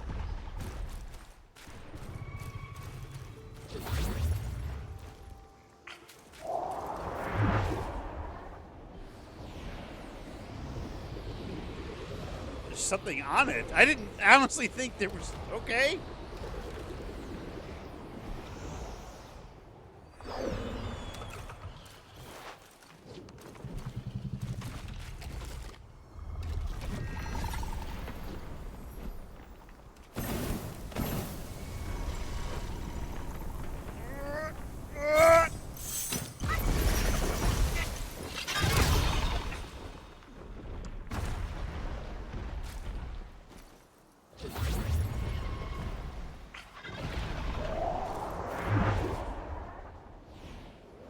Huh.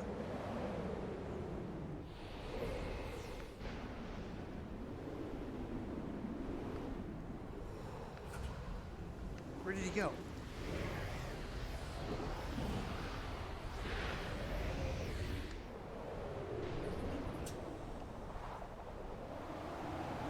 Where did he go?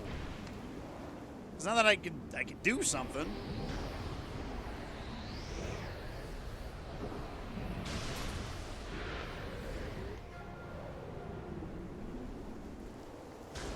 Where are you, you grasshopper bitch?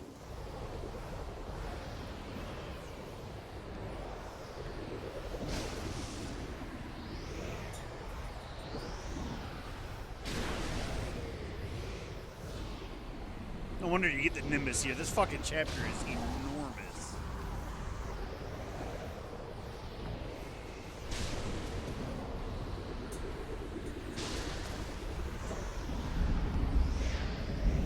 He jumped up here.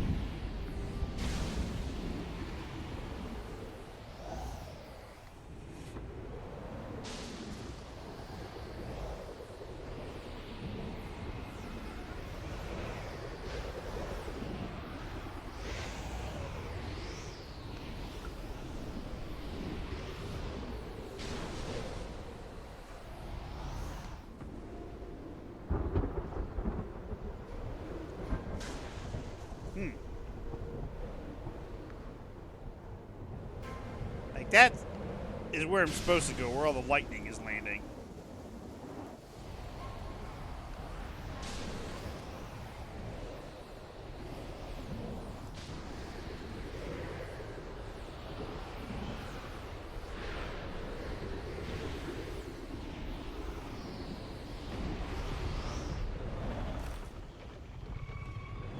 Oh, I hear him.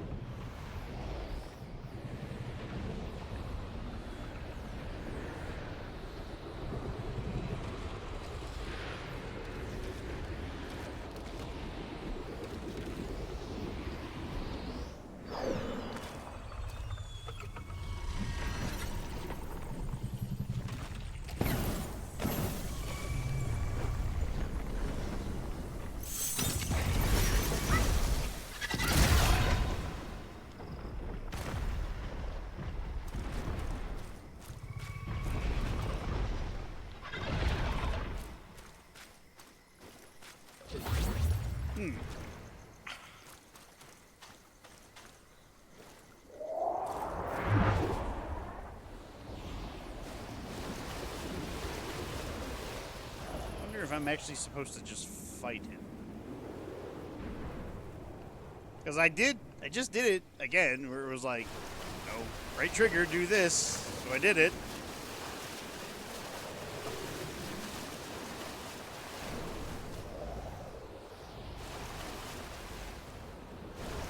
I kind of still fell off. Maybe it's like a Pokemon and I have to injure it.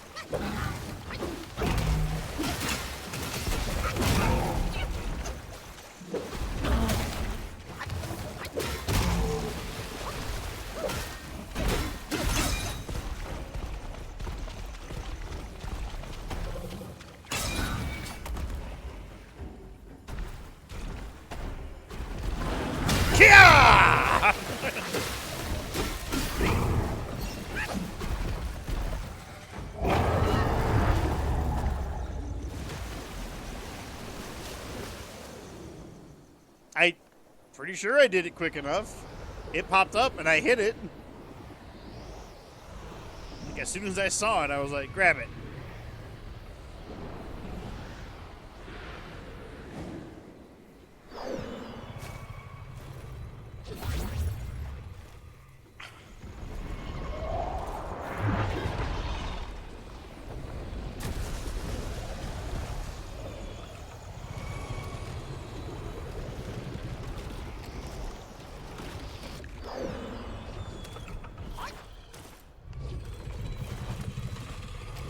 do it one more time. See if it does anything.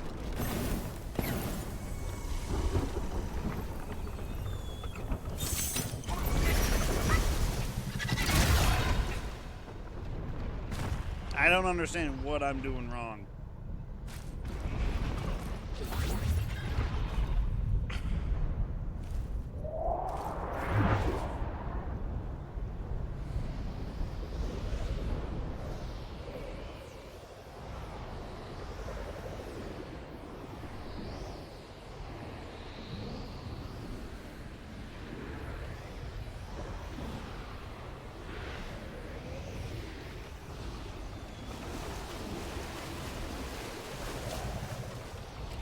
Maybe you have to spam it? I don't know.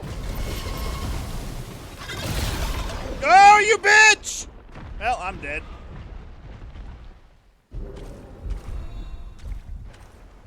Oh, I'm not dead.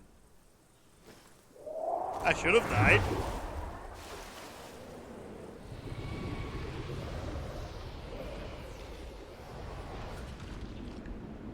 If I try it again right now, I'll die. So I'm gonna go rest.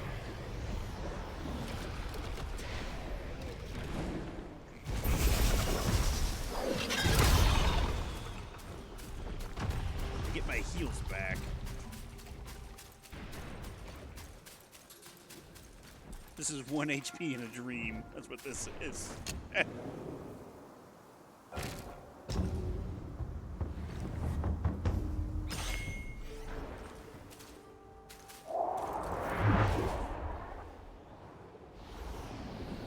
Alright. Grasshopper, where are you? There's gotta be another checkpoint somewhere.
Ow!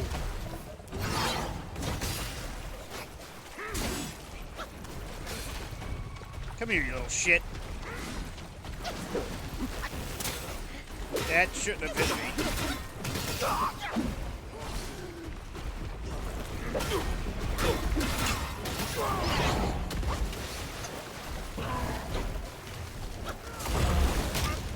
That definitely shouldn't have hit me.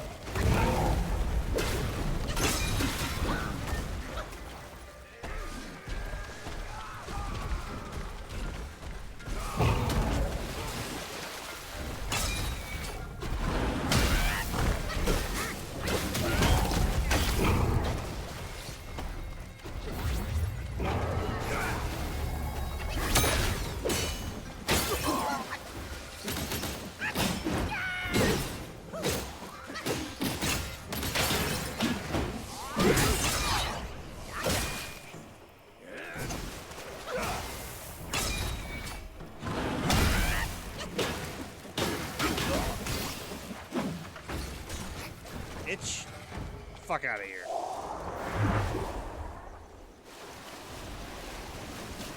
Just gonna keep going down this river delta.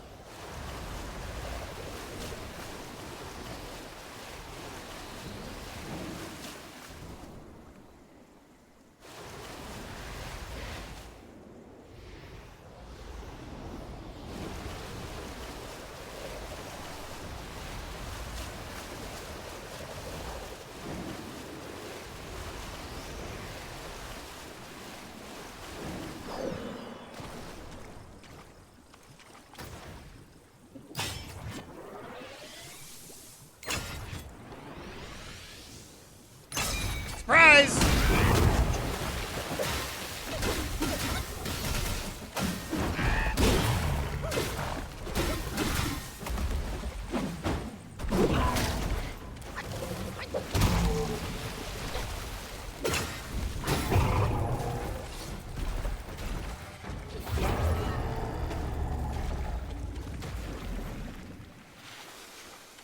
And he Thanos as well.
I tried to hit it. It didn't seem to work.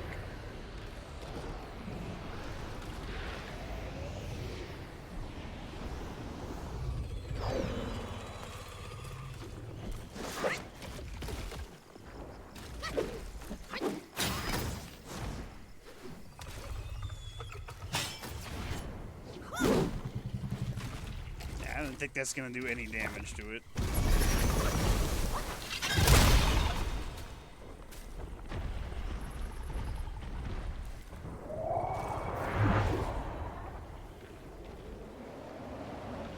The only thing that I can think of is that I have to spam the right trigger. Or the right bumper, right trigger, whatever.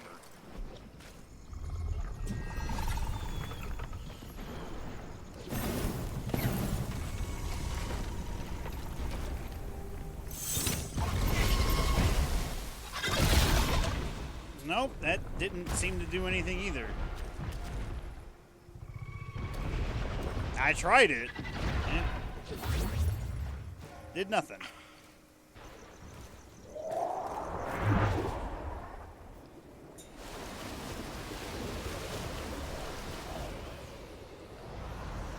I tried hitting it. I tried hitting the antennas. It's nothing.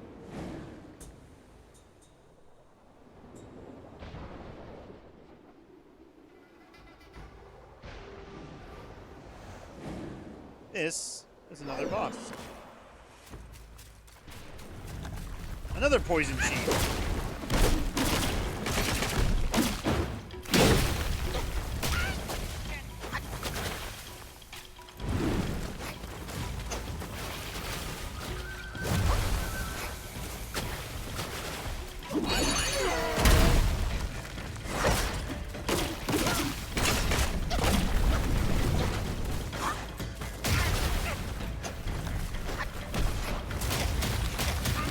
Yeah, that shouldn't have hit me.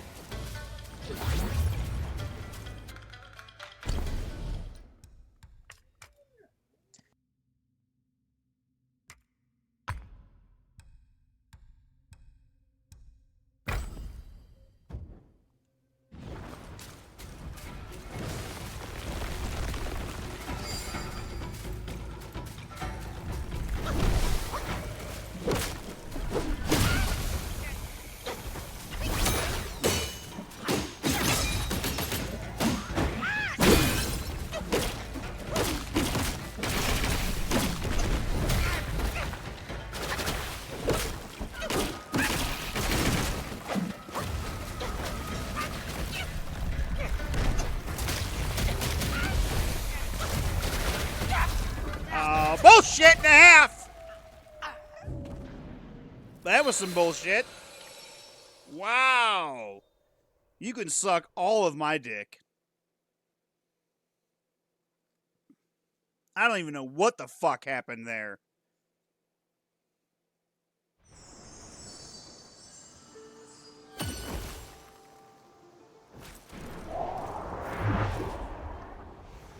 Now I want fucking vengeance.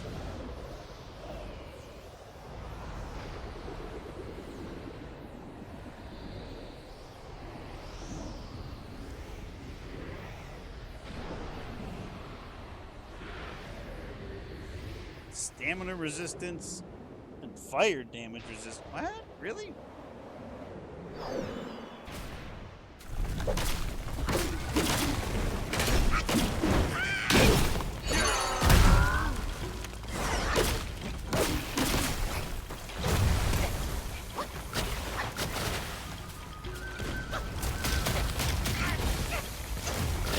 I'm so glad that I was dodging, but it just was like, nah.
Fucker. Take stamina to hang on. The antenna have a fire effect? I don't know. I mean, I have a fuck ton of stamina. I can actually give myself even more stamina if I wanted to right now.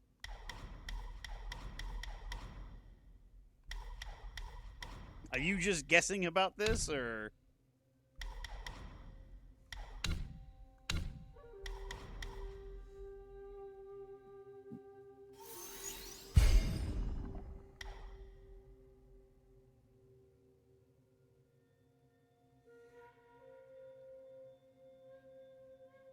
I need over 300 stamina? Fuck, how much stamina do I have? I think I have over 300. Yeah, I got over 340 stamina.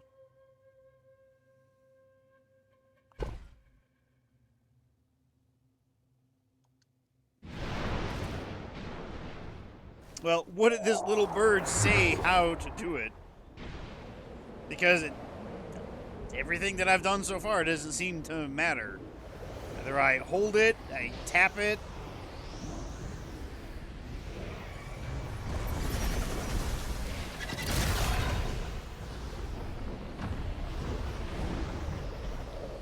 Something about an orange tree is where the start of the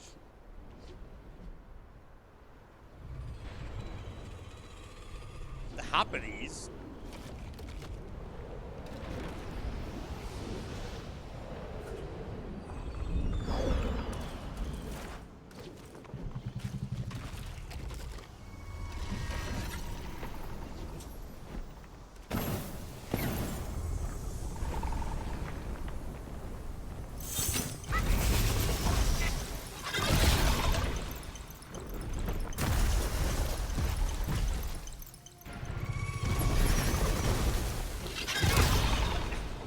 Okay, well, I held on to it, at least. So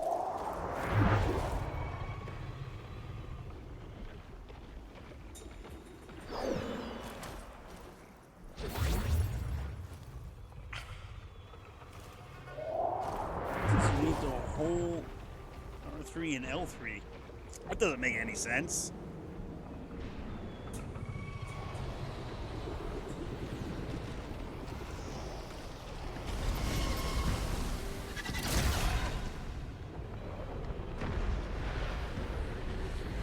He just jumped into the mountain.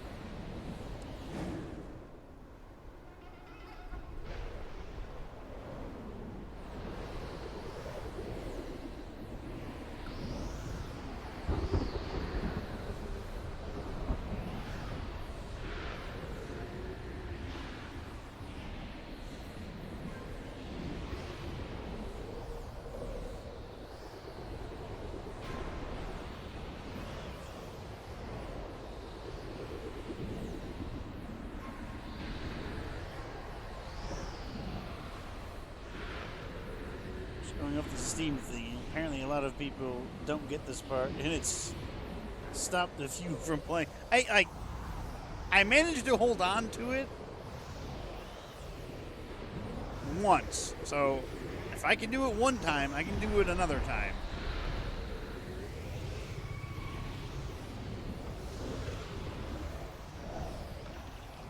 There's that orange tree. Actually, what is this orange tree? Why is this orange? Oh, yes! I knew there was another one here.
Seriously, what the fuck?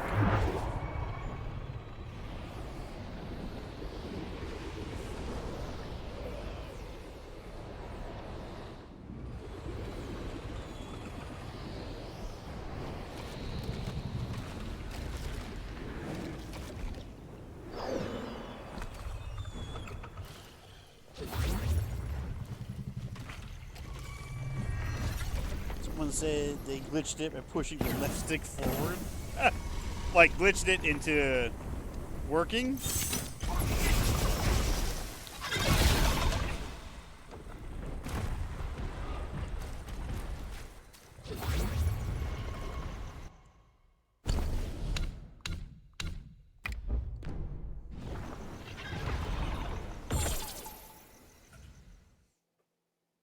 I'll teleport back. I'm gonna give this one more go, and then if nothing comes of it, then I'm just gonna go on, I guess.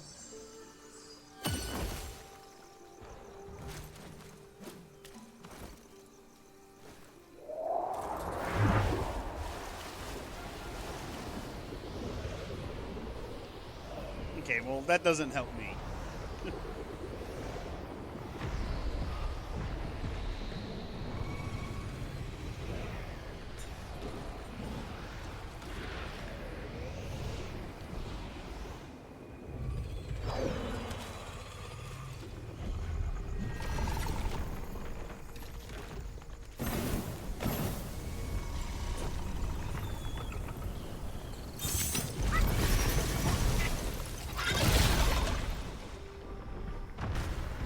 I let go that time.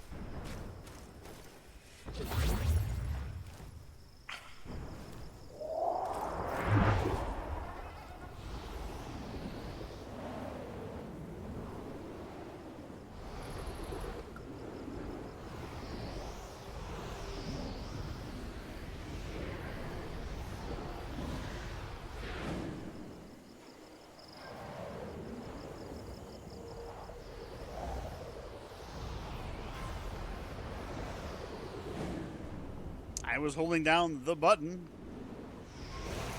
The only button that it tells me to hold down. What's this? Oh!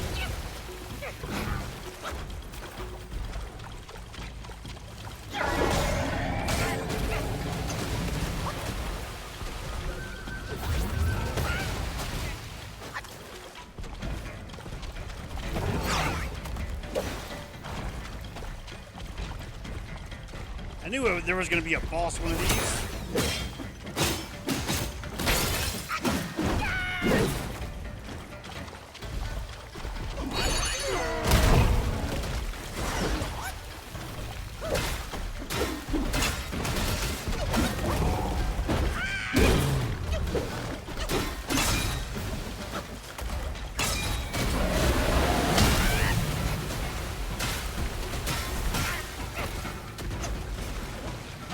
Nope.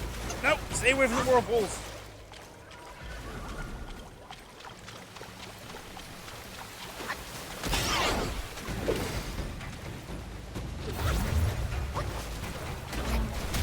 Ow!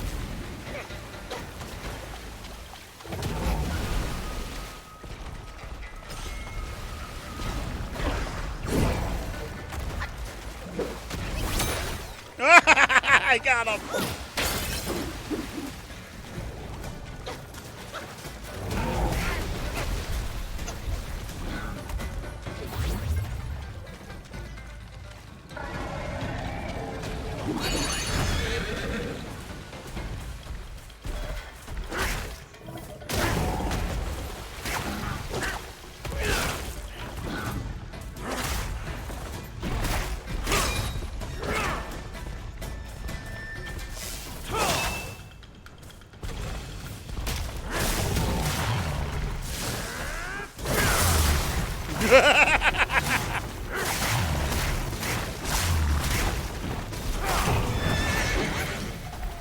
Good job, horse.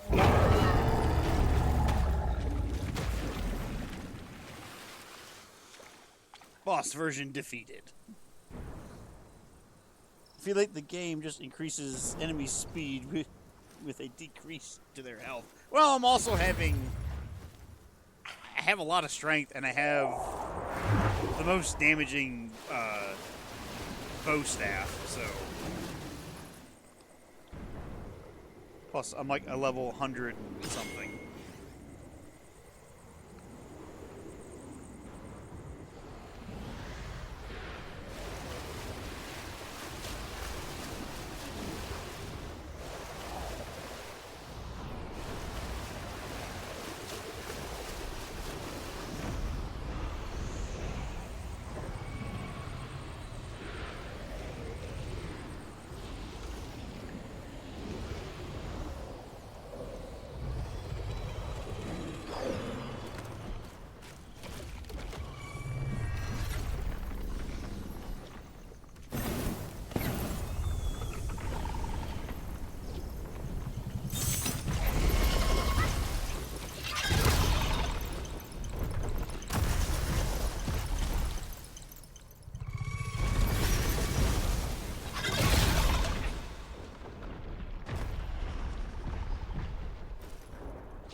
Alright, one more try.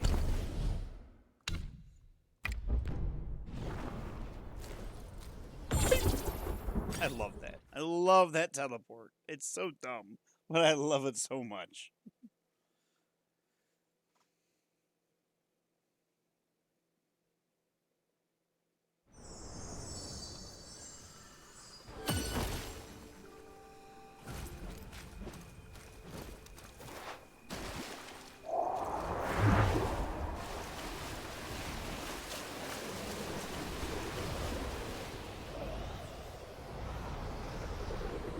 Yeah, it's so good.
有这2根呆毛，你愈发像那猴子了。只是莫学他一枪撒泼就行。I did it. 那猴子宝贝多着嘞。 It was literally just, I just have to hold it. That's all I had to do.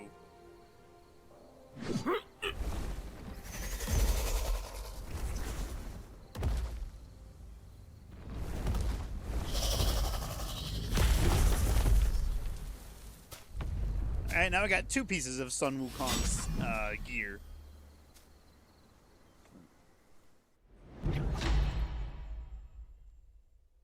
Golden Fangtail Crown. Yeah, like I overcomplicate things all the fucking time. For a short duration after casting a spell, moderately increases critical hit chance. I've had this mask on for so long. Like ever since I got it, I've had it on.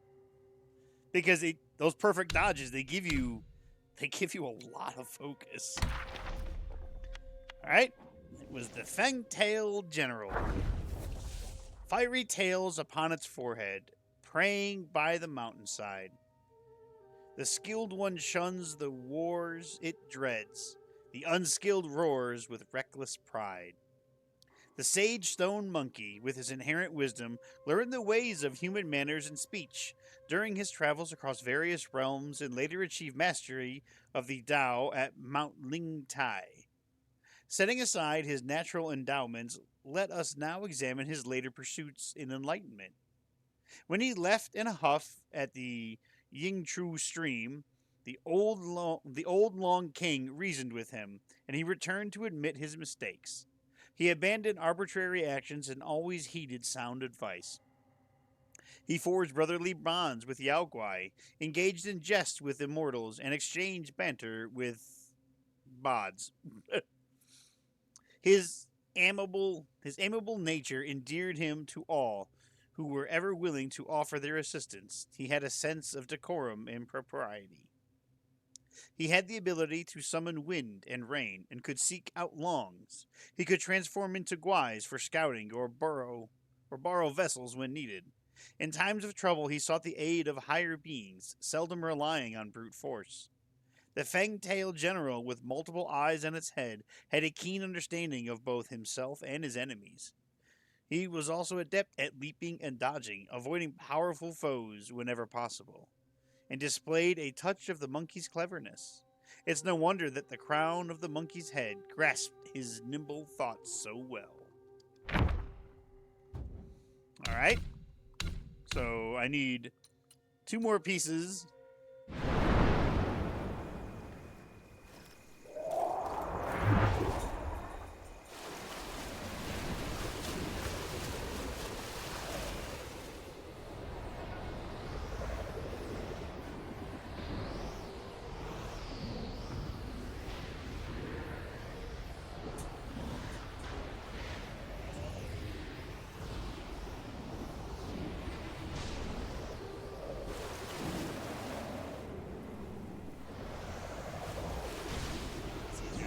Here.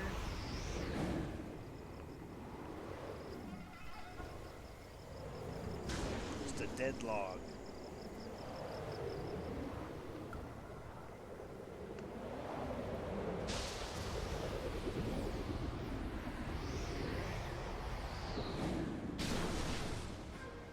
You hate when games don't give hints as to what is going on. Yeah, and I always seem to find myself overly thinking things, like simple things like that. It was literally just hold on.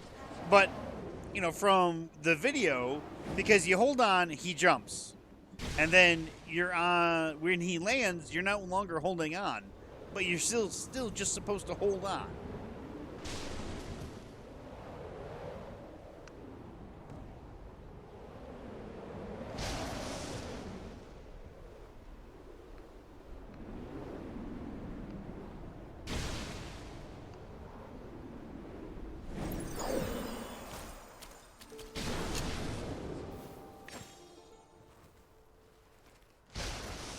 think Sun Wukong's gonna be mad that I'm wearing his threads.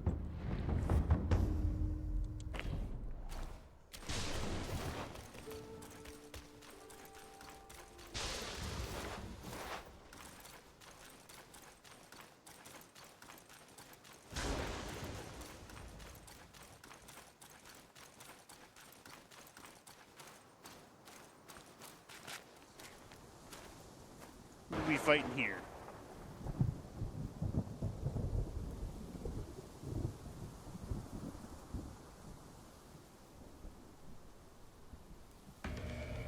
That's a griffin.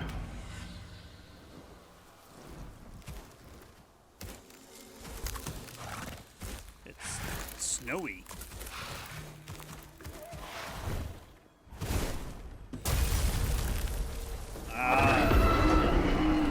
Cloud treading deer. Well, he's gonna have frost, so I'm going to get rid of shock. Equip that.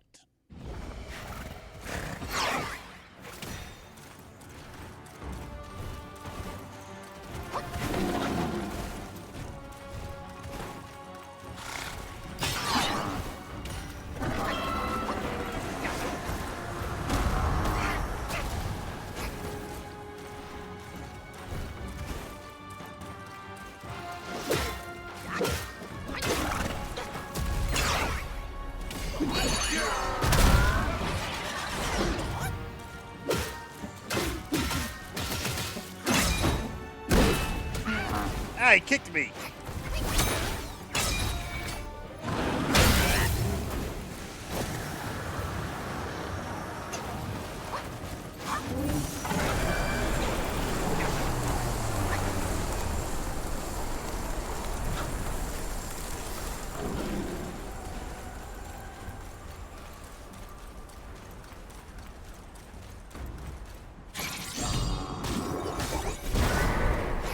To say I can do that too.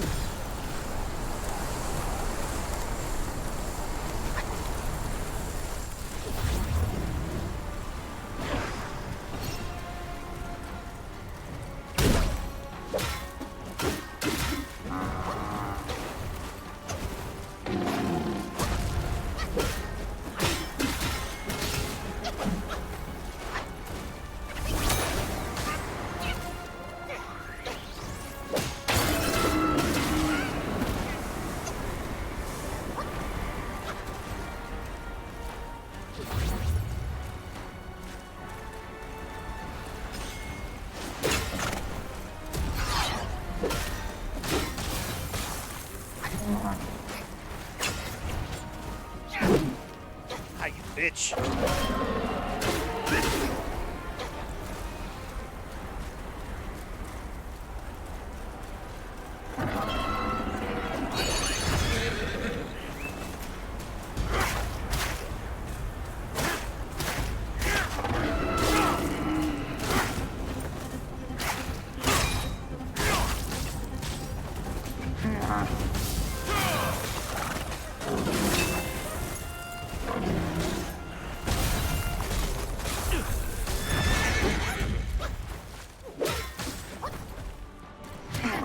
Ah, you.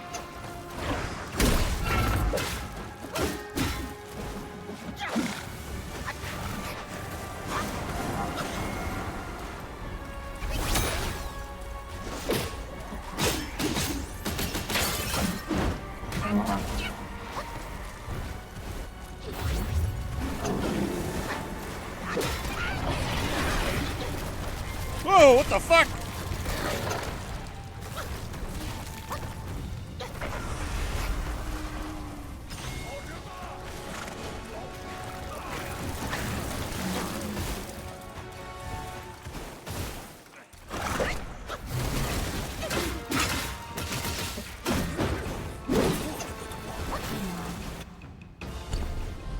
God damn it, did I take the amnesia off? I didn't.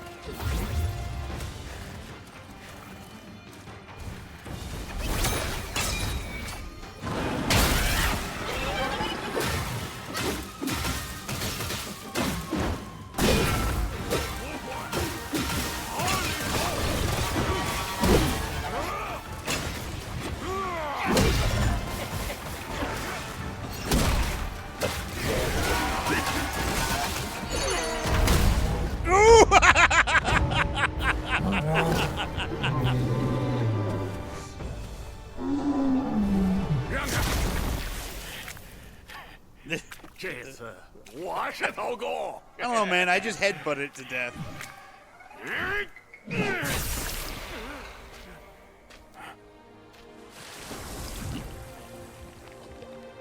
Glory, huh?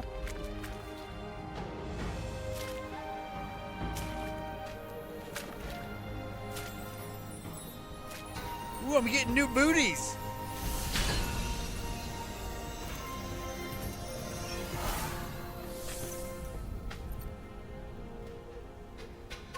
爸，有你们猴子在，老猪次次都是空忙。甚至，日后平步青云了，可别忘了携带叔叔。别学你那祖宗，好事不曾想过我，脏活累活全拿我顶缸。此处了账，再去别处看看。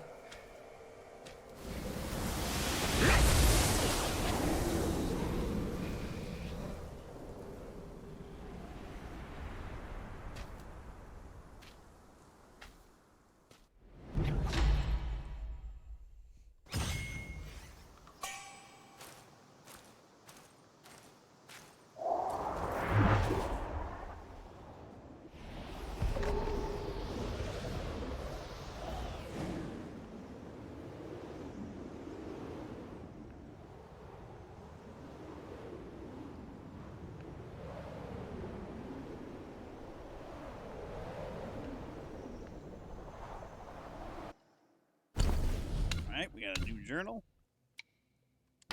Another Yaoguai chief. The cloud-treading deer. The wind uplifts the noble high, while low clouds mark the flesh to die. Halt steps in azure skies, or roam where earth's filth lies. When Sun Wukong was learning the arts of Mount Lingtai, Patriarch Badai not only taught him the 72 transformations, but also imparted the somersault cloud technique. From then on, Wukong's body became invulnerable and his movements agile. However, when he showed off his skills in front of others, the Patriarch foresaw that his lack of patience would lead to trouble. Immortals often say that Sun Wukong was the most mischievous and ruthless when he was the Monkey King. Yet during that time, aside from his battles with the Celestial Court, he rarely harmed other beings. It was only after he became a disciple, following his master and gaining direction, that he developed many thunderous methods. Stealing, robbing, kidnapping, killing, arson, and destroying mountains and caves all became second nature to him. This cloud-treading deer is said to be transformed from Sun Wukong's lotus silk cloud treaders. It reflects his free-spirited and agile nature, but also harbors his inherent ferocity. Once he falls behind, his true nature is revealed, and he can no longer maintain this carefree facade.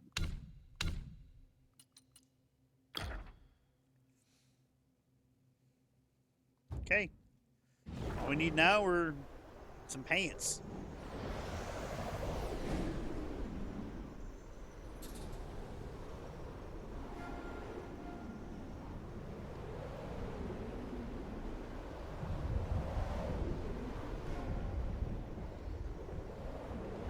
Good thing I fought that golden hippo.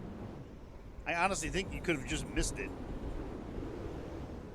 And the like, if you didn't understand the grasshopper thing, or you couldn't get it, you just fuck it. Like I was about to.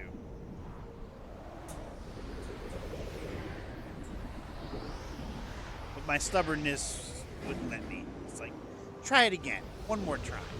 One more try. It's the civilization effect of one more turn.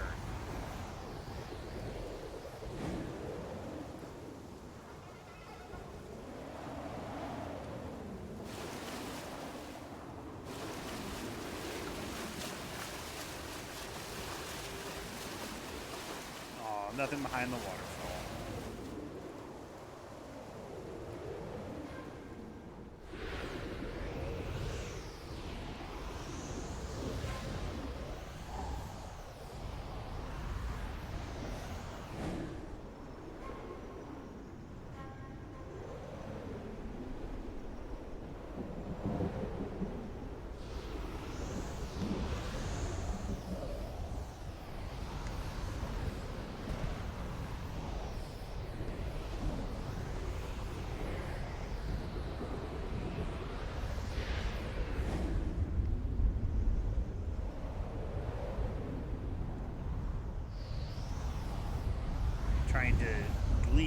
go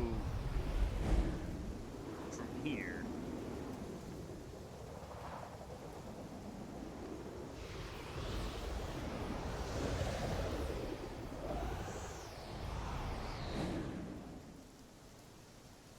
That looks like a path.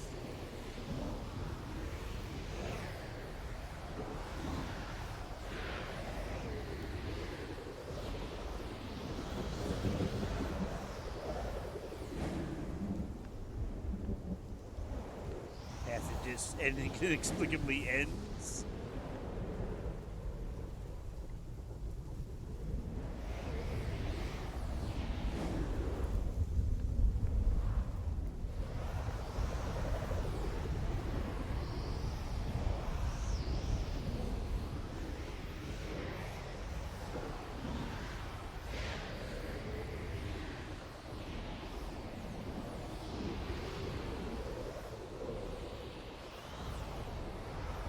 This is nice and relaxing, just kind of like when I would play Spider-Man 2,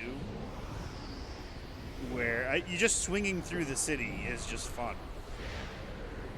Flying on the Nimbus cloud.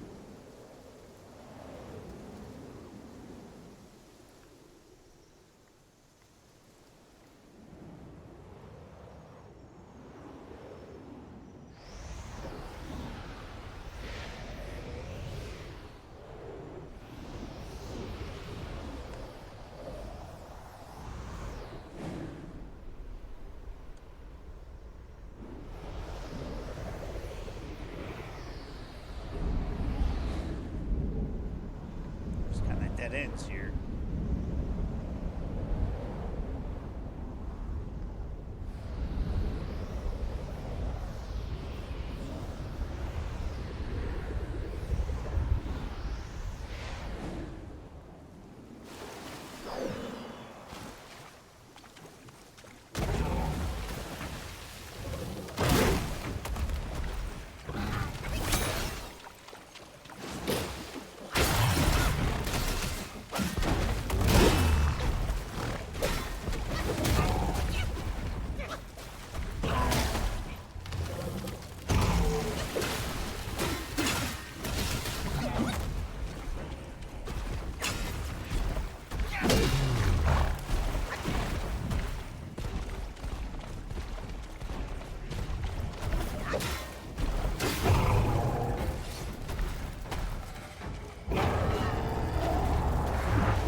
Where do I go from here?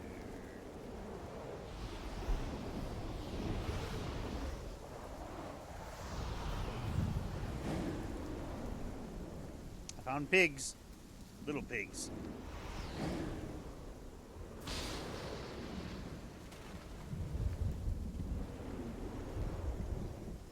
I heard thunder and lightning.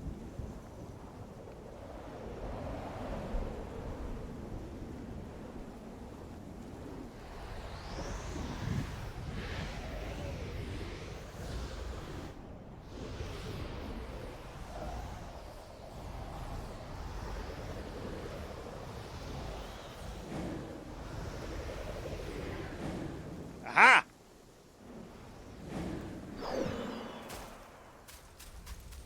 This is another. It is.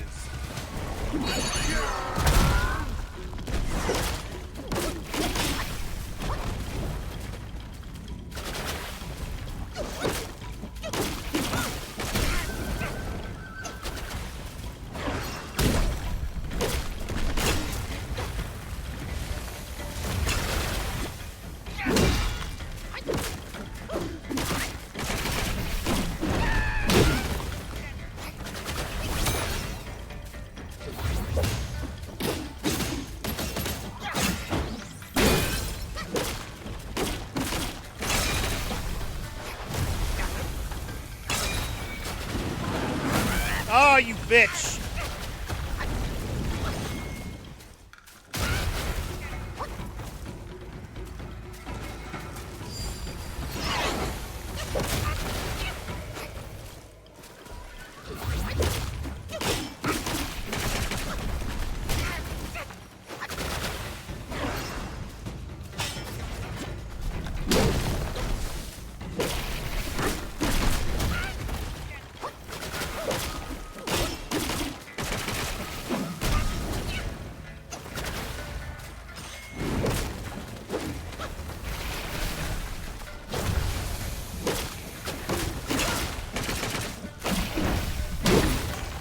fuck out of here.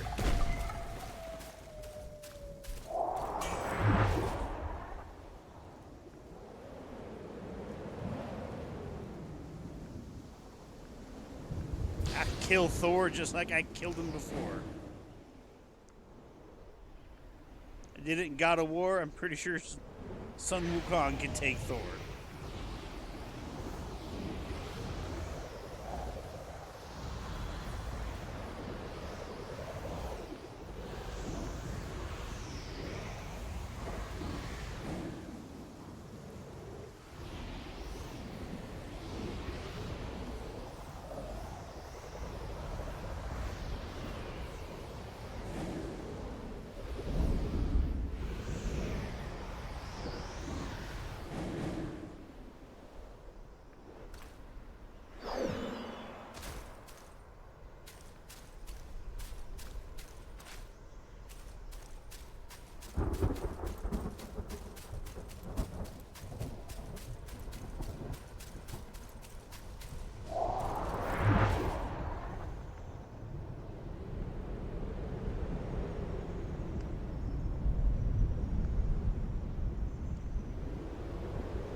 Every time I see like a little bit of an open area, I'm like, is that where I'm supposed to go?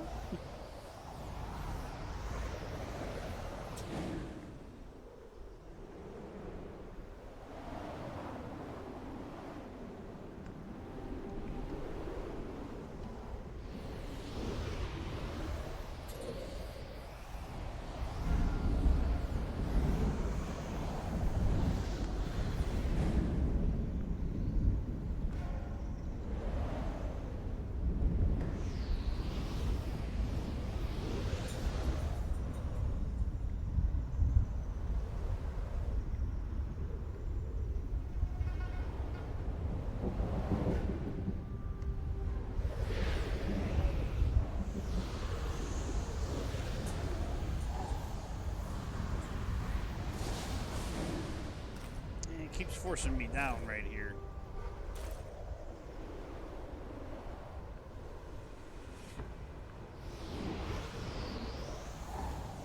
I would say, could there be a cave here? But nothing here.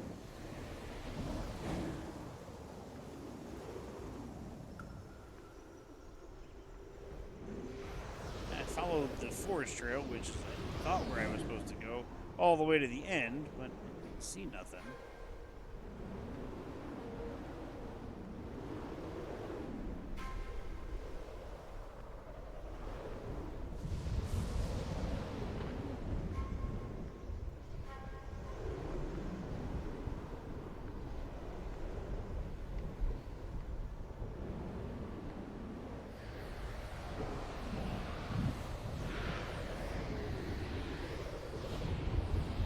On top of the waterfall? Probably not.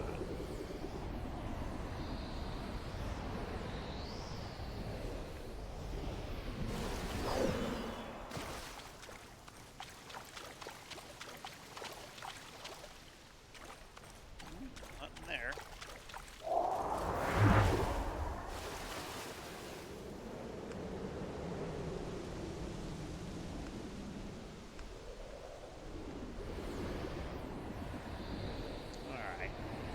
We have been going for 5 hours, almost 5.5 hours.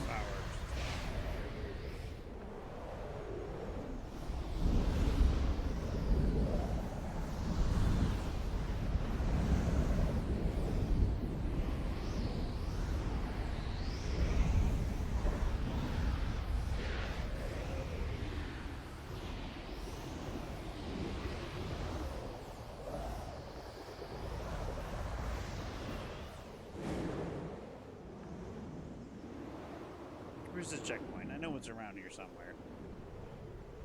There it is.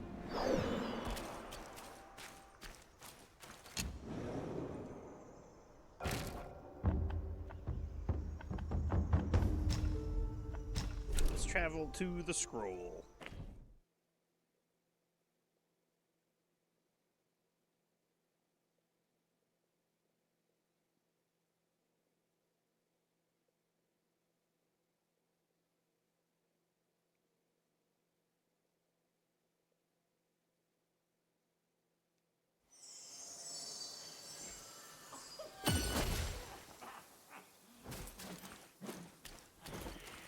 Hello. 金丹之道，炼己为先。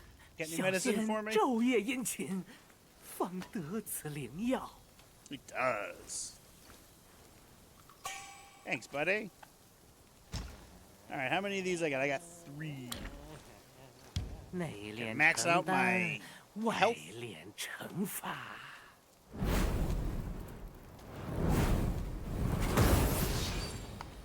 妙哉妙哉，世间珍奇不过如此。 Thank you.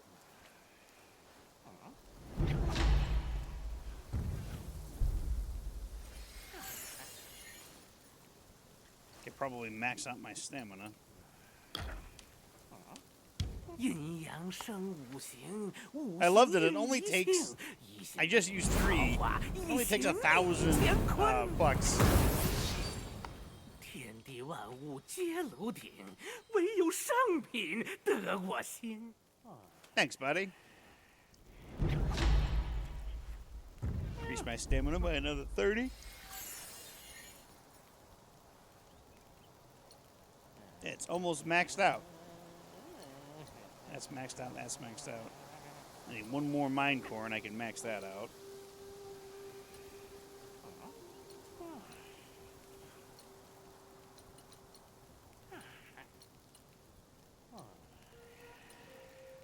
Wow, you can take those all the way up to 36. Jesus. 吃药，吃药。若论出身， Hello. I'm here to collect some herbs. 老夫伺候了别人一辈，老夫， You know, I gave him that armor worm. I don't know whatever became of that thing. The streetlights are on. Now you better get your ass home. 又来了。 Got anything worthwhile? Man, you never have anything. 快让我捶2下子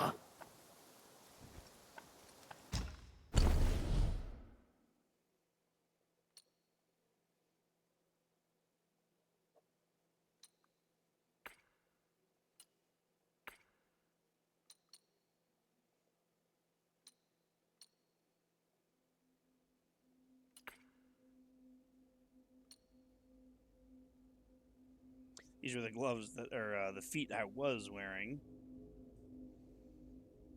One more upgrade would make them, I think, not legendary. I think they'll make them mythical.